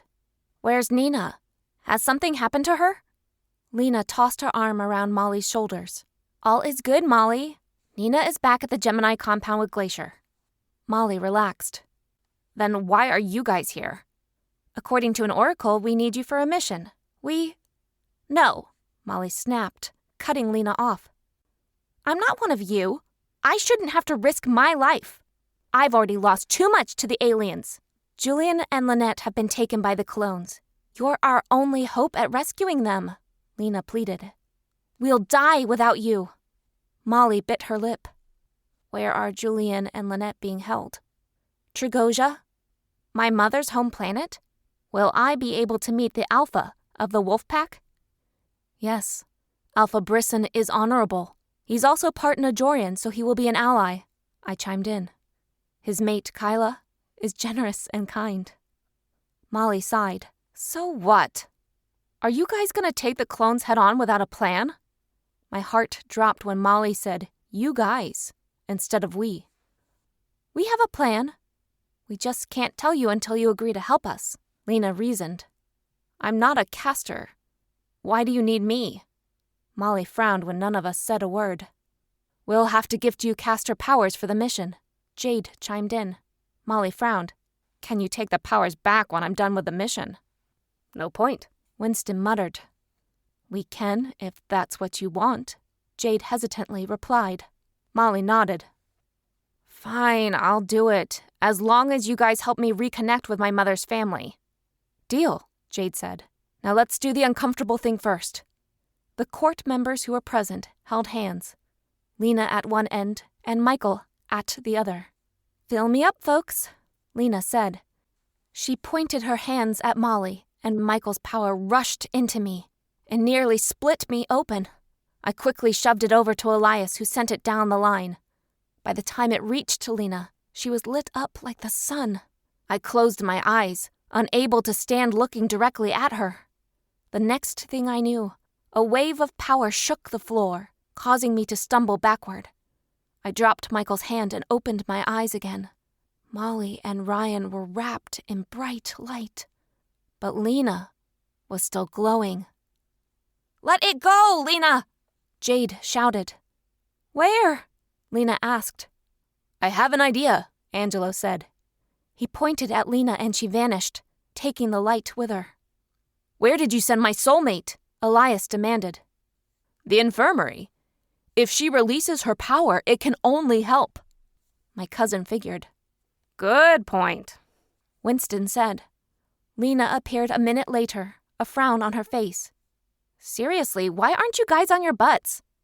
Why am I feeling okay? Usually we're drained after a gifting. Jade shrugged. It doesn't matter. You guys need to get going. Chapter 25. Nova. In space. We appeared in the area of the ship that held the sleeping quarters. My eyes passed over each door, confused when I counted 5. The 6th opening led to an overflowing storage unit. The king didn't expect us to clear out the room, did he? Since Ryan and Molly aren't soulmates, they'll need separate rooms, Lena said. Michael's blue gaze latched onto mine, and attraction slid into my veins. The thought of sleeping close to him caused my fingertips to tingle. I'd be able to wrap myself in his scent and... If Nova is uncomfortable with sharing with me, I'll make do with the storage room. Michael's words caused a chill to slither through me. Thus far, I'd been hesitant about delving into his past. Perhaps that had been an error on my part. He was the boy who believed he wasn't worthy. He'd give up a meal if it meant others eating.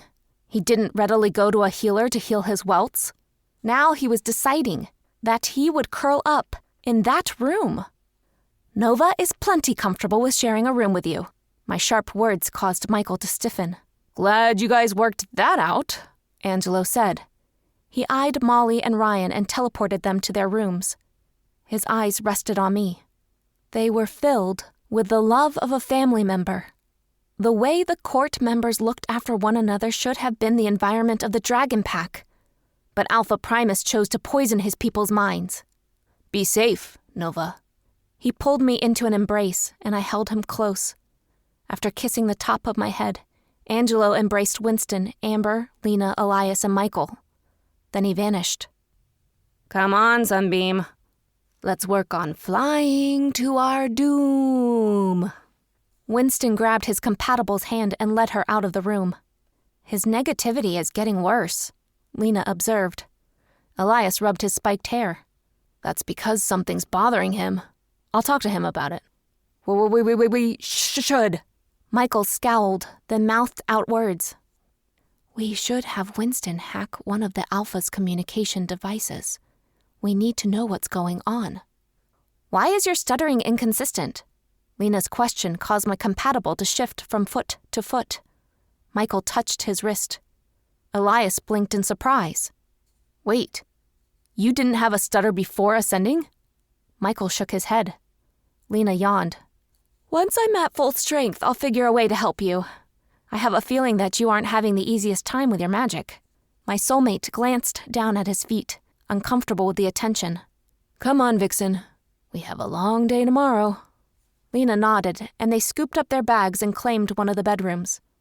I blushed when I eyed my soulmate. Cursed moons, I was behaving like one of the swooning ladies that Jen enjoyed reading about. All I had to do was inform Michael of the Trugosian way. Both my spirit animal and I desired to mark him. Why not tell him what was about to happen? I was Nova of Dragon Pack, and I was no coward. Let's grab our bags and choose a room. Michael nodded, hefted both bags into his arms, and chose the empty room across from the converted storage unit. I entered and shut the steel door behind us. The room smelled of lemon cleaner, rose water, and the cinnamon scent that belonged to my mate. He placed the bags in front of the closet, then turned to face me. I can sleep on the floor if you... No, we will share the bed, Mike. Does being close to me displease you? I got into his personal space, my eyes holding his. I was positive that a soft glow emitted from my eyes, showing the power of my dragon. His hands clenched into fists, his muscles stiff. Hope began trickling into my heart at the sight of his restraint. I could sense his interest in something physical with me. Reveling in the knowledge that he truly wanted me, I gently caressed his cheek. His heart rate sped up so fast that I was worried that the organ would malfunction. He took in deep breaths, his eyes traveling to my mouth. We should. Michael clutched his throat, the longing for me turning into frustration. We should get some rest. Michael nodded and massaged his throat. I wished Lena could get to the bottom of why his powers were affecting him in this manner. But our princess needed rest. We were about to tackle a dangerous undertaking, with tragic consequences if we failed. I frowned when Michael pressed the button on the wall, opening a compartment. He pulled out a heavy-duty comforter and tossed it on the floor. I scowled at the offending pile of coverings, unhappy that my soulmate was being so stubborn. He shut the compartment and headed to what he believed was his resting spot. I blocked his path, arching a brow. You afraid of being close to me, Michael? I'm tired of the way things are. You'll cook me breakfast, speak to me, and look after me, but you refuse to do anything else. It's like being in the same room as me for a long period of time displeases you. Do you not believe I'm a fit mate? Is that it? The fury of my dragon came forth, causing my green eyes to glow. Dove, I want you. Michael clutched his throat, and guilt momentarily flashed in me. This soulmate of mine was haunted. Then share a bed with me, Michael. He relented and slipped under the comforter. I climbed in and turned on my side. Did you have any childhood friends? That was the first question Jen asked after talking my ears off about evil cheerleaders. So I figured I'd use the tactic with Michael. I grew up in the Arizona Coven. Neither of my parents had powers, so they were servants to the Ascended. Nessa's a knight. She was promised to James Mason, a middle-aged man who was pissed that neither of his children ascended. He divorced his wife, Vivian, and cast her and their children out of the pack. Nessa was promised to him because of a mistake my father made. While Mary of the L.A. Coven was visiting, she brought along a rare painting. She hung it over the fireplace. The woman requested for my father to light it. My father did. Then she ordered for him to clean a spot beside the canvas. Dad knocked into the canvas and it fell into the fire. Mary gave Dad 2 options. Marry Nessa to James, or send me to pay off the debt.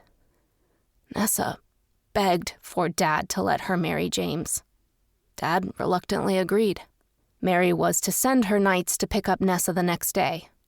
The night before, we had chili and grape juice. I laced the pitcher of juice with sleeping pills, then took Nessa's place. I knew I'd survive being a servant. I've done it for years. The Arizona casters were kinder to you? Michael nodded. If I could, I'd travel back in time and kill Mary. That woman was pure evil, and her henchmen were worse. The rage burning in his blue eyes fueled my own. Are any of Mary's henchmen still alive? They didn't get teleported to one of the compounds. I kept an eye out for them. Dove, do you know anything about the Tournament of Acceptance? Nerves crawled down my spine. It took tremendous effort to convince the guy to share a bed with me. How was he going to feel about me biting him? Only non-shifters carrying the mark of their shifter mate can enter. Michael frowned. You have to bite me? Yes. Why didn't you tell me sooner? Really? You've spent the last month and handful of days avoiding me. Michael covered his face. Touching you is... My magic flares up whenever we touch. I don't think bye. It's okay, Mike. I don't have to bite you today. I'm sure Lena will figure out something. We can ask Lena to use her amulet. We could... No, Dove, Let's speak telepathically for now. He relaxed in the bed, his head resting on the pillow. I can't believe you thought I didn't want to be close to you. Dove, you're the most stunning woman in the galaxy.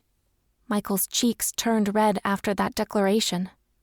Since my soulmate hadn't laid eyes upon every girl in the galaxy, I couldn't fathom how his statement could be accurate, but it caused my heart to pound all the same. And you are a fine warrior. We'll destroy the competition. Michael laughed. I call you beautiful. And you call me a fine warrior? That's the highest compliment I could give anyone. I know. I love it. Did Trugosia have high schools? No. We learned remotely, via tablet. Once we passed a few courses, shifters would participate in the ceremony of true death. Sounds scary. I wouldn't know if it was scary. I didn't participate. Why? I don't remember. My name is Nova Diger, and I'm a member of Dragon Pack. My parents are Mila and Matthew. My soulmate's Michael Morgan. I'm a part of the Champion Court. Go further back, Dove. Who was your next-door neighbor? My next-door neighbor was... It was... Cursed Moons. I can't recall. Dove, it's all right. After we return to the Gemini compound, we'll see if Derek or Mira can reverse the damage. I was relieved that he switched to speaking out loud. My head began aching. I hate not being able to recall huge parts of my life. I'm sorry, Dove. I wish there was a way I could make things better for you. Having a soulmate, such as you, has already improved my life by leaps and bounds. I will trade 1,000 childhood memories for the chance to know you. I feel the same way, Dove. Michael let out a yawn. Sweet dreams. You too. I closed my eyes and tuned into my soulmate's heartbeat until I fell asleep. Chapter 26. Elias. In space. There were 5 bedrooms on the spaceship. Since Molly and Ryan weren't mates, they were given separate rooms. Lena and I were in a room with a king-sized bed, spacious closet, and a closet-sized bathroom. Lena muttered about not being able to take a bath when she spotted it, but I couldn't care less about our lack of amenities. Being imprisoned did that to someone. Instead, I was haunted by the grief of losing my parents. I sat up in bed, knowing that sleep would be impossible. The metal shade covered the viewing port that normally allowed passengers to see space. I was tempted to press the button that lifted the shutters, but didn't want to wake Lena. She was stretched out, wearing a tank top and sleep shorts. The lights were low, giving me enough illumination to stare down at her beautiful face. I was craving to wake her up and unload my worries, but something held me back. "You don't trust me," Lena softly said. I stiffened and peered into her beautiful brown eyes. "I trust you, Vixen." When I uttered those words, the realization smacked me in the face. I did trust my compatible. Fighting nearly impossible battles would build a bond between two lovers. No matter the odds, Lena had always been determined to watch my six. I couldn't ask for a more loyal soulmate. If that's so, why do you hold back from me? I don't want to lose you, Lena. That truth was a difficult one, but I could admit it to my compatible.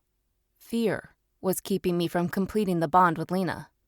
During one point in my life, I believed that the bond someone had with their compatible was unbreakable. Then I suffered the shattering of the bond I had with Mandy and was terrified of suffering through that agony again. She chuckled. "You'll lose me if you don't complete the bond. One day, someone will off me and you'll be stuck living life without me. Is that a better alternative?" The thought of being separated from Lena caused madness to color the edges of my mind. A topic change was in order. "Why do you think Molly and Ryan's giftings filled you with so much power?" Lena sat up. "Don't know. I can vision hop to find out. No, we need you at 100%. If one of us was injured, Lena could siphon magic to heal someone. I'd vision hop to discover the answer." Lena smirked. "So you want me to toss out answers instead of looking for the truth? Okay, I'll play. I bet someone in our group is an enhancer." The memory of being trapped with that pod packed with people momentarily haunted me. Then I shoved it away, not wanting anyone to pick up on it. "Do you think we could work on charms to block mind readers from reading our thoughts?" "With Mandy's nasty habit of manipulating people's thoughts, that would be a good move. In fact, I will vision hop for the solution, while you search for who's the enhancer in our group. I know you, hot stuff. No need to deny that you were going to use your amulet the first chance you got." I regretted not studying the power signature of the enhancer while I was in that vision. It would have clued me in on who had the power to amplify Najorian abilities. Mandy used her powers to persuade Cameron to fall for her. Lena nodded. "I figured as much. Something about their relationship seemed forced. I know what I feel for you and—" She stopped speaking, her eyes falling to her lap. My heart pounded at the thought that this incredible woman's feelings for me grew beyond the instinct to make me hers. I myself was tumbling off the cliff, drawn to her goodness and her body. "Can you finish that sentence?" "Okay."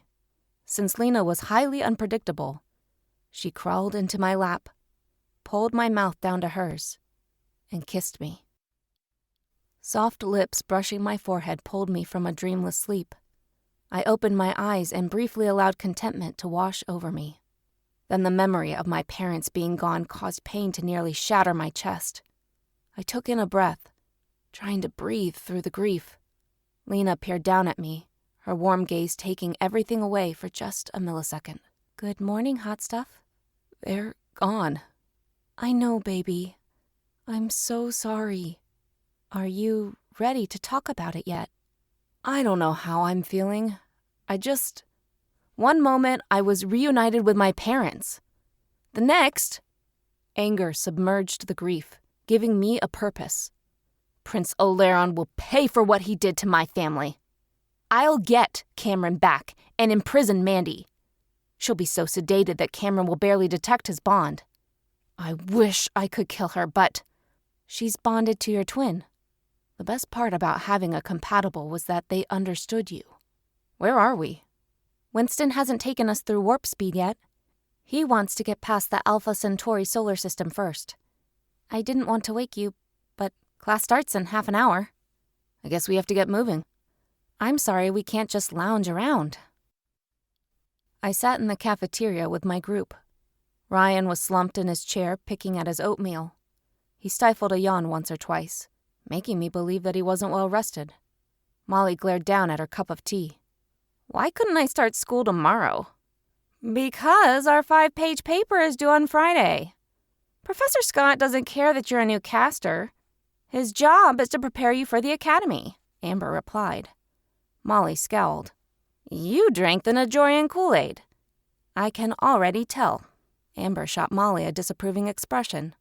No, I just want to succeed. And I don't want to succeed? If I fail, that literally means my death. Molly had a point. Winston threw up his hands. Sunbeam, I have to agree with the wolf. Professor Scott's assignment is unreasonable. The rest of the class can see us, Lena observed, gesturing to the hologram of the lecture hall that hung in the air beside our table. So? Winston's unapologetic attitude was something I was used to. If the peanut gallery will cease their complaining, we have a class to start, Professor Scott said. Wait, Jen shouted. Then she stood and let out a smile filled with cheer. I'm so glad you guys are alive. That in itself is a success. 1 day down, 29 more to go. You think we can succeed in a month? Nova asked, stunned. Of course you can. You're smart, resourceful, and driven. I believe in you guys. Jen's words touched me. Winston sighed. You should tack on a couple of days, cheerleader. It will take at least 3 to reach Trugosia, and that's if I use warp speed a couple of times. Let's start a pool. I bet $100 that our crew can rescue Julian and Lynette in 35 days. Any takers? Charity got to her feet. I think 200 days is a more accurate bet. Glacier raised his hand. Nonsense, cranky lady. I think that those fine warriors will triumph in 90 days. Blake, the former kingpin, snorted. They'll be lucky if they come back alive. Charity scowled. From the moment you've come here, you've been a killjoy. We get it. You're upset you can't move products on the streets, murder men who aren't loyal to you, and bribe politicians. Get over it. Some of us have real problems. I'm a lot younger than you are, and I mope less. I swear you have the personality of a 12-year-old girl. Nova shook her head. When I was 12, I did not project such negativity. That kind of behavior is distasteful. Enough! Professor Scott roared. If you want to go to group therapy, you can contact someone from the Serenity Center. Now, who can tell me who the longest reigning Najorian ruler is? Jen raised her hand. King Raon. Correct again, Jennifer. Typically, the heirs would each reign for 100 years each, but that policy had to be amended after the fall of Najori. What is the current law? Jen raised her hand again. Jennifer is apparently the only person in the class who reads the material. Go on. The king will rule until 2 heirs are discovered. He'll choose his successor based on their power level. Sierra scoffed. My uncle sure knows how to maintain power. Professor Scott shook his head. Sierra, if you want to debate Najorian law, you can join the debate class. I'll be sure to tell your advisor to add it to your schedule. On and on the boring class went. I didn't understand how learning Najorian holidays would help me avenge my parents. But I took notes anyway, since our first exam was the following week. It was imperative I pass this course, since I'd only repeat it if I failed. In Najorian academies, there was no academic probation or flunking out of school. King Raon had little concern if it took students 20 years to graduate from the academy, as long as they did. My mind wandered as the professor droned on. By the time our second class was over, I was stifling yawns. Molly's head was on the table, and she was out like a light. Ryan rubbed his eyes, bored by this course. He'd already graduated from the academy. Man, that was boring, Winston said after the hologram vanished. Nova sighed. Although I appreciate the professor's interest in dwelling on the past, when are we going to learn how to become warriors? Amber's hands lit up. We'll have to train on our own. Anyone up for sparring? Winston got to his feet. I have to check on the ship, so I'm out. I'm going to bed, Ryan said before standing and sweeping Molly up into his arms. After he walked out of the cafeteria, Winston shook his head. Hopefully the she-wolf can stay awake long enough to be of use to us. Chapter 27. Elias. In Space. I waited to have my heart-to-heart with Winston until the following day. I slid out of bed an hour earlier than usual, showered, and dressed in a t-shirt and jeans. Then I took in Lena's sleeping form, my heart warming. That vixen slithered her way through my defenses until I trusted her. I ached to reach out and caress her face, but that would run the risk of waking her up. I left our room and made my way out of the living quarters and up the stairs. Locking onto Winston's power signature, I followed it to the mess hall. He was sitting at one of the long tables sipping from a mug of instant coffee. I took a seat across from him. Winston's eyes met mine. Here to warn me of an attack? No, I'm trying to figure out why you're so pissed off. Winston shrugged. The list is so long that it'll take me hours to run through it. I chuckled. Does it have something to do with Amber? At one point, my friend wore a charm to block their bond. Winston's dark eyes concentrated on his coffee cup. Then he spoke. You're lucky. You ended up with a transparent soulmate whose sole desire is to complete your bond. I ended up with a warrior who craves control and refuses to complete our bond. Sometimes, I wonder if it's worth it. Amber and I want different things. I didn't want to be a dick and point out the obvious. Compatibles couldn't break up. Well, that was, unless your twin initiated a bond with them behind your back. Amber doesn't have the benefit of being an oracle. Lena can... Let me give it to you straight. You're an idiot for not investing your time in Lena. Mandy was never right for you. You dodged a bullet having her betray you. You got a second chance. Take it. It isn't like I've rejected Lena. We're just taking things slowly. Winston groaned. Yeah, and we have the privilege of living long and happy lives. You pissed you're a caster?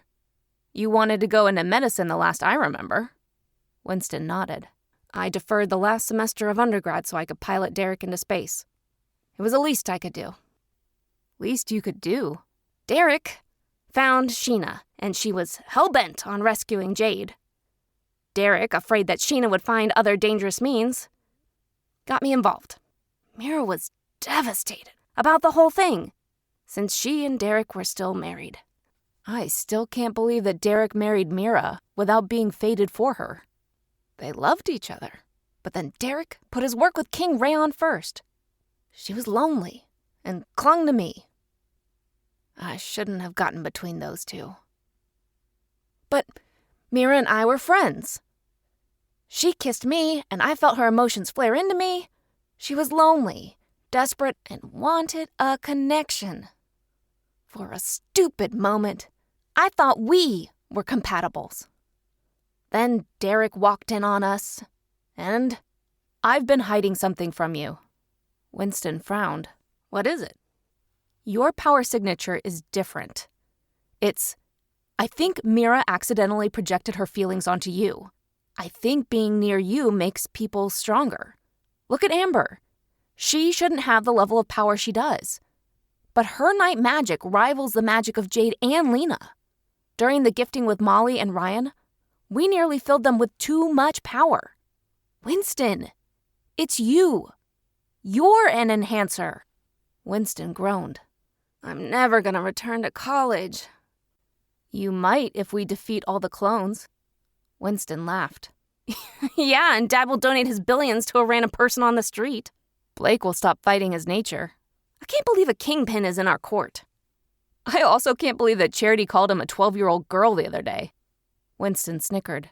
Did you see his face? I can't blame him for being angry, but refusing to learn how to use his powers is stupid. He'll just be an easy person for the clones to snatch up. Hey, boys, can I join you? The question came from Ryan. Won't bother me, Winston said, gesturing around the table. Ryan took the seat beside me. He also had a cup of that horrible coffee. Any plans on how we're accomplishing our first mission? Ryan asked. Winston rubbed his eyes. I'm only the pilot. Such strategy should be left to the oracles. Lena's on top of it. I sensed that her mind was mulling over an idea. That's why I didn't bother future hopping for a solution. Anyone up for sparring after class? I'm still trying to get used to my new power. Ryan and Molly were both knights, which was handy. We'd have more firepower in case we had to get out of scrapes. Amber's working with the Claw sisters. The gym should be available after that. I think if Nova heard you call her a Claw sister, she'd tell you, it's distasteful, I teased. Amber teleported into the room, her hands glowing. The glow fizzled out when she laid eyes on Winston. Her worry turned to annoyance. Win, you left me! Amber's complaint only earned a shrug from her soulmate. Someone's gotta pilot the ship. It took little time for me to deduce that Winston was purposefully being distant to entice Amber into completing the bond. I didn't have to use my amulet to know that it wasn't going to work. Right. I'll get breakfast started, Amber replied before vanishing. I think you hurt your lady's feelings, Ryan observed. Winston groaned. I don't see why. Women are confusing as hell. Men are even worse, Lena said, her arms wrapping around me from behind. I leaned into her, my senses overwhelmed by her closeness. All I craved was to pull her into my lap and ravish her lips. But I didn't want to make Winston resent us. The clenching of his fists displayed his level of aggravation. I couldn't blame Amber for her hesitation to dive into a mating with Winston. She spent her life in a coven that valued duty to the human race over personal relationships. The one time she decided to rescue a loved one, Casters died. Men say what they mean. Women are so emotional and... Take it easy, Prince Charming Jr. Are you about to say something misogynistic? Lena teased. I'm not nearly as bad as Jade's caveman, Winston defended. You're twice as grumpy, though. My chipper reply caused Winston to flip me off. Amber rushed into the room a minute later with a tray of muffins. They're barely edible, but we'll do the trick. Lena took the seat on my other side and rubbed her temples. I wonder why Grandpa didn't deem it necessary to stock the ship with spiked Irish coffee. Winston arched a brow. Because drinking on the job is stupid. What if you're so drunk that you mistake a clone for your soulmate? Lena scoffed. Like that would ever happen. Speaking of supplies, where's the nearest spaceport? 2 days away. Does the spaceport have a directory of the shops that are on it? There was a gleam in my soulmate's eyes. I hoped that it wouldn't get us into trouble. It does. I'll send you an email with a link, Winston said before snatching a muffin. He took a tentative bite and couldn't contain his grimace. Remember, Win, I'm a warrior, not a chef, Amber told her mate. Fair enough. It isn't like I could do any better, Sunbeam. Winston's use of Amber's fitting nickname caused her eyes to light up. Michael and the Claw sisters rushed into the room a moment later. The wolf appeared as though someone had kept her up all night. You all done with that horrid paper? Molly's query caused everyone to groan. I don't think I did so well, Michael admitted. I'm lucky I finished, Molly grumbled. Ryan sighed. I recycled my old paper and edited it. Lucky, I said. After we finished breakfast, we attended virtual class. There was a test coming up, which was a travesty. I took notes while eyeing Lena. She was tapping her tablet. Her lips parted. I wished I could crawl inside her thoughts. After I turned my paper in, the hologram vanished. I needed to accept that if I kept secrets from Lena, she'd do the same. But my instincts were screaming for me not to tell her about the vault. It wasn't like I couldn't trust her. It was that the less she knew, the safer she'd be. Chapter 28. Nova. In space. I ducked when a ball of energy flew toward my head. The next energy ball tossed at me was the size of my fist. I was able to charm the energy right before it reached my chest. I could barely bask in that victory when another ball of light rushed at me from the side. It clipped my arm, causing agony to slice through me. Vision blurry, I felt another energy ball whiz past my hair. Michael let out a grunt, and his pain reached us. Amber let out an annoyed breath. Let's try that again. My demand caused Amber to shake her head. We've been going at this for 2 hours. We're done for the day, warrior. I frowned. I haven't managed to charm 2 balls of light at the same time. Amber chuckled. Like I told you, the royals can do it because they're royals. The rest of us are super-powered soldiers. Unacceptable. No, it isn't unacceptable. It's fact. Besides, you're a dragon. That already gives you an edge against the clones. Lena rushed into the room with a mischievous smirk on her face. Ladies and gent, I have an announcement to make. Her cheery tone caused suspicion to fill my gut. What would that be? Amber asked. We have our first mini mission to complete. I've been racking my brain trying to figure out how we can keep Mandy out of our heads. Could it be a chip? Nah, too risky. I'm sure the clones would find a way to hack it. What about jewelry? Too risky. Someone could yank it off during a battle. You know what can't be hacked or yanked off? Amber smirked. No clue. Can't you tell us? Lena tossed her hands in the air. There's no fun in that. I stiffened. Must you find enjoyment in this? Lena grinned. I must, warrior. So, can you guess? No, Amber, Michael, and I replied in unison. Tattoos can't be hacked or yanked off in a fight. It's an added bonus that we can hide them under our clothes. Winston knows someone on one of the spaceports that brews special ink. All I have to do is charm it, and bang! We'll be immune to Mandy's mind control. Lena's explanation was logical, but I didn't relish having needles scraped against my sensitive skin. Dove's senses are heightened. Her getting a tattoo will hurt. Michael protested. Oh, don't you worry about Dove.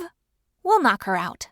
Lena's amusement at my soulmate calling me Dove was causing me to blush. Knock her out? Michael squeaked. Amber sighed. I'm sure there's a non-violent way to knock Nova out.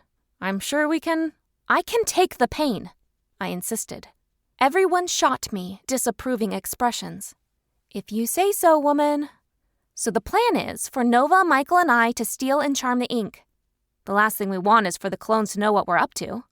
Ugh, can't Angelo or Christian teleport us to Earth so we can have a human in a highly rated shop give us ink? Amber's question was met by a shake of the head from our princess. Nope. Angelo and Christian are on lockdown. Little sis just reached out to me to complain about it. Grandpa locked the heirs in the detainment center used for the soul sick. It's the only facility that's virtually impenetrable, Lena explained. That was another incentive for us to rescue Julian and Lynette.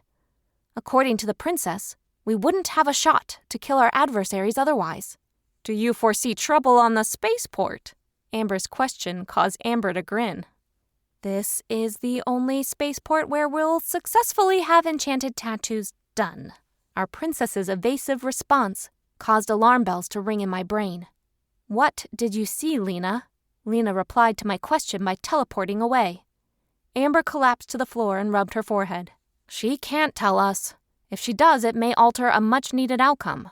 I have no freaking idea what we're going to run into, but we need to rest up. Shouldn't we train? I was eager to hone my skills. Warrior, you've got this. Chances are we won't be fighting casters this far away from the solar system. Mike, you need to distract our girl. She can't wear herself out before our adventures begin. Amber teleported away, leaving Michael and I in the gym. When will we be able to teleport? I wondered. Michael grabbed my hand. Let's get cleaned up and watch a movie. His jaw was clenched, as if it pained him to touch me. Your power's flaring up again. Come on, Dove. He urged me out of the training area and to our quarters on the ship. He gestured to the cleansing room and convinced me to take the shower first. After I washed the sweat and blood off me, I used a salve to close my minor wounds before changing into shorts and a tank top. I exited the cleansing unit and tossed myself on the bed. Michael patted me on the head, then rushed into the cleansing room. Before I could fret about our upcoming venture, my wrist tablet vibrated. I glanced down at it and saw that a call was coming in. I tapped accept, and a hologram of Toby's scowling face floated a couple of inches from my face. How could you, Nova? I've been in space. How did I wrong you? You told Queen Jade about my nightmares. You recommended that I go to a Serenity Center? Of course. It was the logical recommendation. If you don't get help, you'll be a liability to everyone else. Is that what you desire? Agitation began trickling into my heart. This warrior wished to pursue a confrontation with me before I was set to undertake a possibly risky mission? And that's why you'll never fit in. That's why your soulmate avoids you. That's why you have no true friends. You're a bit. I'm not going to list your flaws while you're vulnerable. I have more honor than that. As far as my soulmate's concerned, you don't know what you're talking about. Lie to yourself, Nova. Just know that you'll never fit in here. Molly strode into the room, venom flashing in her green eyes. She had a bowl of popcorn in her grip. I must disconnect the call, I said before pressing end. The wolf shifter placed the bowl on the desk and plopped down on the bed beside me. Don't listen to Toby. She's lashing out to hurt you. It's a pointless thing to do, but I suppose it makes sense. Your soulmate has the hots for you. I'm aware of Michael's attraction to me. We belong together. Molly smiled. I love it. You're confident. I think Toby was hoping to chip away at your self-esteem. Why? No matter how I feel about myself, it doesn't change the fact that she's a liability to the coven. What happened to her? Toby has troublesome nightmares that drain her energy. She's afraid of her own shadow. Jen, Charity, and I believe that she's traumatized by Amber's attack on her. The wolf arched a brow. I gave Molly the rundown of what occurred. I regaled her with the events of the last battle and how Jade received her crown. I'm not the heart-to-heart kind of person, but I can talk to Toby. The Serenity Center has horrid food, too. Many flowers and strict rules. But it isn't a bad place to be. The people there, they can help her as long as she's willing to put in the work. Why were you in there? After my sister Amy died, I was angry. I didn't know how to deal with her betrayal. She had been the only person to look out for me aside for Jade and Nina, while we were in my father's harem. It was difficult to accept that Lord Pyric had that much control over her. If it's of any comfort to you, Queen Karen of the Nerethians had that criminal executed. She sent a video of his execution to the wrist tablet of every court member. Will it bring you closure to watch it? Molly shook her head. I want to put that behind me. The last thing I need is to dredge up all those horrible memories. Makes sense. Is that popcorn for us? Yes, I popped some for my movie and thought to bring you and Mike some. Thank you, Molly. That was thoughtful. I've got your back, Nova. Don't you worry. After patting me on the shoulder, Molly left the room. Michael exited the bathroom dressed in shorts and a t-shirt. When he spotted the popcorn, his eyes lit up. Molly popped some for us. Want to watch a movie? Sure, I said. Michael grabbed the popcorn and sat beside me. He put the bowl on my lap before fiddling with his wrist tablet. Moments later, a screen lowered from the wall and a movie started playing. A Million Ways to Die in the West. We chomped on popcorn while the strange comedy unfolded. Despite the nonsensical characters, I laughed a lot. Chapter 29. Nova, the Centarian spaceport. The spaceport was crawling with Janton, Nerethian, and a race of people with mechanical arms. The people stared at the lot of us as if we were prey. The port reeked of burned rubber, greasy food, and the stench of sweat. My dragon was eager to push to the surface to assert her dominance. Judging by the slight glow to Molly's eyes, she was having the same issue with her wolf. Molly, Winston, and I took point, while Michael and Amber walked behind us. Elias and Lena took the rear to watch our six. This was the formation Lena demanded before we exited the spaceship. The spaceport resembled a township that was constructed of metal. We shoved our way into the center, where people were going in and out of buildings. Our group had just passed 2 squat buildings, when a burly man that was 6'5" rushed toward us. He had wavy black hair, brown skin, and a metallic arm. His burgundy eyes studied our group with interest. At first, he shouted gibberish at me before I tapped the translate feature on my wrist tablet. The words scrolled across my wrist, making my heart jump. Run. This isn't a place for Dorians. What in the hell was a Dorian? I had no clue, but this man clearly feared for the species. My wrist tablet recognized his language from Natrador. I tapped a feature and a virtual screen appeared in front of the man. I'm not Dorian. He was puzzled by my technology but didn't seem assured. The crowd of people who either gawked or scowled at us oddly began to slip into buildings. Some of them rushed so quickly that they dropped the supplies they were holding. I spotted a finely dressed Nerethian being ushered by guards back where the virtual refueling center was. It didn't give me a good vibe. "It's no matter. You won't survive an hour on this port." The man speaking with us meant well, but he had no knowledge of our capabilities.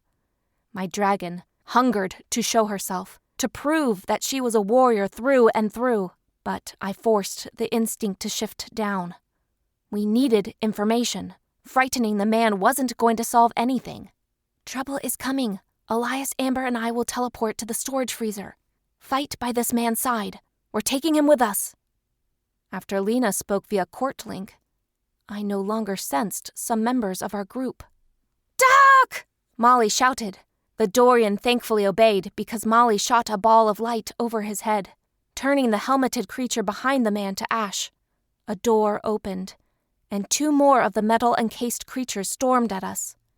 They raised their metallic hands, and bursts of laser fire soared toward me. I latched onto it with my magic, and charmed it. It collided with me, and I barely felt a sting. The other creature let out a high-pitched beep, and a mini cannon appeared on his forehead. "Oh, fun!"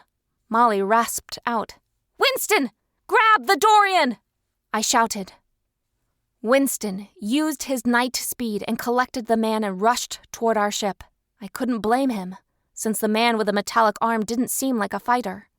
The cannon smoked, and a barrage of light energy went flying toward us. But an invisible shield repelled it, sending it flying into the creature with a cannon on their forehead. "Incoming!" Molly shrieked.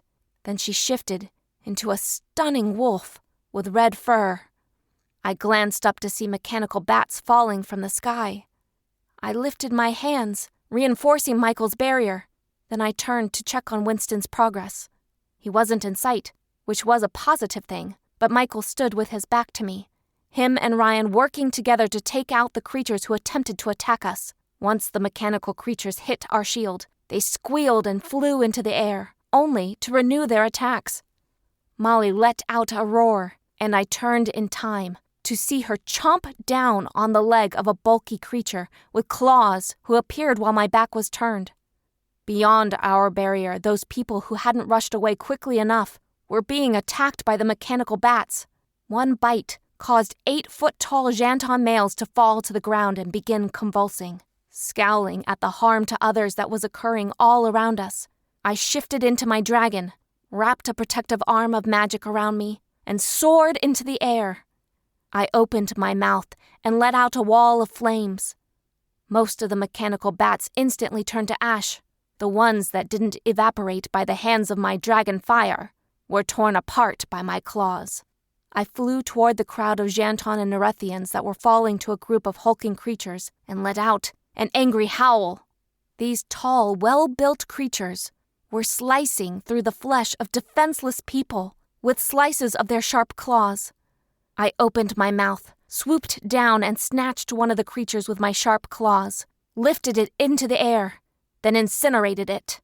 I repeated the process 9 more times before I felt something land on my back. I roared in anger as I felt something scrape against my scales. Cursed moons! One of the enemy were attempting to ride me like a horse. Unacceptable! I flew so fast that I heard a surprised cry leave the man's back. Ahead, more of those horrendous men with claws were slaughtering people. I roared and flipped in the air and landed on my back, crushing the man beneath me. Then I took to the sky, wincing when I felt a stabbing pain in my wing. Something hit me. I was sure of it. I forced myself to work through the pain and concentrated on the clawed men. I destroyed them without mercy. They couldn't fly and didn't have a chance to hit me with their sharp claws. A snarl sounded beneath me and Molly surged forward, tearing apart any of the enemy I couldn't reach. Michael and Ryan were hot on Molly's heels, using blaster rods to fight enemies.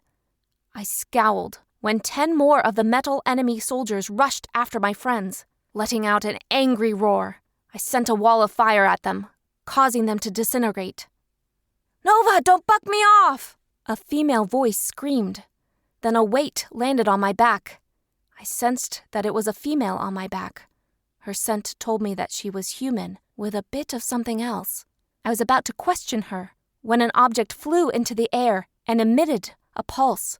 Moments later, the metal men, the bats, and the clawed men stopped fighting. Come on! We don't have long, guys! I think they'll be out for 15 minutes at the most. Who was this woman and why was she helping us? Guys, the human on my back is telling me that we have 15 minutes to make a move, I told my group. Her name is Chloe. We'll need her. Nova, fly her back to the ship. Michael and Molly, watch her 6. Ryan, teleport to our location. Winston, fly the ship away from this port. Since we just rescued a rebel, the clones will be gunning for us. How did the human know my name? I questioned. Derek telepathically told her. He briefly teleported here to give us a hand. Now hurry up, Nova. I'm counting on you. I flew through the air at breakneck speed. I gaped when I saw a naked Molly with my soulmate tossed over a shoulder. They rushed through the group of confused and terrified survivors. I watched as people stared up at us with shocked eyes. We flew over clumps of the deadly army that killed hundreds. We reached the ship where Winston was battling 2 Janton soldiers. I dove down, plucked one off the ground, and turned it to ash with a burst of fire. Winston dispatched the other, then patted my shoulder. Nova, land and shift, quickly! I landed, and Michael helped the human off my back. I shifted, feeling pain slam into my back. I stumbled, pain slicing through my arms and shoulder. The scent of my blood filled the air. Molly also had scrapes and bruises. We boarded the ship and Winston gestured to the leather seats. Hurry! I sat on a recliner beside Michael and strapped in. Chloe, a tall woman with thick curly locks and caramel skin nearly covered in bruises, gaped at the Dorian. He was strapped in front of us. Chloe collapsed into the seat and Winston entered the pilot's chair. Hang on! I'm using warp speed! Winston shouted. Moments later, I felt a pressure on my back and the port vanished from our sights. No one said a word for the 20 minutes it took to arrive at the solar system that held my birth planet. Winston landed the ship on Trugosia's moon, which housed a small refueling station. Once he stood, we began unbuckling our seatbelts. Chloe got to her feet and frowned at the Dorian. Holy crap, you sprung Kelter the Brave? How did you guys manage that? No, wait, who are you guys? Chloe frowned at Keltar, who looked confused. Winston sighed. Ryan has to give Keltar a translation chip when he comes back.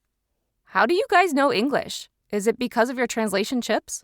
No, we're human, Molly said. Look, Chloe, the woman said. Chloe, I'm not the comforting type. I can just offer you one truth. You got out of the fire and into the frying pan. We're going to Trugosia to rescue 2 of our friends and recover a stolen, powerful relic. No one can teleport you back home. So you'll stay on the ship with Winston and Amber, or you'll be stuck going to Trugosia's surface. Either way, you won't be going home anytime soon. That chick's a dragon, and you're a werewolf? How in the hell are you human? Tell the girl that she got dragged on a dangerous rescue mission, and she's still focused on shifters. Make it make sense, Winston pleaded. That guy in my head told me that you were the good guys. He showed me how to escape the prison and told me what to steal.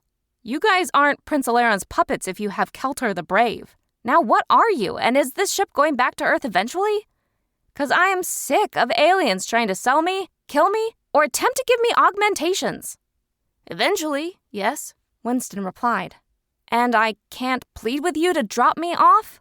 Chloe's question elicited a snort from our pilot. Hell no. I'm not going back to the solar system until my friends are here. I guess I'll have to accept that, Chloe said. Chapter 30. Elias. The Centarian Spaceport. Lena, Amber, and I teleported into a room the size of 2 luxury apartments put together. It was designed like a supermarket, having rows of products on shelves. The frigid temperatures caused us to shudder. Charm your uniform, hot stuff. I'll help Amber. I reached out and charmed my shirt to keep me warm. Moments later, my body was enveloped by what resembled sunlight. Amber let out a relieved sigh. We have to hurry back to the others. They need us. Amber's worry caused an ache to attack my chest. At least I could keep an eye on my soulmate. They'll be fine, trust me. This was the only way we'd ever be successful. I pushed down the suspicion that wanted to creep up. Vixen was hiding something from me. I couldn't be too put out since she still knew nothing about the vault of Najorians that were trapped underground on our home planet. I still needed to inform King Rayon of their existence. Once the clone with Prince Daon's power was eliminated, I shook myself from my thoughts and concentrated on the mission. Where the hell are we? Amber's brown eyes took in the room, eyeing the tubs of different colored ink. We need to steal the blue ink. It's in the last row. It's usually guarded by those horrendous cyborgs and ratlins, but Derek and Sheena tripped the alarm. Now come on, we need to hurry. Lena ran for the shelves in the back, us following behind her. The moment she reached the row she desired, a force sent her flying. Cursing, I used my gift and sensed a being crouched in front of the shelf we needed. Another being was creeping up behind me. Their energy patterns were strange. Instead of the grid pattern I was used to seeing, it was like I was looking at a ball that was half red, and then another color. The being behind me had a red signature and a pink one. I didn't want to find out what pink meant. The one who had tossed Lena had a red and yellow signature. That must have meant some kind of air gift. Lena got to her feet, and I tossed a ball of light in their direction. I heard a pained yell, then the energy formed back into the grid pattern I was used to, and a tall man with long, yellow hair was staring back at us. His eyes were the same color as his hair, his skin a pearly white. His ears were pointed like it was in the Fae books Mandy manipulated me into reading. Fairies exist? Amber asked as I lobbed energy balls at the two other figures in the room. The one who was trying to sneak up behind me looked terrified. She was short, with pink hair, pink eyes, and a peaches and cream complexion. The third man I hit had green hair, green eyes, and nearly translucent white skin. Crap, what are they? Amber asked. Horror filled the face of the teenager with pink hair. You speak the Conqueror's tongue. You're one of them! She screeched before pink dust flew from her fingertips. I created an air barrier to protect myself from the onslaught. I'd rather die than be one of them! Amber's agitated words caused the teenager to relax. You have been conscripted to fight? The teenager pointed at her arm, where I saw a blue rose tattoo. I glanced at the forearms of the others and noticed the same markings.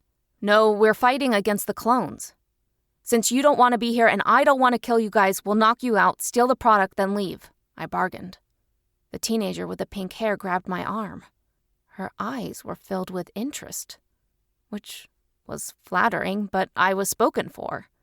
Then the body that I craved was suddenly pressed against my side, her nearness causing my concentration to leave the stranger. Talia, stop checking Elias out. He's mine. By the way, you're coming with us since you'll die otherwise. The rest of you will be knocked out like my soulmate planned.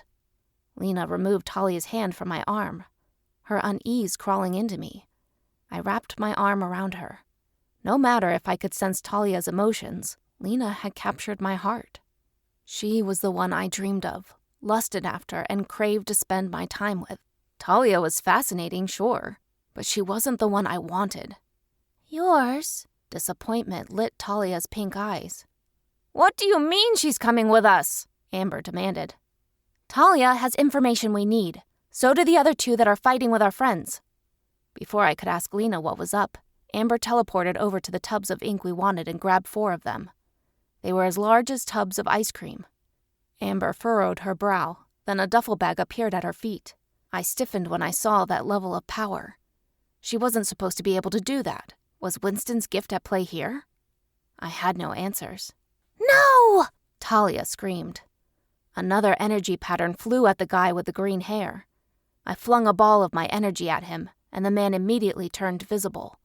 He was tall and muscular with brown eyes and brown hair. He roared and charged the frightened man. Amber caused her bundle to vanish, then flew at him, her fist colliding with his jaw. Her blow caused him to rocket backward, his back slamming into a row of tubs. He fell to the floor unmoving. But we weren't out of the woods yet. 3 more signatures reached me, and I shot at them. 2 of them became visible and I missed the 3rd. It went straight for Lena. It was so fast that I couldn't shoot another ball at it. I was about to open my mouth when my soulmate was catapulted through a row of shelves. Her body slammed to the ground, the noise causing anger to rush through my veins. I let out a roar and shot a beach ball-sized energy ball at him. It engulfed him, causing the monster that dared to hurt my soulmate to become visible.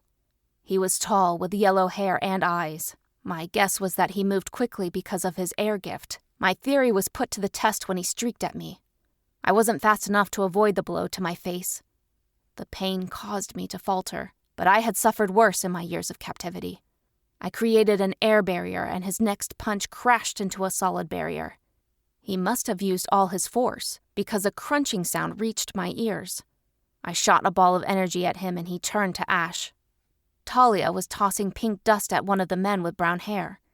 He sneezed and covered his face. Amber was tossing balls at our other opponent, though her wrist was swollen to twice its size. We needed to retreat. Amber had already stolen the ink we needed. I tossed a ball of light at the man's back, and he disintegrated. With fear clutching my throat, I teleported beyond the mangled shelves and found Lena lying on the floor with Ryan standing over her. I smiled as relief filled my stomach. Lena had blood covering her, but she was coming to. "Damn, that hurt," she croaked out. I eyed the blood covering the woman I was growing to love and was momentarily paralyzed. No, I can't lose her. I won't lose another compatible. Please, no. Vixen? I fell to my knees and caressed a bruise on her cheek. You have 15 minutes to save my life. Cold determination replaced my panic. Angelo, would you be able to teleport us out of here? I mentally asked my friend. No, King Rayon put cuffs on us. I'm sorry, man. What happened? Don't worry about it, brother. I'll find another way. Casters couldn't leave innocents behind. Those 2 men who huddled in the corner, shaking like leaves that were caught in the path of a windstorm, wouldn't survive more than a day guarding this place. I knew that appealing to Christian was out of the question, but, Winston, we need your help. What do you need? I need you to try using your gift on Amber. Lena's too weak to teleport out of here, and we have other innocent people to transport. Sure. I'm parked on Trugosia's moon. Give me a visual? I sent an image down our bond, and Winston appeared in front of me. He looked terrible with cuts, bruises, and blood splattered on his shirt. I felt terrible for asking him to expend more energy. He shivered and let out a sneeze. It's hella cold in here. Let me help you with that. I charmed Winston's shirt, and he sighed in relief. He took a look at my face and shook his head. You look like you got into a bar fight. It feels like it, too. Winston squeezed my arm, and I scooped Lena into my arms. She wrapped her arms around my neck, and we walked around the mangled shelf. What happened to the shelf? Someone tossed Lena through it. Winston scowled. You made him pay. He's ash. I normally wasn't bloodthirsty, but the viciousness of that man pissed me off. He'd killed before, and enjoyed making people suffer. We reached Ryan and Amber, who were standing in front of Talia and the petrified soldiers. Ryan took Lena from me and laid her out on the ground. He knelt and pressed a hand to her forehead. She let out a sharp intake of breath, and a flash of agony briefly reached me through our developing bond. Ryan pressed his fingertips to Lena's forehead, and her eyes rolled back into her head. She needs to rest, Ryan said. Thanks, man. I was grateful that my soulmate would be okay. I scooped her into my arms and silently vowed to do better next time. I looked around the room and saw Amber eyeing Winston with longing in her eyes. They held gazes, and I was dying to yell at my friend to open his heart. Win, you're here, she breathed. Winston surprised me by pulling Amber into his arms and burying his face in her hair. He clutched her tightly and she rubbed his back. After he pulled away, he kissed the top of her head. Where's the ink? Winston asked. I teleported it back on the ship. I would have sensed if you were on the ship. No, I sent the tubs to our bedroom. Wait a second. Amber gestured to one of the tubs and it vanished. She did it 6 more times before grinning. Great. Now our room is going to have to be a freezer, 'cause no way is that tube of ink going to be near our food. Amber, use the same energy you used on the tub of ink on us, I directed. Amber shook her head. That's Angelo's gig. I can't do that. Try. We can't leave those prisoners behind. Winston's words caused determination to straighten Amber's spine. My friend closed his eyes and concentrated.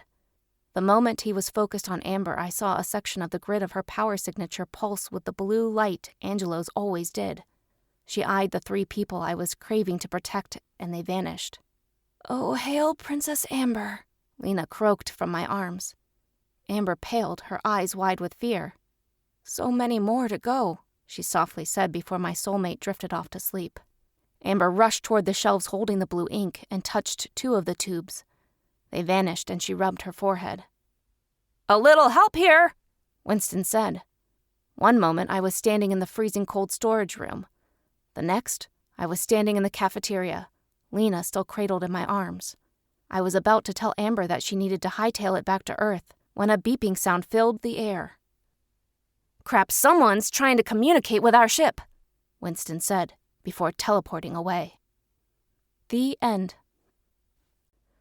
Champion Court Members: Jade Bane Clark. Caster Queen. Compatible: Ares Daiger.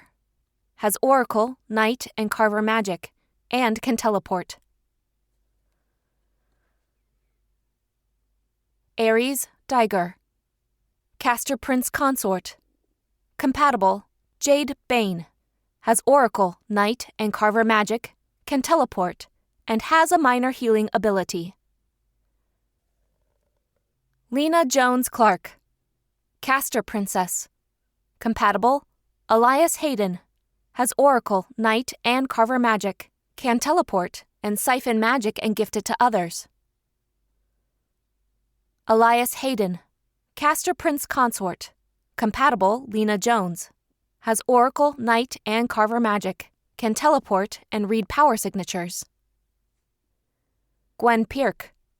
Compatible: Christian Reeves. Has Knight magic, can teleport and read and control minds. Christian Reeves. Najorian Prince. Compatible: Gwen Pierk. Has Knight magic, can control the teleportation of others, and control minds. Sheena Smith. Compatible: Derek Simpson. Has Oracle and Knight magic, and can teleport and read and control minds. Derek Simpson. Compatible: Sheena Smith. Has Oracle and Knight magic, and can teleport and read and control minds. Ciara Parker. Compatible: Angelo Daiger. Has Knight magic. Angelo Daiger. Najorian Prince. Compatible: Ciara Parker. Has Knight magic. Can control the teleportation of others. Has a camouflage gift, and has telekinesis. Lynette Watkins. Compatible: Julian Clark. Has Knight magic, can communicate with animals and manipulate the earth element. Julian Clark. Compatible: Lynette Watkins. Has Knight magic, an illusion gift, and can teleport. Amber Garcia.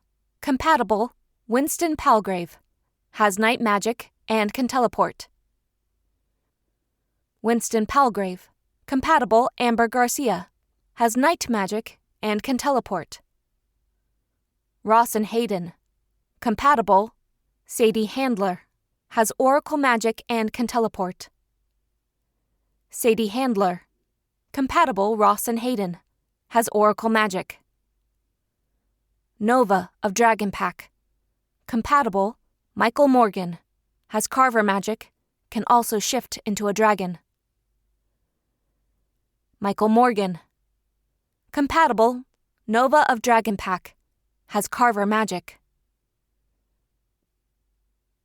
Charity Bain. Compatible: Ben Smith.